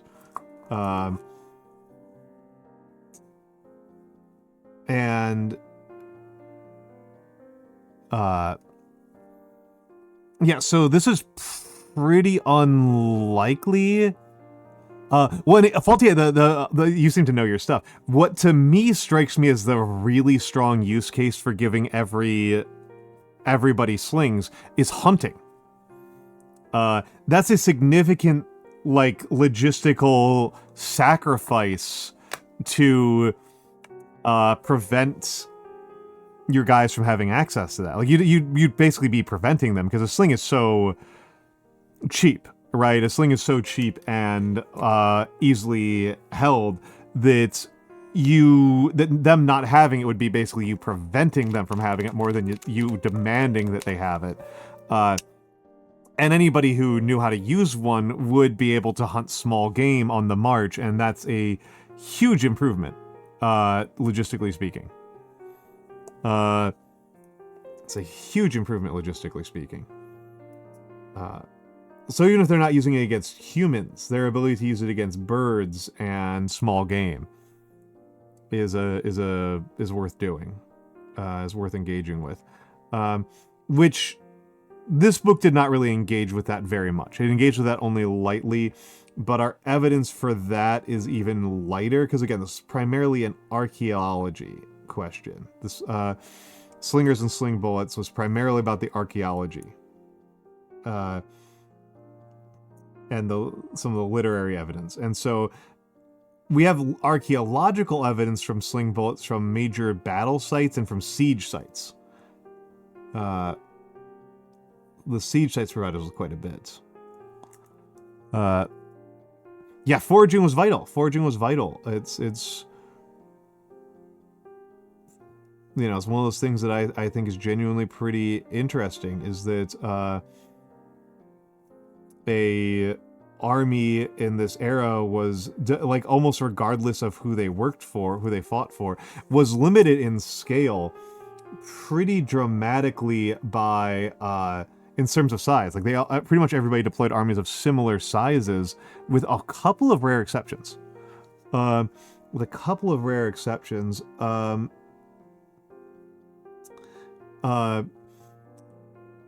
They would Oh, a second. Hold on a second.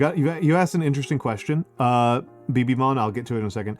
A couple of our exceptions are limited to about 40,000 men, right? You know, Legion, a full legionary setup is about 20,000. You try to get 2 of them to meet across the road network, and that's because the ability to supply an army largely by foraging, which is a very polite way of saying of robbing people, was limited by the population density and the road network relative to them.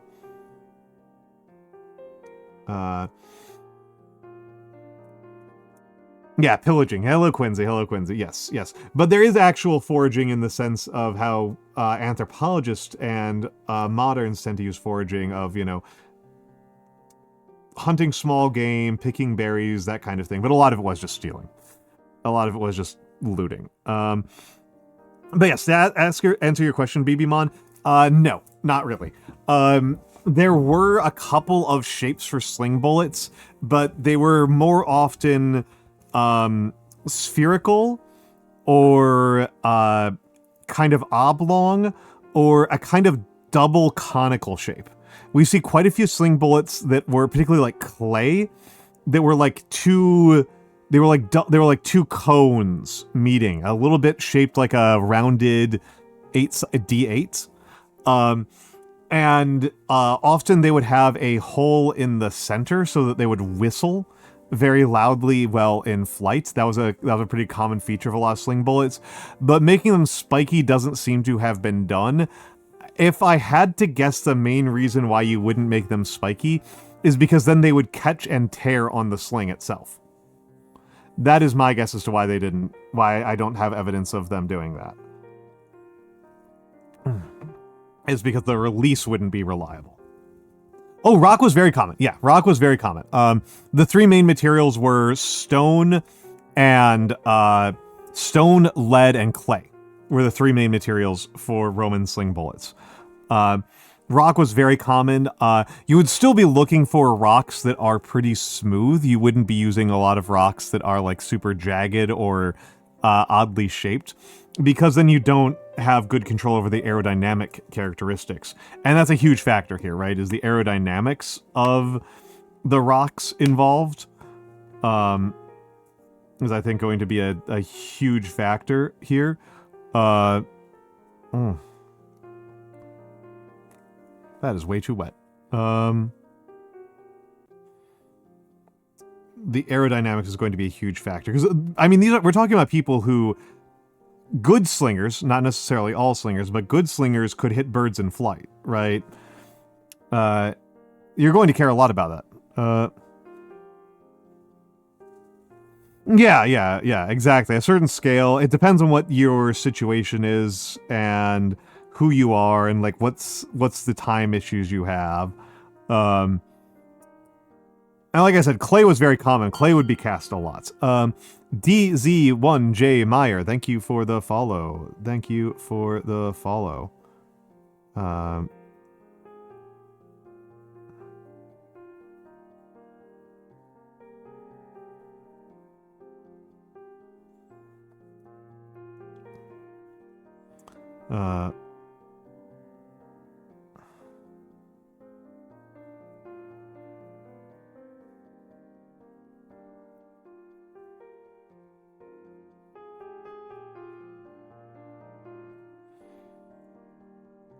Yeah, the plumbata is basically like a war dart, which is interesting, right? And it's kind of interesting that this is a kind of like continuous spectrum. Hello, Romarkent.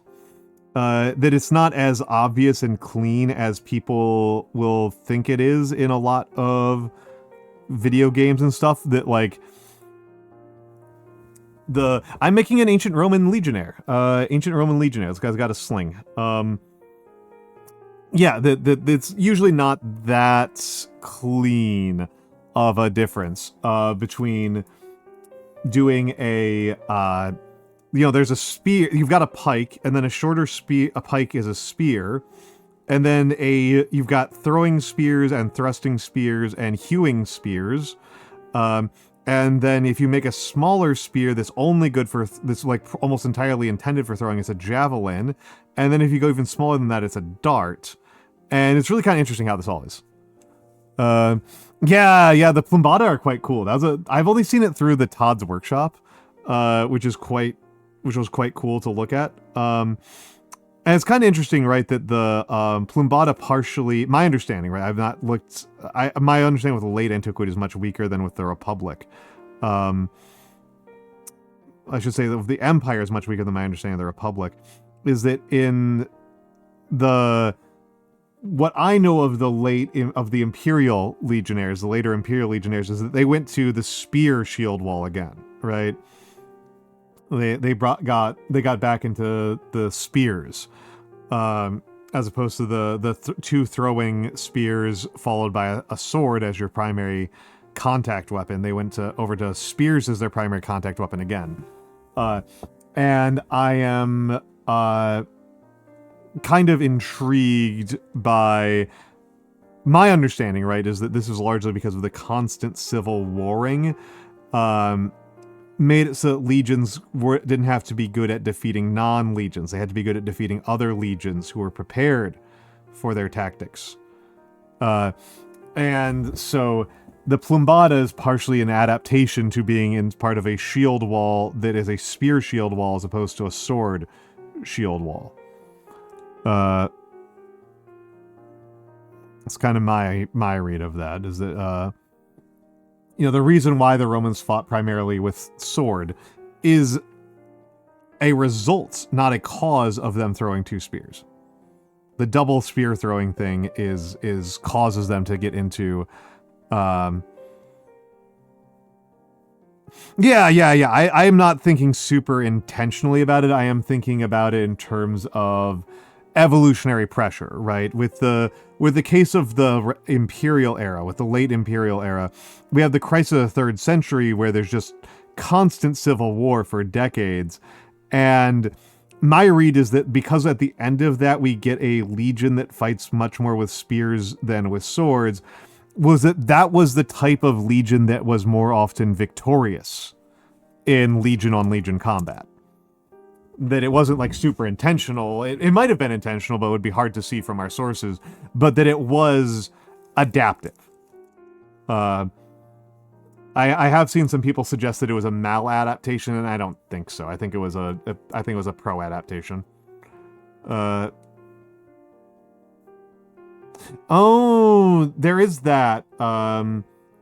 Yeah, I mean, the slings, as far as I know, slings don't decline super much over antiquity. They decline a lot into the Middle Ages, and that's probably how that happened.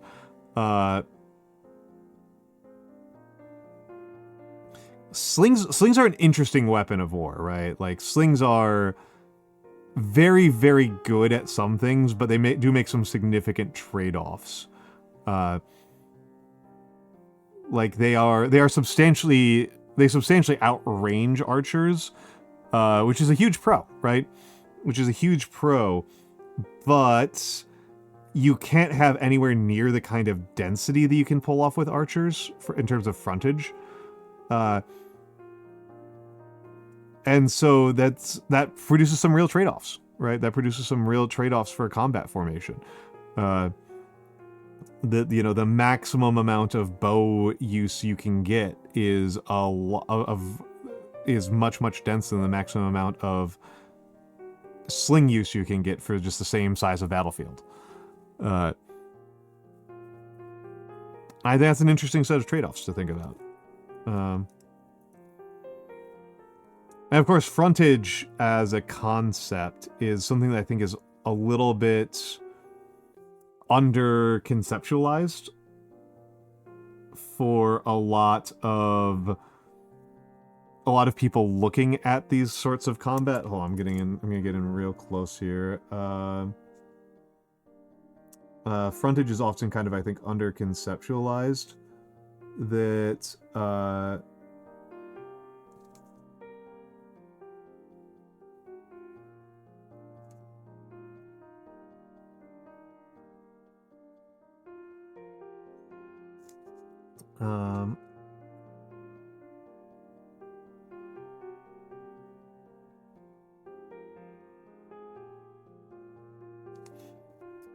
because that's been one of the big stories of the last 100 or so years, has been really decreasing frontage. Frontage is really the frontage is the density, I should say, the density of the front line has been going down and down and down and down, particularly in the last couple of years. Particularly in the last couple of years, like the last 4 years.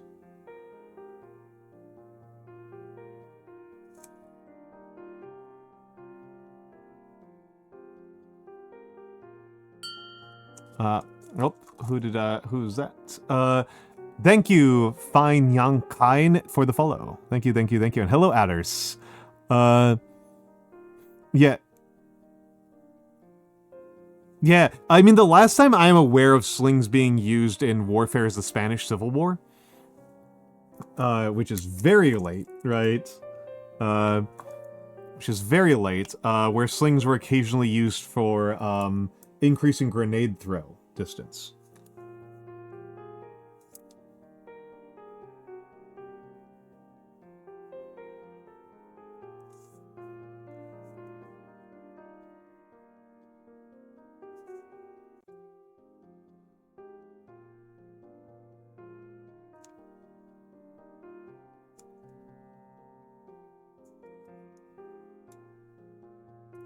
It's the most recent I am aware of.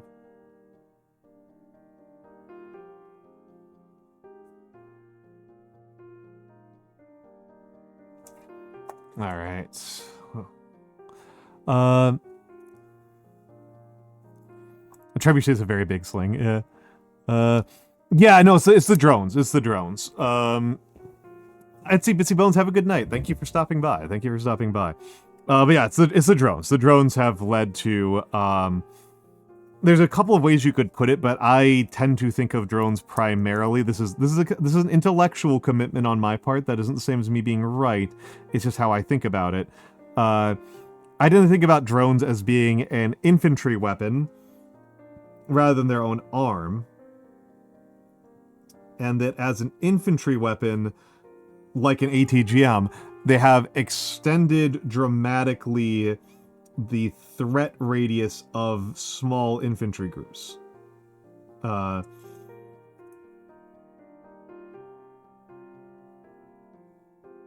so a downstream consequence of that is that other infantry then have to operate much more disperse. And this is not like sometimes people talk about this as like a final and total direction one way or the other. Drone countermeasures may countervail that pretty considerably. I think it's kind of hard to say what the future holds. Yeah, observation's huge. Observation and people talk about this as transparency. A lot of the time, there's a highly transparent battlefield. It is very difficult to conceal your assets, which may be true.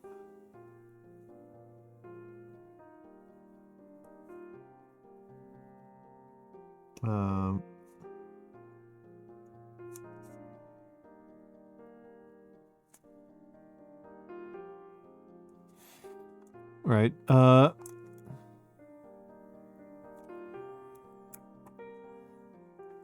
Yeah.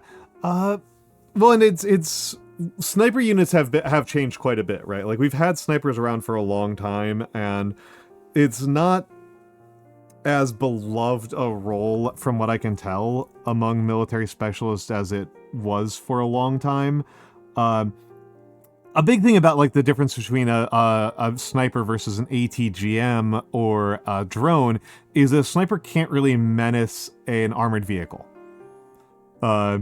That's they do very little about armored vehicles, and that's kind of a big deal.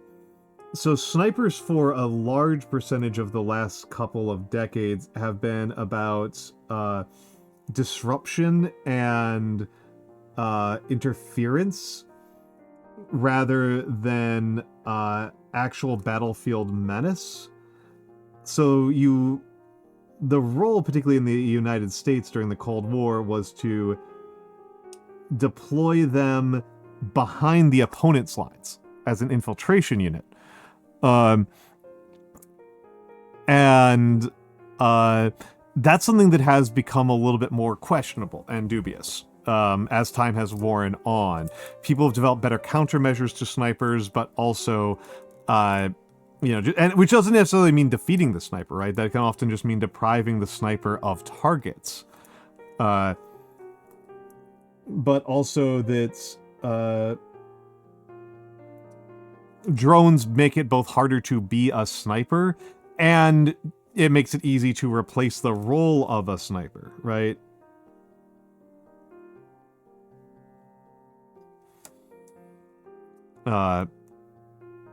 In terms of being this unit, this role of disrupting logistics and muster points.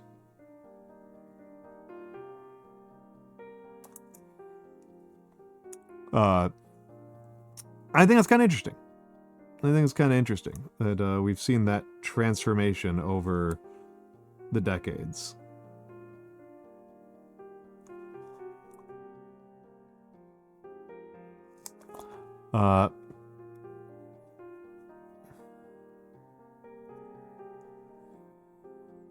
The long boomstick's way more fashionable than the bulky drone. Yeah, and it's. I think different militaries have different ways that they're adapting to this. It's been a while since I've actually looked at anything about this, so different militaries have different ways of thinking about it, and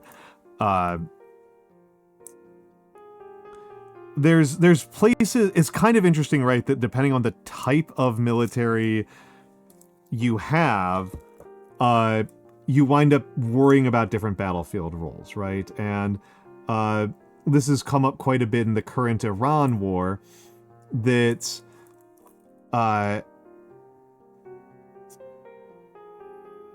Iran doesn't have anywhere near the kind of, like, armor or air assets that a country like the United States has. And that's because they know what type of military they are and what type of operations they need to commit to. And so their consideration is going to be, what can we do to extract costs, right? To exact costs. Okay. Sleep well, Rexy. Sleep well. What can we do to exact costs on our larger opponents, right? And how do we exert those? Which isn't the same thing as having a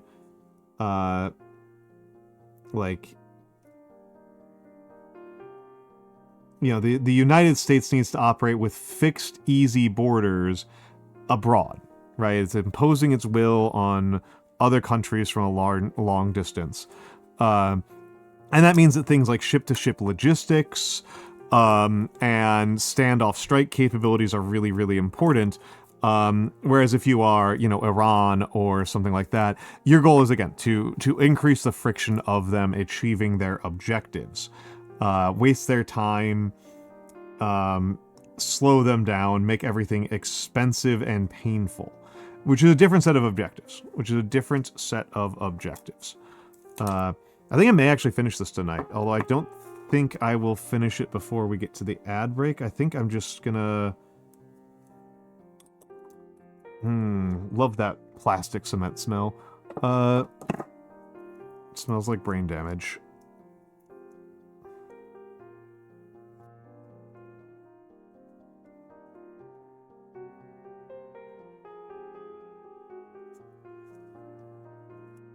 Okay, let's give that a moment.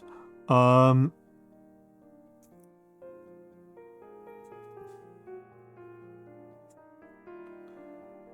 give that a moment and put some highlights on the head.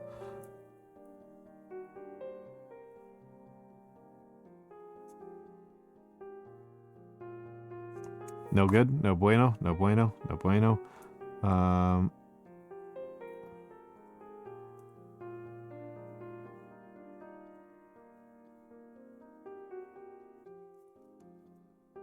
There we go. That's good. we've got to go ahead. Go ahead. We both have limited time, so may as well just revisit it now. And if I don't revisit enough, we can come back to it later. And if you annoy me, I'll tell you. Sound good? Sound like a deal?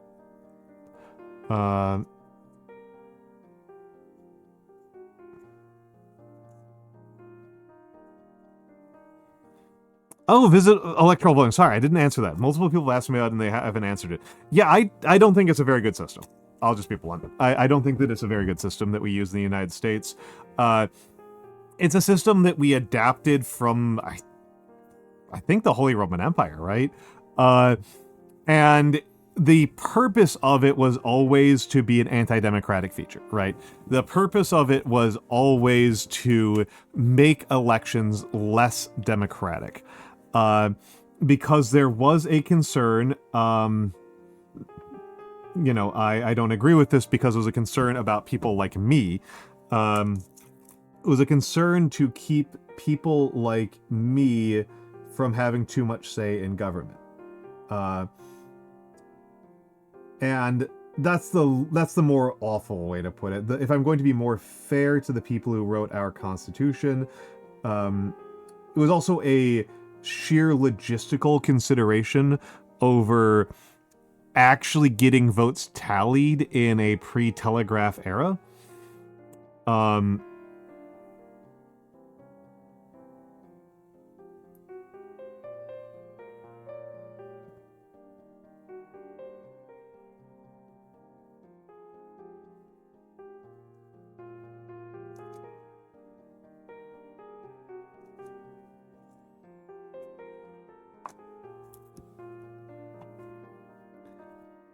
People like me, as in people who are not super rich. People who are not incredibly wealthy. I know some people would balk at the idea that I, with all of my dozens of VTuber dollars, do not qualify as rich. But I think I don't by most reasonable standards.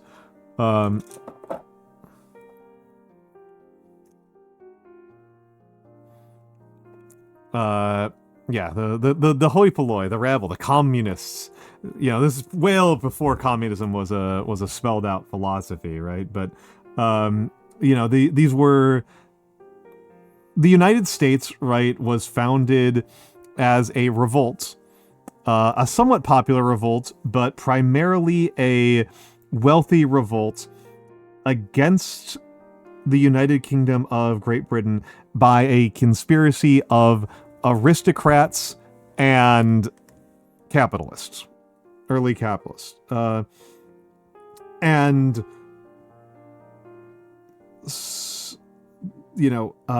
didn't always agree with each other. There were people who were more principled in their stance on democracy than others. And they came to certain compromises, and there were definitely some people in that crowd who thought that, the average person had no business having a meaningful say in government. Alexander Hamilton being a really famous example of this. And frankly just wanted a monarchy with a different set of tax laws.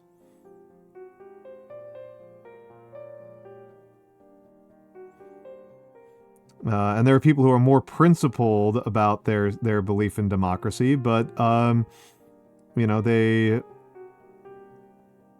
didn't always get what they wanted, right?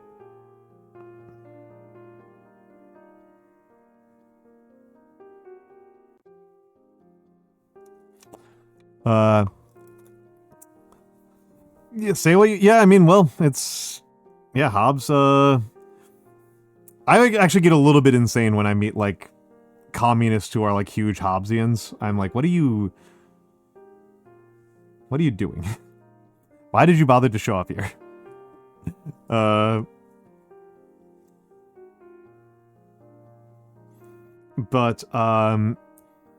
Yes, anyway, the Electoral College was kind of designed from the ground up to be a bit of a check on popular will, to prevent us from voting the wrong way, so to speak.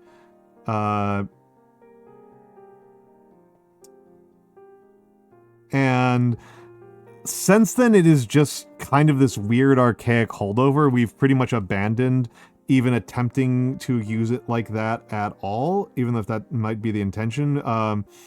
As far as I know, there is no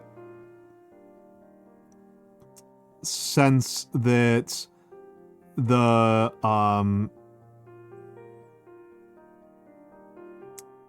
Electoral College would be used as a check like that.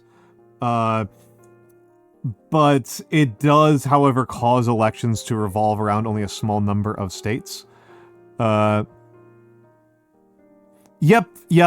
They told us to prevent California because there's too many Californians, right? It's because it's actually super weird, right? Because if we didn't have the Electoral College, that wouldn't mean that like California automatically decided elections. That would mean that you would have to persuade Californians to vote your way. And in the case of like the red versus blue state thing, this feels insane because California has a lot of Republican successes. California isn't a state that is like it's become increasingly blue over time, but it gave us Ronald Reagan and Richard Nixon, right? It's not like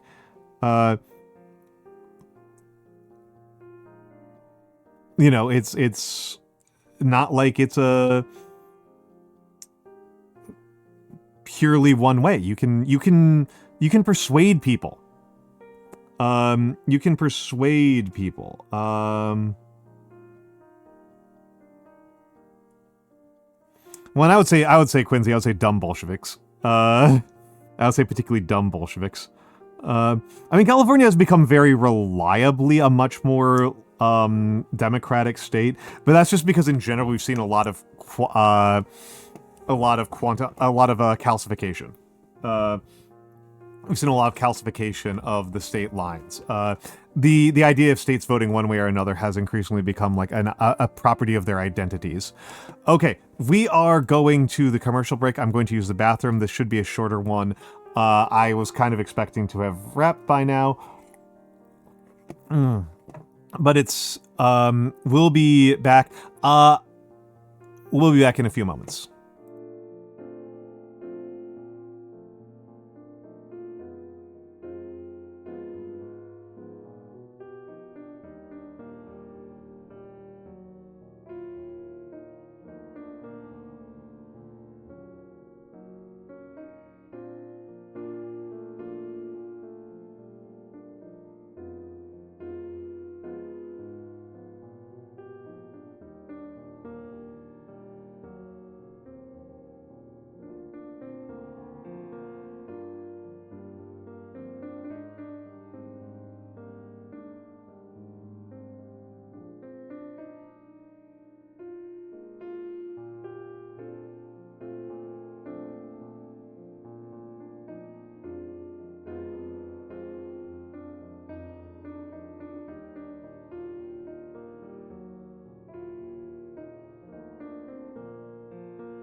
And we're back, and we're back, and we're back. Hello, folks. Hello, folks. How are you doing? How are you doing? Let me...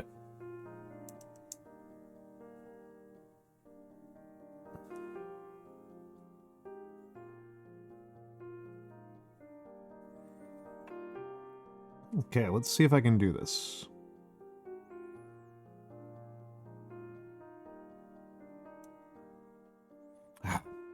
Boo.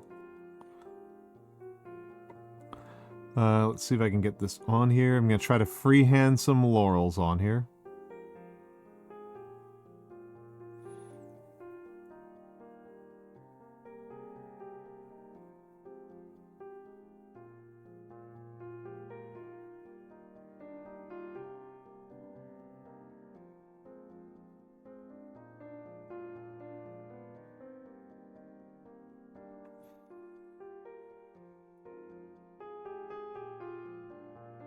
I was talking with an artist friend of mine earlier today about outline versus no outline. And I'm definitely into outline. I definitely prefer the outline.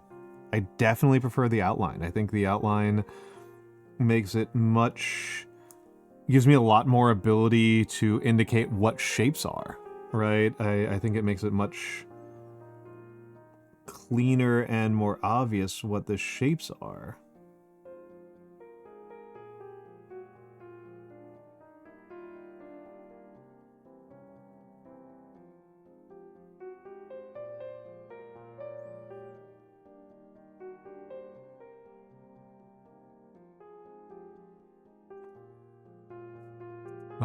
Okay, so let's see, that's... I think I did okay on the laurels. I think I did okay on the laurels. I don't know how much I need to do more on them. I do need to clean up the edge here a little bit. I do need to clean up the edges here a little bit. Mostly some metal got on top of the yellow, which is undesirable.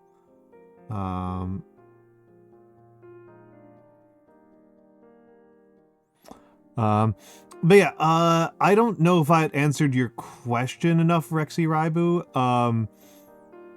I think the Electoral College is an archaic holdover from a different time in our country's history when there were other considerations that I don't have a lot of respect for.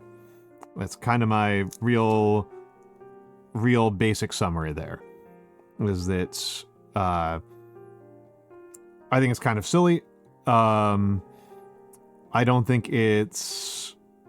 I think it creates a certain amount of utility for a specific type of skill expression for electioneering that I don't think is good. That I don't think is good, right?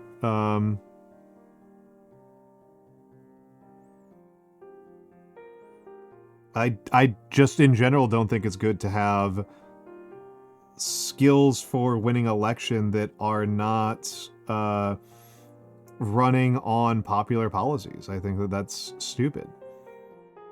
I know a certain amount of it is unavoidable, but I don't see why we should create a system that encourages it.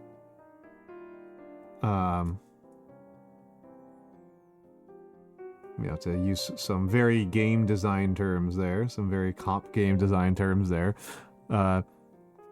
Why should we? Why should we protect the job security of people whose whole thing is that they're good at winning elections without appealing to people? Why is that something that we should be protecting and subsidizing?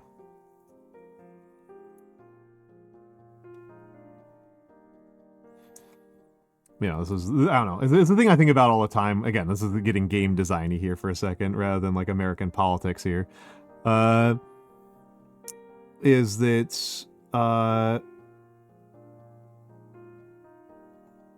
what are you trying to encourage as the skills that you care about in your game?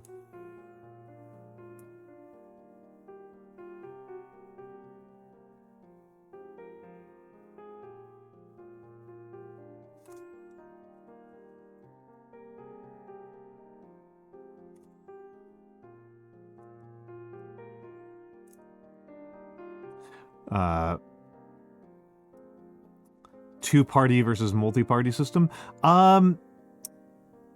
So most of my life, I have felt like the American two-party system is pretty bad because of something we talked about much earlier on stream. I don't know if you were here for it, Adhers.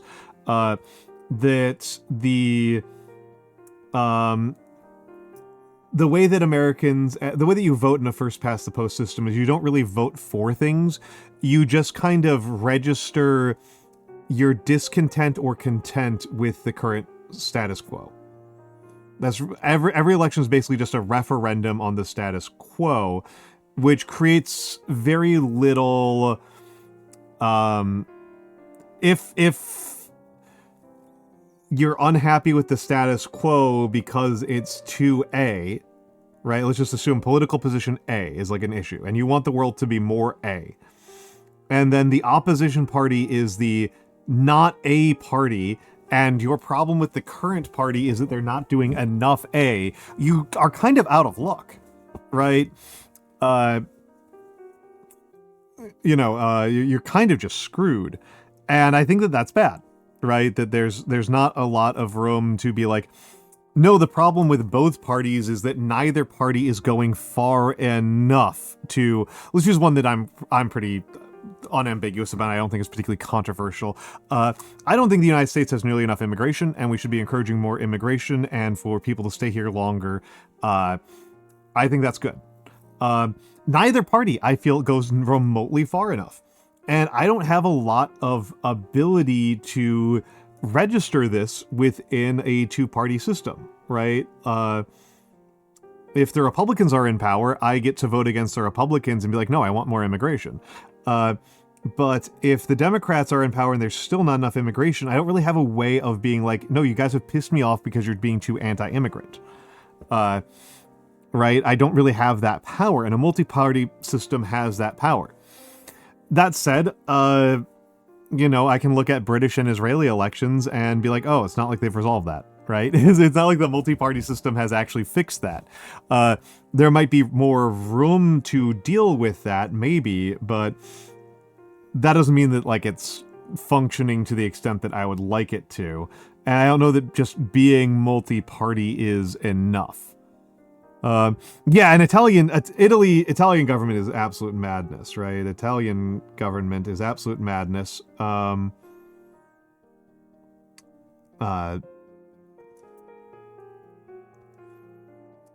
there's a lot of this stuff that I don't know if there's a lot of problems that I have with my own government, right, as an American, that I don't know if they can be fixed with formalistic tweaks, right? Like, as much as first past the post is a problem, I don't know that, like, it's a problem that can be fixed by just, like...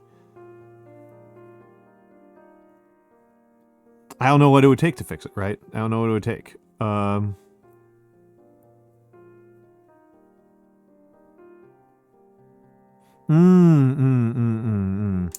Yeah, I guess it's also, like, I am kind of, like, a bit of a political activist, as I've said before. Not very active these days. But but for a while I was, and to me it often kind of felt like the big issue is not, like, even if you can do these formal things, that's just kind of neat stuff at the margins. The actual issue is that you have to convince people that your ideas are good, right? Like, you have to convince people that your ideas are good.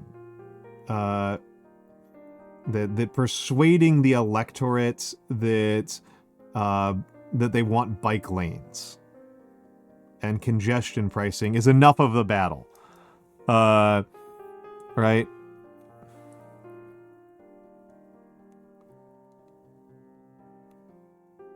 Oh, that's true, Adders. That's an interesting point. It is worth saying that Americans tend to feel like their vote doesn't matter at all. And I'll admit to, like, being party of that. Like, I know that people are like, oh, like, how can you look at the Trump election and feel like your vote doesn't matter at all? It's like, well, my state went extremely firmly. against Donald Trump. So, like, you know, now what, right? Like, my vote functionally didn't count for anything. It didn't matter, right? It didn't, you know, rank choice does help a little bit. It was pretty funny that rank choice, like our first rank choice election, we botched explaining it to the electorate so badly we still got Eric Adams. And then we got Zoran Mamdani, but it was very funny that we got Eric Adams in our first rank choice election.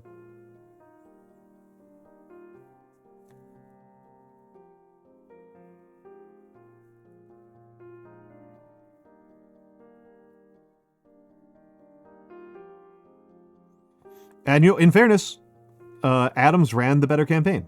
Like, it's in that election. You know, Mamdani eventually ran an even better campaign, but I do think Adams may have gotten some unfair help, but I do think he did mostly make a very intelligent decision about how to run his election campaign, which was to target old folks.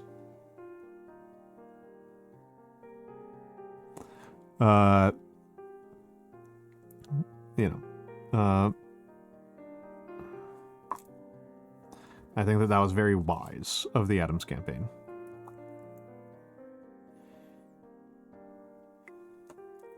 Gonna add a little bit more up here. Oh, damn it. Damn it, damn it, damn it, damn it. Damn it. Spilled some. Okay, let's just blot as much of that up as I can. See if I can get at least a little bit of use out of it. I just want very little, so I'm a little bit annoyed about that. Just want a little bit in this corner to create a little bit more of a sense of depth. But yeah, I mean, yeah, rank choice might help. Might help with at least like the subjective feeling. It might take some time for it to really pay off. It must be said, because it's a lot of that emotional feeling is downstream of elected officials not getting things done. You know, it particularly, you know, it currently for us more left-leaning people, looking at how not just ineffective, but bombastically, belligerently ineffective the Democratic Party has been at the national level.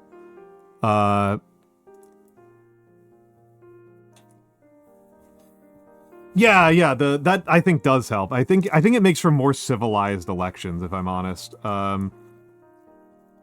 Which is good, right? I think a lot of the stuff that you really need as a society is not just like specific policies, but a certain amount of faith, interpersonal faith in the system. Because without that, right, when people feel like it's very like every man for themselves, you get some very deleterious behavior, right? You get some very, very deleterious behavior, and it undermines almost everything else that happens in your society, right? It's low trust, low faith, low buy-in societies are just more unpleasant to live in at pretty much every level. It's, you know, it's challenging, right? The unusual party discipline. Interesting. Yeah, it has been, particularly the last couple of years, it's been really weird where, like, the Republican Party actually has, like, a huge rift line where, like, several members are openly talking about killing other members, and then those members are still disciplined, and it's like, this is crazy. Like, you guys should be defecting. Like, just out of a sense of personal safety, you should be defecting. It is wild that you are comfortable with this. All right, Captain. All right, Captain. I think that I'm about done. I think that I am about done, to be honest. This guy's feeling pretty done to me. I think I'm going to try to get a stationary magnifier, which is a little bit annoying to spend money like that when I've got a perfectly functional magnifying glass setup, but it's just like not comfortable or pleasant to use. So I might get a stationary, and I do want to get a new mini holder. I think it might be a lower priority. in terms of things to improve my my setup going forward. But I believe I'll have to do an audit. I believe this is number 19. This is Roman 19. There should be 15 red and 4 yellow Romans so far. And I'll get up to 15 yellows, and then I'll probably do blue or green, because those would be woad or moss. I just, okay, okay, folks. This was a lovely time. This was a lovely time. Hold on. Let's, just make something clear here. I think this guy turned out okay. I think I'm doing fairly good at the skin tone. I like the way the knees, the lower legs turned out in particular. I think the lower legs are a bit of a triumph here. Face is a mess. Tunic is not too bad. Yellow, I'm getting more comfortable working with yellow. Face is a disaster, though. But yes, thank you, adders. Hold on a second, let's do it this way. Yes, so hold on, tomorrow we're going to be doing a Discord game night. What am I even grabbing? Tomorrow we're going to be doing a Discord game night. I need to change my schedule a little bit to make that a little bit easier. Me and Wasteland Mad God are going to do a demonstrator game of Infinity to kind of showcase a little bit more about why I like that game so much, because I've talked about it so much on stream. That I feel kind of goofy about that. But I love the game a lot. I haven't gotten to play a game this week. I have not made an experience. I am better at red. But yeah, we're gonna do a little demonstrator game, a little learning game. It'll be Wasteland's first game. I have tried not to make too OP of a list, because I tend to be a little bit of I try to win. I want to win when I'm actually playing. But that will be on the Discord. There is my Discord. There's my socials. Next actual stream will be probably Monday at 10 p.m. Not 100% on that, but probably Monday at 10 p.m. Not 100%. Tomorrow, I don't know entirely what's happening. Let me do a quick check of my Discord DMs. Okay, I don't know. I don't have any feedback about this. I don't know if we are doing a board game night. We talked about turning Fridays into a regular board game night, but Sotek has been a little bit disappeary lately. He's been on his own grind. It is. No, wait, no, it's not in The Sims. It's not. I don't think this is Sims. I think this is Final Fantasy 14. This one was by Mara Mara. I think she made it. There is a Sims one, and that's the one where I'm bent over a desk studying. That one's the Sims one. But this one I think is Final Fantasy 14. Yeah, the elusive master of lore. He's been doing a subathon, so he's been a little bit absent. A little bit harder to find, I should say. I shouldn't say absent. That sounds very rude. So I don't entirely know what's happening tomorrow. If we're doing board game night tomorrow, we're doing board game night tomorrow. If we're not, I don't know. I know me and Jack are down, but Jack doesn't like to stream if he's the only one streaming, so hopefully we can get Gingy. I'm not 100% sure, but I think it is. I think it's Final Fantasy 14. It might be Sims, but it looks more 14-y to me. I don't know. I only played Lala. I only played Lalafell. So, let me put together the raid messages.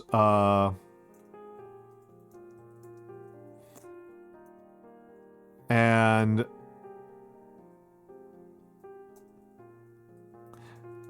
thank you, Dog Kashik. Thank you, Dog. How far off am I on pronouncing that? Kashik? Is how I want to pronounce it. And we're going over to VTuber Talk. VTuber Talk is doing a lengthy charity stream. He is playing Dispatch. I don't know how far he is into it. It looks like he's pretty far, so we're gonna ruin his shit by rating him when he's pretty far into the game. But VTuber Talk is very cool. VTuber Talk, Kasike. Okay, I apologize. Kasike. Okay, so it's not like a silent UE. Okay, Kasike. Okay, so be nice to VTuber Talk. He's very cool. I like VTuber Talk a lot. Have a good night. I will see you maybe tomorrow, if not Saturday, if not Monday. All right.